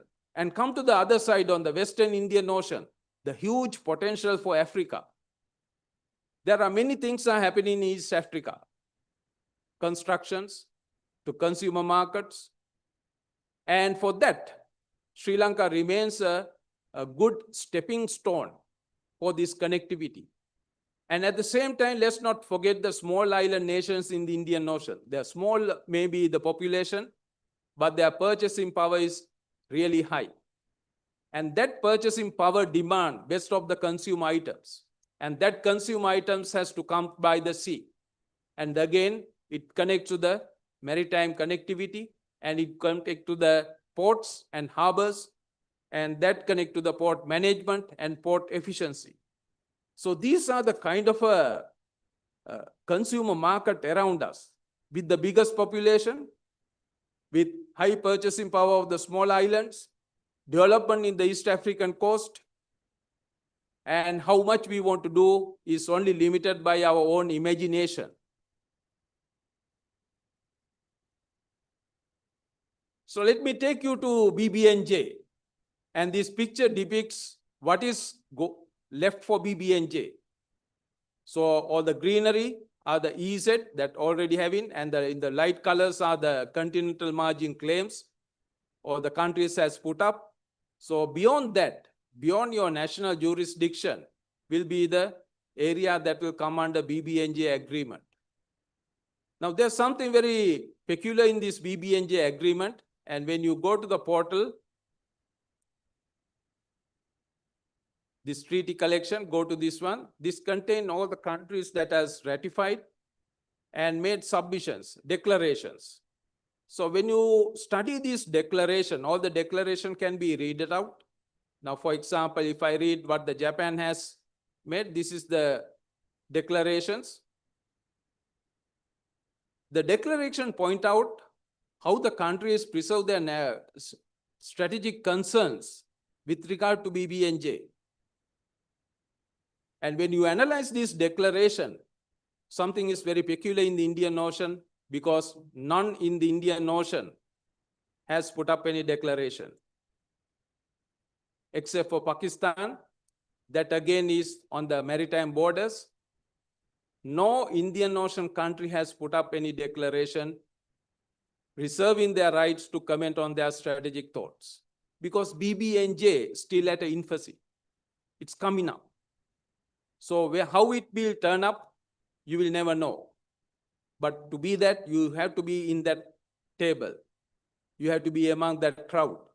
So this showcases the attitude and the kind of a strategic look of Indian Ocean Rim nations on this agreement. Then let's look at some potential issues on seabed mining in the Indian Ocean. So USA's global aspiration for seabed mining is a concern. Let me take you to this congressional report. This is available in the net. US interest in seabed mining areas beyond national jurisdiction, the 2025 document. Now, USA is not a signatory to UNCLOS, so they are not bounded by UNCLOS or the International Seabed Authority's regulations.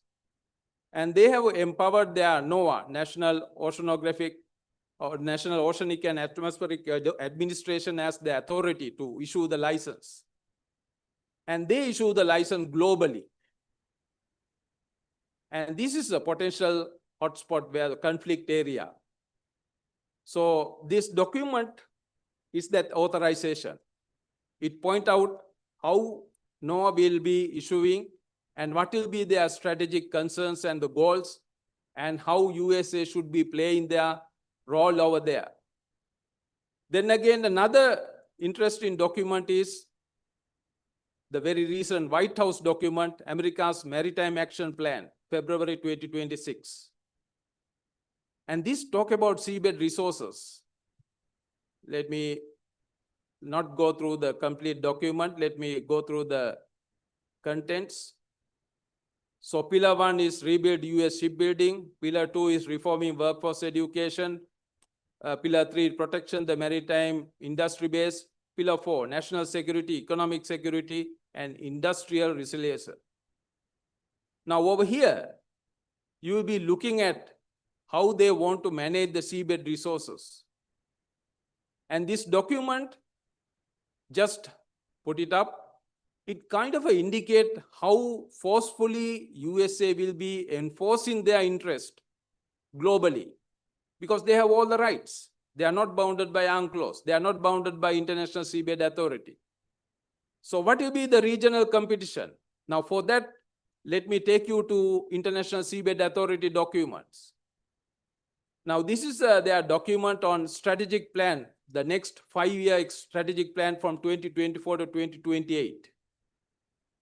Now when you go through this document, other than India, no Indian Ocean country has submitted any concerns. So they have asked for all the members to comment, give their thoughts for their strategic plan. But unfortunately, in this 19-page document, other than India, you cannot find anything else.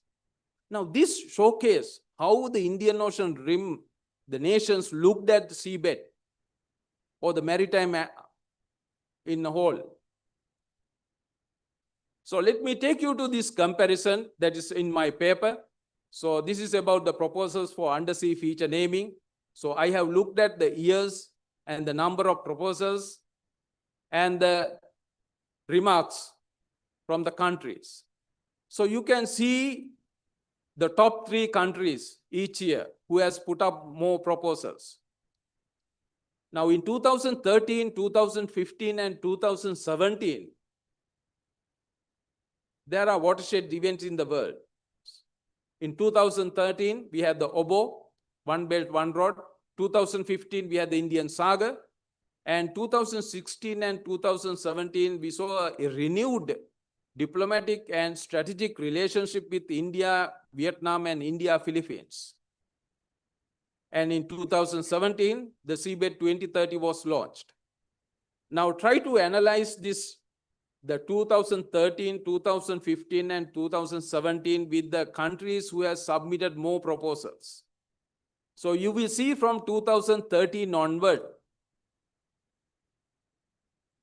effective from 2017, China has come to forefront with many number of proposals because they were all over the globe. They were surveying, they were mapping the bottom, and during that, they were finding new features that are not being named. And look at Vietnam and Philippines. After 2017, all of a sudden, you see Philippines and Vietnam coming into the forefront.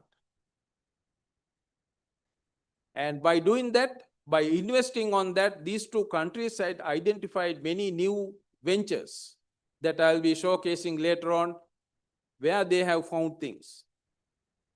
Now, this is another statistical analysis of the worthiness of the dividends of investing on this marine science research and the seabed mapping. So let me showcase now some of the things. This is on the Mozambique Channel. Finding of gas field, LNGs in this Mozambique Channel, in the Mozambique waters. And this is on the South China Sea. Now pay attention onto this Palwan shelf over here. This is Philippines area. And there have been number of findings of new oil fields in this area. And this is another Reuters demarcation of how this drilling is taking place. So many new things are being discovered or seen on the seabed.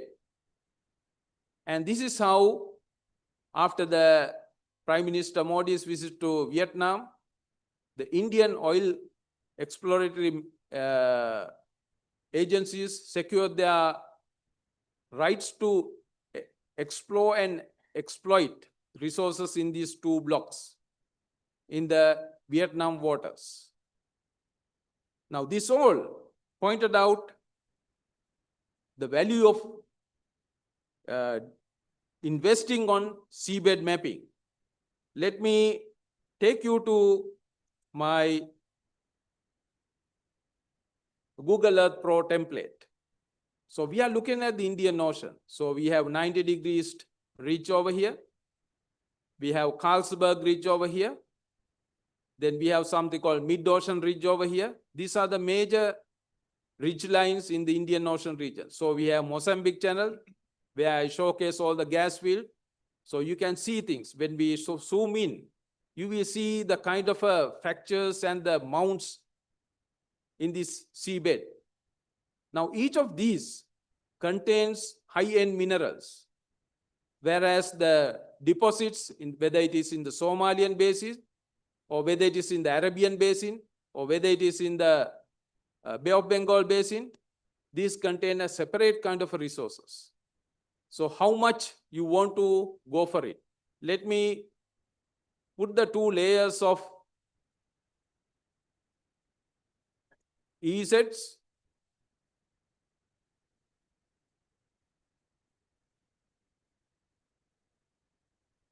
So what the purpose of this is to illustrate what the geography dictates us, what the geography is pointing us at. Geography always dictates the terms and conditions. So it looked like in the Indian Ocean region, there are potential hotspots. So the hotspot will be on the Mozambique, on the small islands, where the lot of French scientific research has gone into this area. And we have another area on the northern part of the Arabian Sea.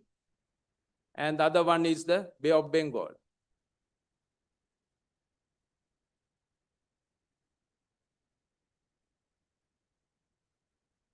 Then look at the potential hotspot. We talk about the Somaliland, the breakaway province from the Somali. So Somaliland is over here. And they are breaking off because of this harbor, the Berbera harbor. Americans are in for that. And it is going to be a very strategic harbor. The reason is this is the harbor and UAE is investing on that. Israelis are working on it. It is basically on the doorstep of Bab el-Mandeb Strait, and it is controlling the Gulf of Yemen. This is going to be a hotspot because Al-Shabaab is operating on this area, and there are many other non-state actors working over there. Some 10 years back, we never thought there will be non-state actors using cruise missiles and ballistic missiles, but the Houthis proved that we are wrong. They are start using ballistic missiles and cruise missiles. So this is going to be a hotspot. How are we going to manage it? And all will be linked to these seabed resources also. This is the Carlsberg Ridge. And similar thing we can expect toward the southern waters over here.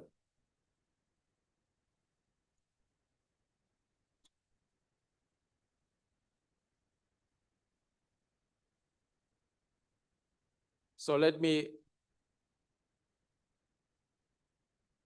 so we have covered these things. Now, as I come to the closing part of my delivery, let's look at the kind of a correlation between the maritime interest and jurisdiction of Sri Lanka. So we have EZ, we have search and rescue region, then we have put up our claim for continental margin.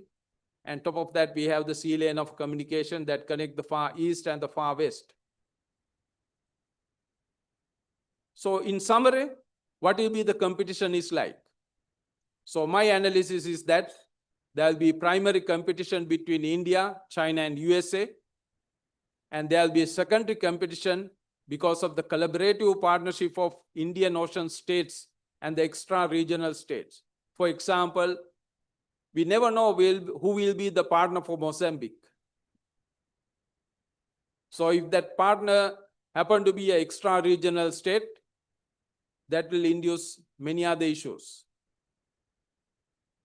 So what will be the policy options the Indian Ocean nations, states has to take into account? So under rule-based order, it is always UNCLOS and the International Seabed Authority. But the rule-based order has gone for 6. It is no more valid. So under no rule-based order, that is the worst case scenario we are facing. So that is where the wisdom of statecraft of the political masters is required. The knowledge about the technicalities, knowledge about the subject, knowledge about the strength and weaknesses, and most importantly, knowledge about the neighborhood. And another policy option, in summary, I can tell that I can disclose is that we need to invest on seabed. How? We need to have active representation in International Seabed Authority. We need to have active representation in BBNJ, and we need to have active representation in marine science research, whether it is collaborative arrangements or whether it is bi-party arrangement. It has to be represented. And all the coastal states need to enhance on their maritime domain awareness, including underwater domain awareness. And each of these coastal states need to relook at their investment of marine science research. From Maritape's 1957 map, for today, the science has become a strategic tool. So that to thrive and survive in that strategic environment, you need to know more science. You need to have more scientific understanding. And with that, ladies and gentlemen, let me conclude. But before I conclude, I want to quote this Canadian Prime Minister Mark Carney's statement at the Davos, Switzerland 2026. I modified that statement slightly. Indian Ocean states must act together because if you are not at the table, you're on the menu. So with that, ladies and gentlemen, let me conclude. Thank you very much for staying with me.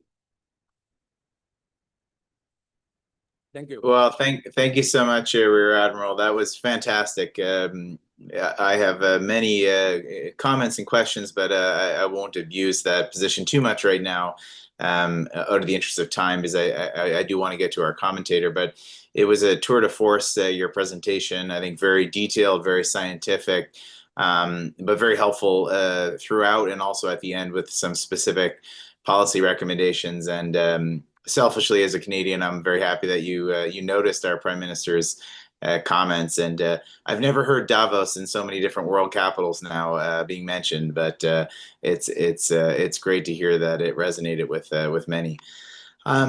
So I'd like to move along before sort of getting to the discussion. I know everybody's been very patient around the table to wait before getting their questions in. I would like to move at pace to our commentator, who also has been very patient, for his comments, and then we will open the floor more broadly for questions and comments and insights. So if I can turn the floor over, so I'll just very quickly do an introduction. Dr. Alexei Kuprianov, sorry, is the head of the Center of the Indo-Pacific region at the Primakov National Institute, Research Institute of the World Economy and International Relations, Russian Academy of Sciences, and he's studied this region for most of his career, an expert on the Indo-Pacific. So Dr. Kuprianov, I'm going to give the floor to you for your comments. Feel free to make some reflections on some of the Rear Admiral's comments, and I'm sure that you have your own insights and reflections that you'd like to share with the room as well. So Dr. Kuprianov, the floor is yours. Thank you very much, dear moderator, dear friends, dear colleagues. First of all, I'd like to thank you for the kind invitation to participate in this outstanding conference. It's a great honor for me. So it can be a mistake, but Bahoma is tutti. Am I right? Yes. Okay.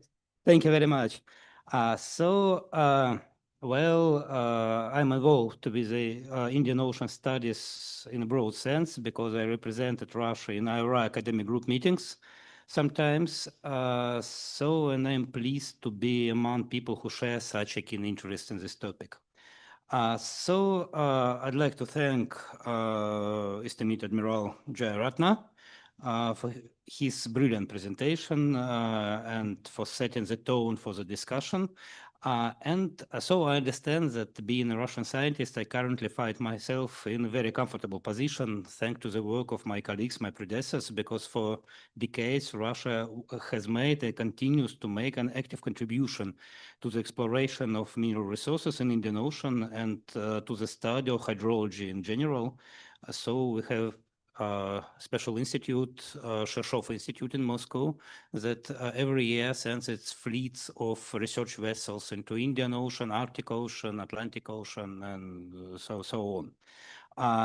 And my position is even more comfortable because my current interest in Indian Ocean seabed is purely scientific without geopolitical implications, because now Russia has no other interest in Indian Ocean region other than scientific research and establishment of mutually beneficial economic ties. Well, I'm a historian, and I'd like to begin with history because it's generally accepted that during the Cold War, the global situation as a whole, so when we had two blocks pitted against each other, was more dangerous and tense than it's today. But it hardly applies to the Indian Ocean region because during this period, American squadron in Indian Ocean and Soviet squadron that were deployed there. The later Soviet squadron was called AIDS Task Force, Восьмая оперативная эскадра in Russian. There was no real confrontation between United States and Soviet Union in this region, because in fact, American and Soviet sailors often performed the same missions, protecting shipping, mine sweeping, scientific observations. And so these scientific observations primarily pursued within the programs of SCOR, and International Oceanographic Commission, IOC, and Sri Lanka was a part of these programs. I think it's a good example of cooperation while competition pattern. And so in those days, the development of deep sea deposits, except oil and gas extraction, was mostly the stuff of science fiction. And so Soviet Union had no need for such development because we had large deposits of oil, gas, manganese, iron ore in our own territory. And now situation has changed. So Russia has a lot of iron, but the main manganese deposits, almost all processing facilities, remain in the new independent states. And Russia currently imports manganese primarily from Gabon, South Africa, and India. So we have a great exploration and development program in Arctic Ocean floor, but the problem that the seabed there is very poor in manganese due to specific characteristics of this equatory, because the polymetallic nodules, they are rich in iron, but very poor in manganese. Therefore, we're deeply interested in developing manganese-rich polymetallic nodules in other regions of the world ocean, but primarily in the Pacific Ocean, because in the Clarion-Clipperton province mainly, and that means that Russia is willing to share its developments and lease its vessels with friendly countries planning exploration and development in the Indian Ocean, but it's unlikely that Russia will pursue this on its own.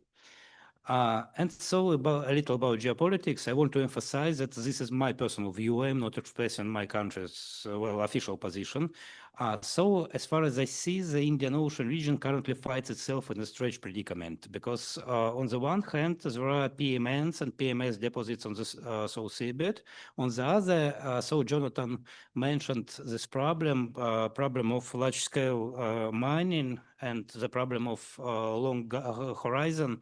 And I think that our technologies for extracting are under development. And so we have the situation of Burton Bush, in fact, because this race is currently over the target that we cannot extract, so make large-scale extraction, because technologies are currently unproven. It's not clear how profitable will it be.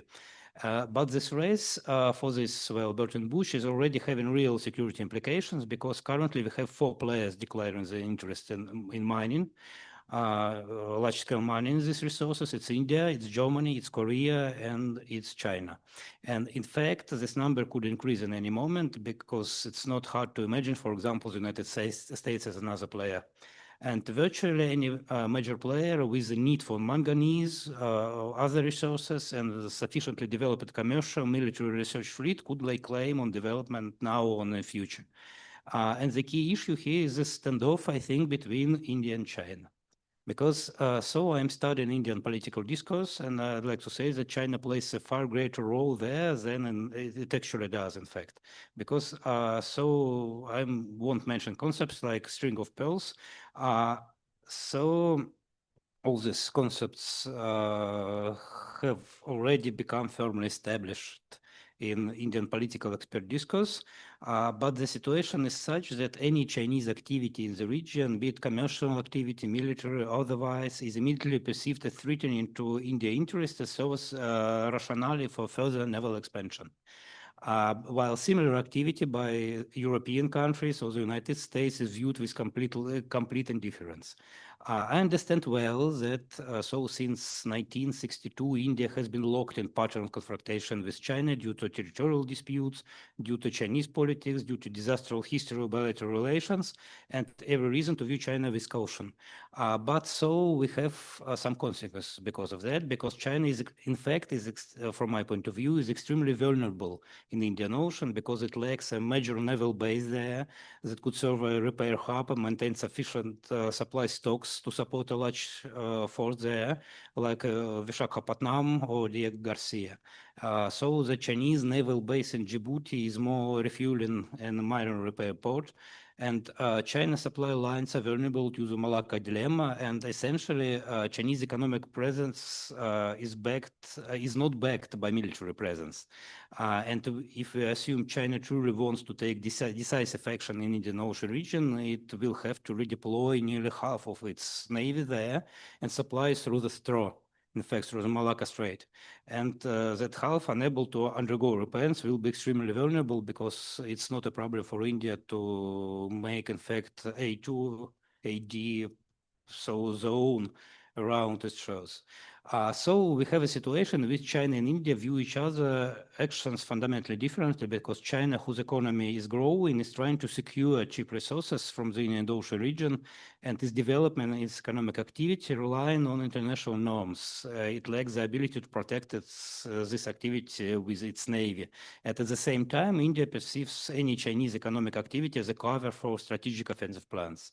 And small and medium-sized countries in the region find themselves trapped because they cannot damage relations with India because it's most powerful regional player. And at the same time, so they depend on China economically, financially. And so Seabed resources must be viewed through this lens, I think, because we understand that no country will be able to launch large-scale extraction anytime soon, but any Chinese activity in the region will be perceived in an attempt to gain strategic dominance that will create further tension to worsen the situation. And we understand that China will continue to send research vessels to the Indian Ocean, and India will perceive them as recon vessels that, let's face it, in fact, it's effective, so they effectively perform both functions like any research vessels in any navy. So what can be done to avoid this? So I understand that, well, maybe it's a buzzword, but we need to strengthen mutual trust because we have a platform for this. We have IRA, so where India is dominant power, Sri Lanka is a significant player, and China observer state. Maybe something like consortium involving third countries with no direct interest there, for example, as Russia that possess unique technologies of extraction, and Arab countries that possess a lot of finance. So, in my personal, well, I will speak as a scholar who works with the oceans. So I think that scientific research must play a vital role in this trust-building process because we still know very little about polymetallic nodules and the role they play in the ocean. So the recent discoveries of, for example, of dark oxygens in these polymetallic nodules, it's a good illustration for this because we know that polymetallic nodules being toxic heavy metals. And we are not sure that mass mining won't lead to releasing it back to the soil. We almost certainly know that current mining methods will destroy deep sea ecosystem. It's possible that mass mining will cause such damage to the ocean that our next generation will face with that, and we must urgently find ways to mitigate the impact of this seabed resource extraction. And I think we have about maybe 1 or 2 decades for this. And we have, IRAC as academic format that can play a key role in this, attracting hydrographic scientists and public and private funding for research before exploitation begin. And I'd like to repeat that Russia is interested in conducting this research as widely as possible. And I believe it's a crucial task because it's common phrase that our grandchildren will live in completely different world. Well, geopolitics will be completely different, of course, but so our Earth will be the same. Thank you. Thank you so much, Alexei. That was great. That was fantastic, and concise, but very full with a lot of points that I think will lead to some reflections and some questions, I'm sure, from our audience. So the table has been set, everyone. That was a great presentation by the Rear Admiral and a great comment as well by Alexei. And I think you've met the challenge of a few of the sort of questions that I mentioned at the onset. I think the one sort of question that I would have, so let me abuse the position of the moderator to just ask one quick follow-up question and sort of stimulate. I don't believe that we have a group that's anxious not to ask questions. I'm sure everyone is very keen to ask their questions, but just while the rest of the table is thinking about their questions, let me ask one to both of the participants. And I think this goes to the governance and institutions point that I mentioned, and I think was referenced by both of you. is, of course, we reference some of the legal frameworks that we have right now. We have UNCLOS, we have the Seabed Association. And I think, Rear Admiral, you mentioned at the end of your presentation, well, you did reference as well the Davos speech, but you referenced that the rules-based order is perhaps on life support, if not in the current iteration that we believed that it was in. So with all this being said, and with all the strain that we know the legal regimes and the international institutions are facing, what recommendations do you have on ways to reform those sort of pieces of legal infrastructure? And also, what sort of new minilaterals would you think might be useful from an IOR perspective? Are you seeing anything right now that could help address some of these gaps from a governance perspective? So maybe I'll turn to both of the panels for quick reflections on that, and then afterwards we'll open the table up for everyone else to have their comments. Thank you, Chair. Can I have the screen coming up, please? Technical team, can I be connected to the video wall? Well, the answer for that is our Indian Ocean, our survival, our future rely on collaboration. We cannot afford to have competition as we see in the Pacific, especially the South China Sea, the Southern Pacific islands, because that will be very detrimental to the national causes, national aspirations. So in that case, it all depends on how we want to engage with each other. Let me showcase this one. Can I? Yes, thank you. So this is taken from International Seabed Authority. This is the Indian Ocean region. This is about polymetry like sulfate nodules and manganese deposits in the Indian Ocean region. Right now, this license has been issued and it has been happening right now. So right now, everything in the Indian Ocean is governed by International Seabed Authority regulation and the framework, and that has stood itself for the last 2 to 3 decades. So the only external force that can unbalance this easygoing management cycle will be the external forces going for bilaterals and looking for exploration and exploitations beyond the UNCLOS or beyond the International Seabed Authority's regimes. Can they do it? Yes, they can. It's all possible. And who are the extra regional players that will not be binded by? It will be the Americans, USA, because the China is a signatory to UNCLOS. So looking at all these things, that is why I emphasized that our statecraft need more wisdom. How to work it out? How it may look very lucrative for your economic aspirations, but let's not forget the kind of repercussions that it will bring to the region and to the neighborhood. So this need wider statecraft capabilities and understanding. So I would say that is the best reform that we are looking at. So we cannot be investing today to have this knowledge tomorrow. No, you cannot have that. It takes decades to develop this kind of a capacity and knowledge base on the seabed and the features and the ability to do undersea mapping, the seabed mapping. But we always can collaborate with global initiative like Seabed 2030 and be a partner for that with whatever the capacity we already have. Now for that you need to go and you need to have an outgoing personality. Let's go and engage. It's not going to bring any harm to us by not going out and engaging with these global bodies, regional bodies, and talking to each other. That will be my answer. How about you, Alex? You want to comment, please? I'd like to add just one point that I think that, in fact, we do not use the full potential of existing organizations and structures. In fact, we have UNCLOS, we have IROA, and so we can so use it more promptly well. And for example, so I can remember the meetings of academic group of IRI, and I have to say that so the main problem that well, the understanding, common understanding of scientists that so we are not so closely, not so fully connected to the politicians and so persons with persons in power to, of course, not to, well, the main problem I'd like to say is that the problem of so the position of scientific community inside the so all these bureaucratic structures.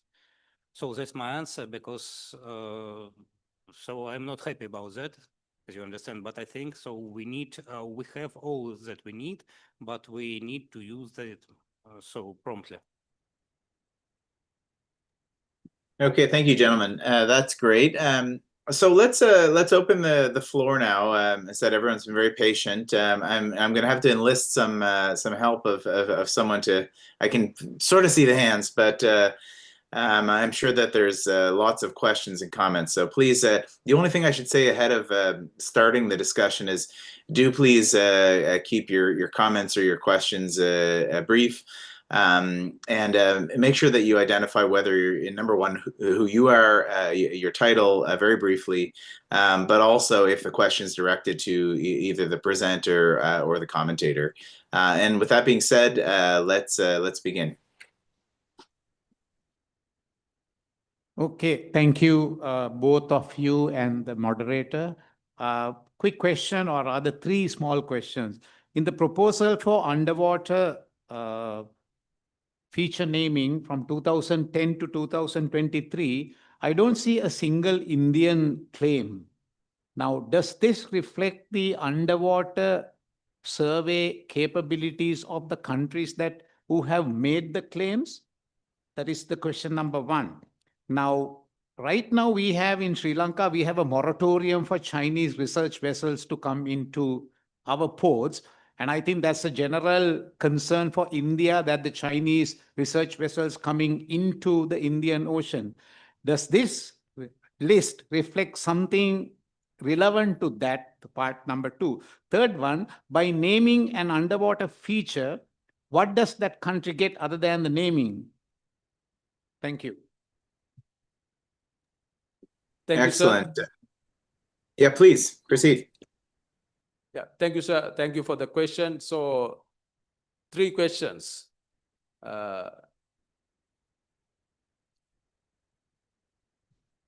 Which order may I take it? Right.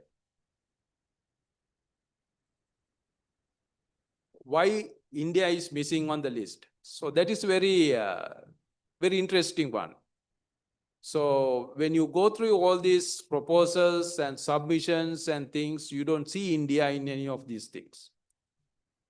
So apparently, when I looked into that, India has focused more on the resources, resource identification, and exploratory activities only. Whereas the Chinese part, you can see that it is globally, they have gone out, just like in the Indian Ocean, the Atlantic, in the Pacific. It's very clear that they have started mapping the entire bottom.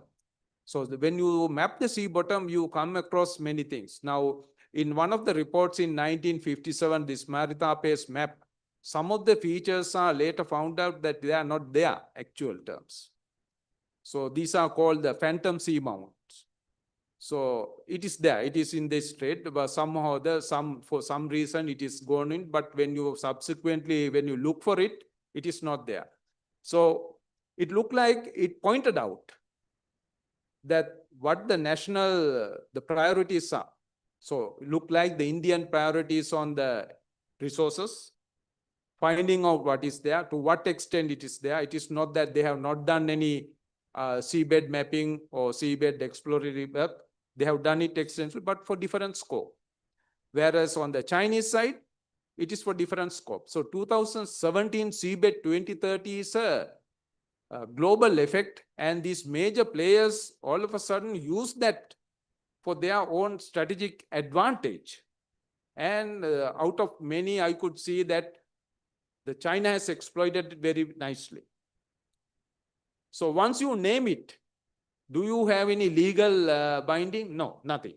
It is just your name. But when you look at the globe, when you go to this website and when you look at everything is filled with this country's names and this country's name, it gives a kind of a impression in the global arena who has more understanding about the seabed.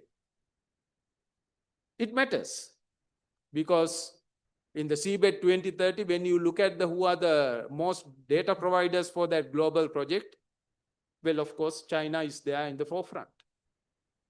So they have contributed to the global commons, whereas some countries has not contributed it because that is their national scope. Their strategy scope is not in that case. Have I missed a question, sir?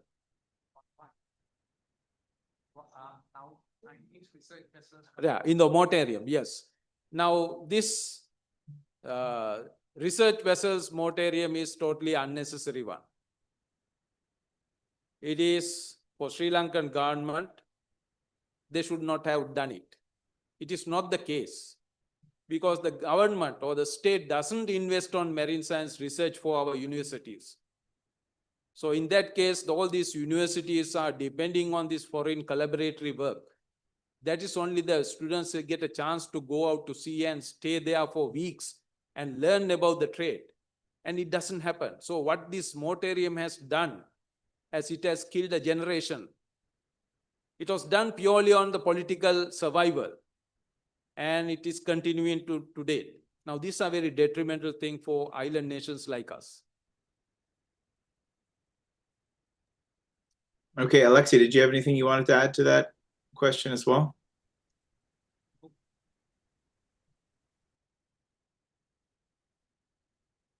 No? Okay. Cannot add anything.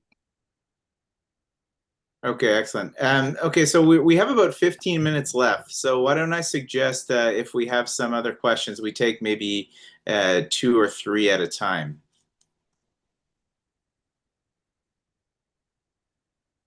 So do we have a next question? He cannot see you, but you can ask. Right, thank you. Asri Fernando for the Sunday Morning newspaper. The question goes to both panelists, and to start off to Admiral Jayaratna, does the Sri Lanka state understand the gravity of the need for seabed mapping, or do we have to take the horse to the water, pardon the pun, for them to understand it? Because in terms of policy, we really don't see much traction or priority given to this very important subject. Secondly, to both panelists, if we are to use IORA as a platform to further improve regional cooperation on mapping, seabed mapping, especially for the smaller littoral states who do not want to be, blocked into either major power drives. How can we set about doing that? Should it start on a basis of scientific understanding, or should it start on a basis of resource mapping? Thank you. Shall I take it? Right. Well, whether we as islanders has understood our oceans around us, frankly, no. We are yet to grasp the essence of this oceanic space around us. But unfortunately, we have not. Are we the only one? No, it is not the case. When you look at the history since independence, now 75 years, we are yet to understand or grasp the essence of our oceanic environment. And it was the same for India. Although no matter how Panikkar wrote about these theories on oceans and things in 1940s and 50s, till 1980s, nothing happened. So this is the good example I can take. from my neighborhood to tell that let's be hopeful that because we cannot afford to go like this. The more we early or the promptly we understand the nature of this oceanic space and the maritime affairs, it will be good for the region. It will be good for the neighborhood. So it will be complementing each other rather than competing with each other. So we should be looking at this statecraft. That is the very reason why I use the word the wise statecraft is required. Island nations like us in the Indian Ocean, we need to have that understanding to survive and step into the future and step into the need of the neighborhood and not the region. Can IORA be the platform? Yes. There are many instruments we have around us. So once again, we can work out the methodology and the platforms are already available. But there's issue, the trust issue. So the trust issue has to be addressed. Now, it is not going to be an easy one. Addressing the trust of neighborhood and trust on region. So this takes time and this takes a lot of personal charisma and the knowledge to build on those things. So I would say this Canadian Prime Minister's comment will be a wake-up call. If you don't sit on the table, you're on the menu.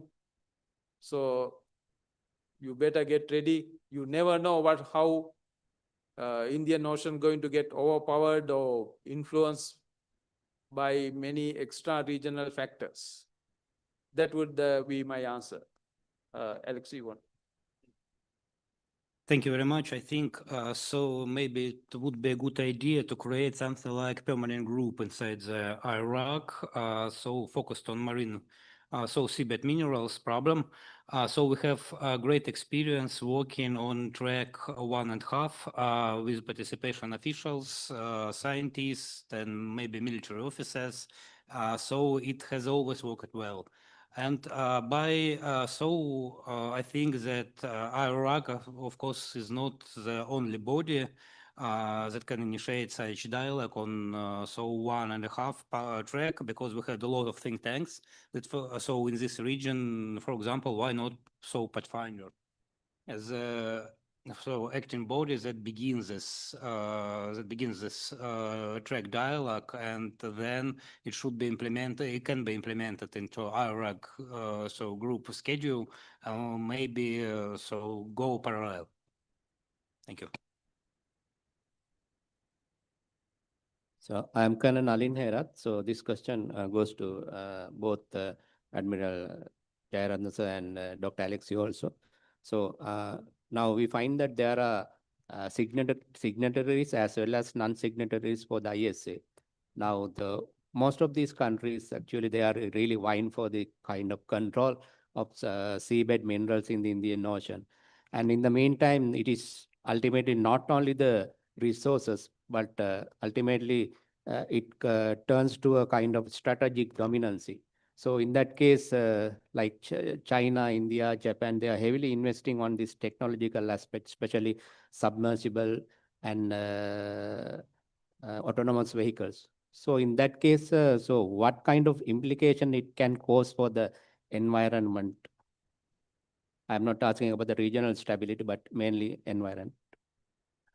There are many lessons we can already learn from how the South Pacific Islands are handling this. So it is not that we are not left with any solutions or answers for our queries. So when you look left and right and the global arena, you can see that South Pacific Islands has faced that, and they have gone through certain distance with the understanding and implementing certain arrangements.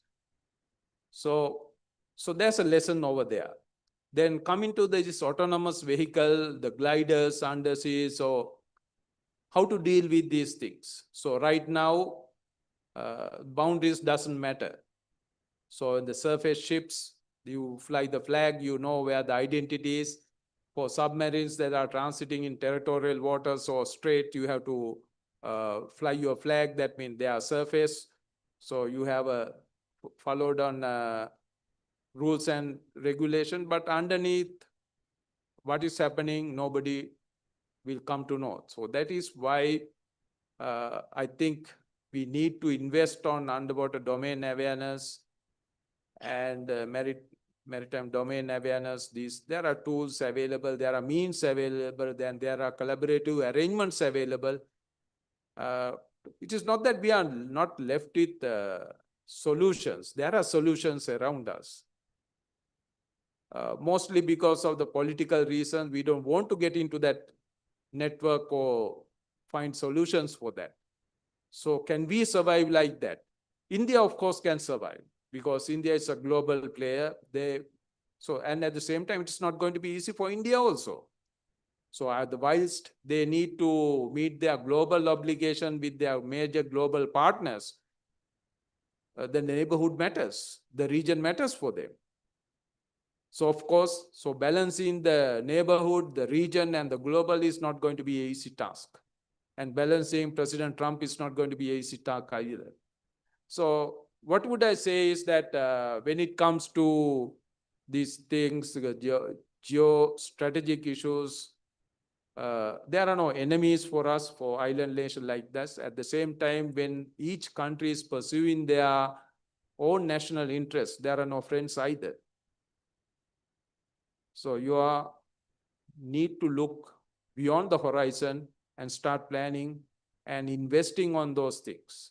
And for that, you need to have the broader outlook outward. So I'd like to add just, well, a couple of words, because in Russia, we have lessons learned from working on the Arctic shelf. And I'd like to say that extraction there is much easier, but we see a lot of environmental problems, often unexpected ones. For example, mud tails, we were surprised when we found that during the excavation process. So you have a situation we have a great fan of mugs that completely changed the ecology in this region. And essentially we have two options. First is dredging, and second is careful but more expensive extraction in the future, of course. But in any case, I think we need to conduct research first. It's like archaeology, you know, that so if you want to build a shopping mall and find ancient burial ground, you must first excavate the burial ground for scientific purposes. So we need now, so I'd like to repeat my point from my my speech, that in fact we have a decade or two to understand how this excavation process, so what remains will be after this excavation process. So I think it's my main point. Thank you. Okay, well, we're getting very close to the end now. So maybe if there's one more quick question that anybody has, and then I'll turn to the panelists for a minute each, perhaps for some closing reflections. So is there any other final questions on the floor? Very brief questions.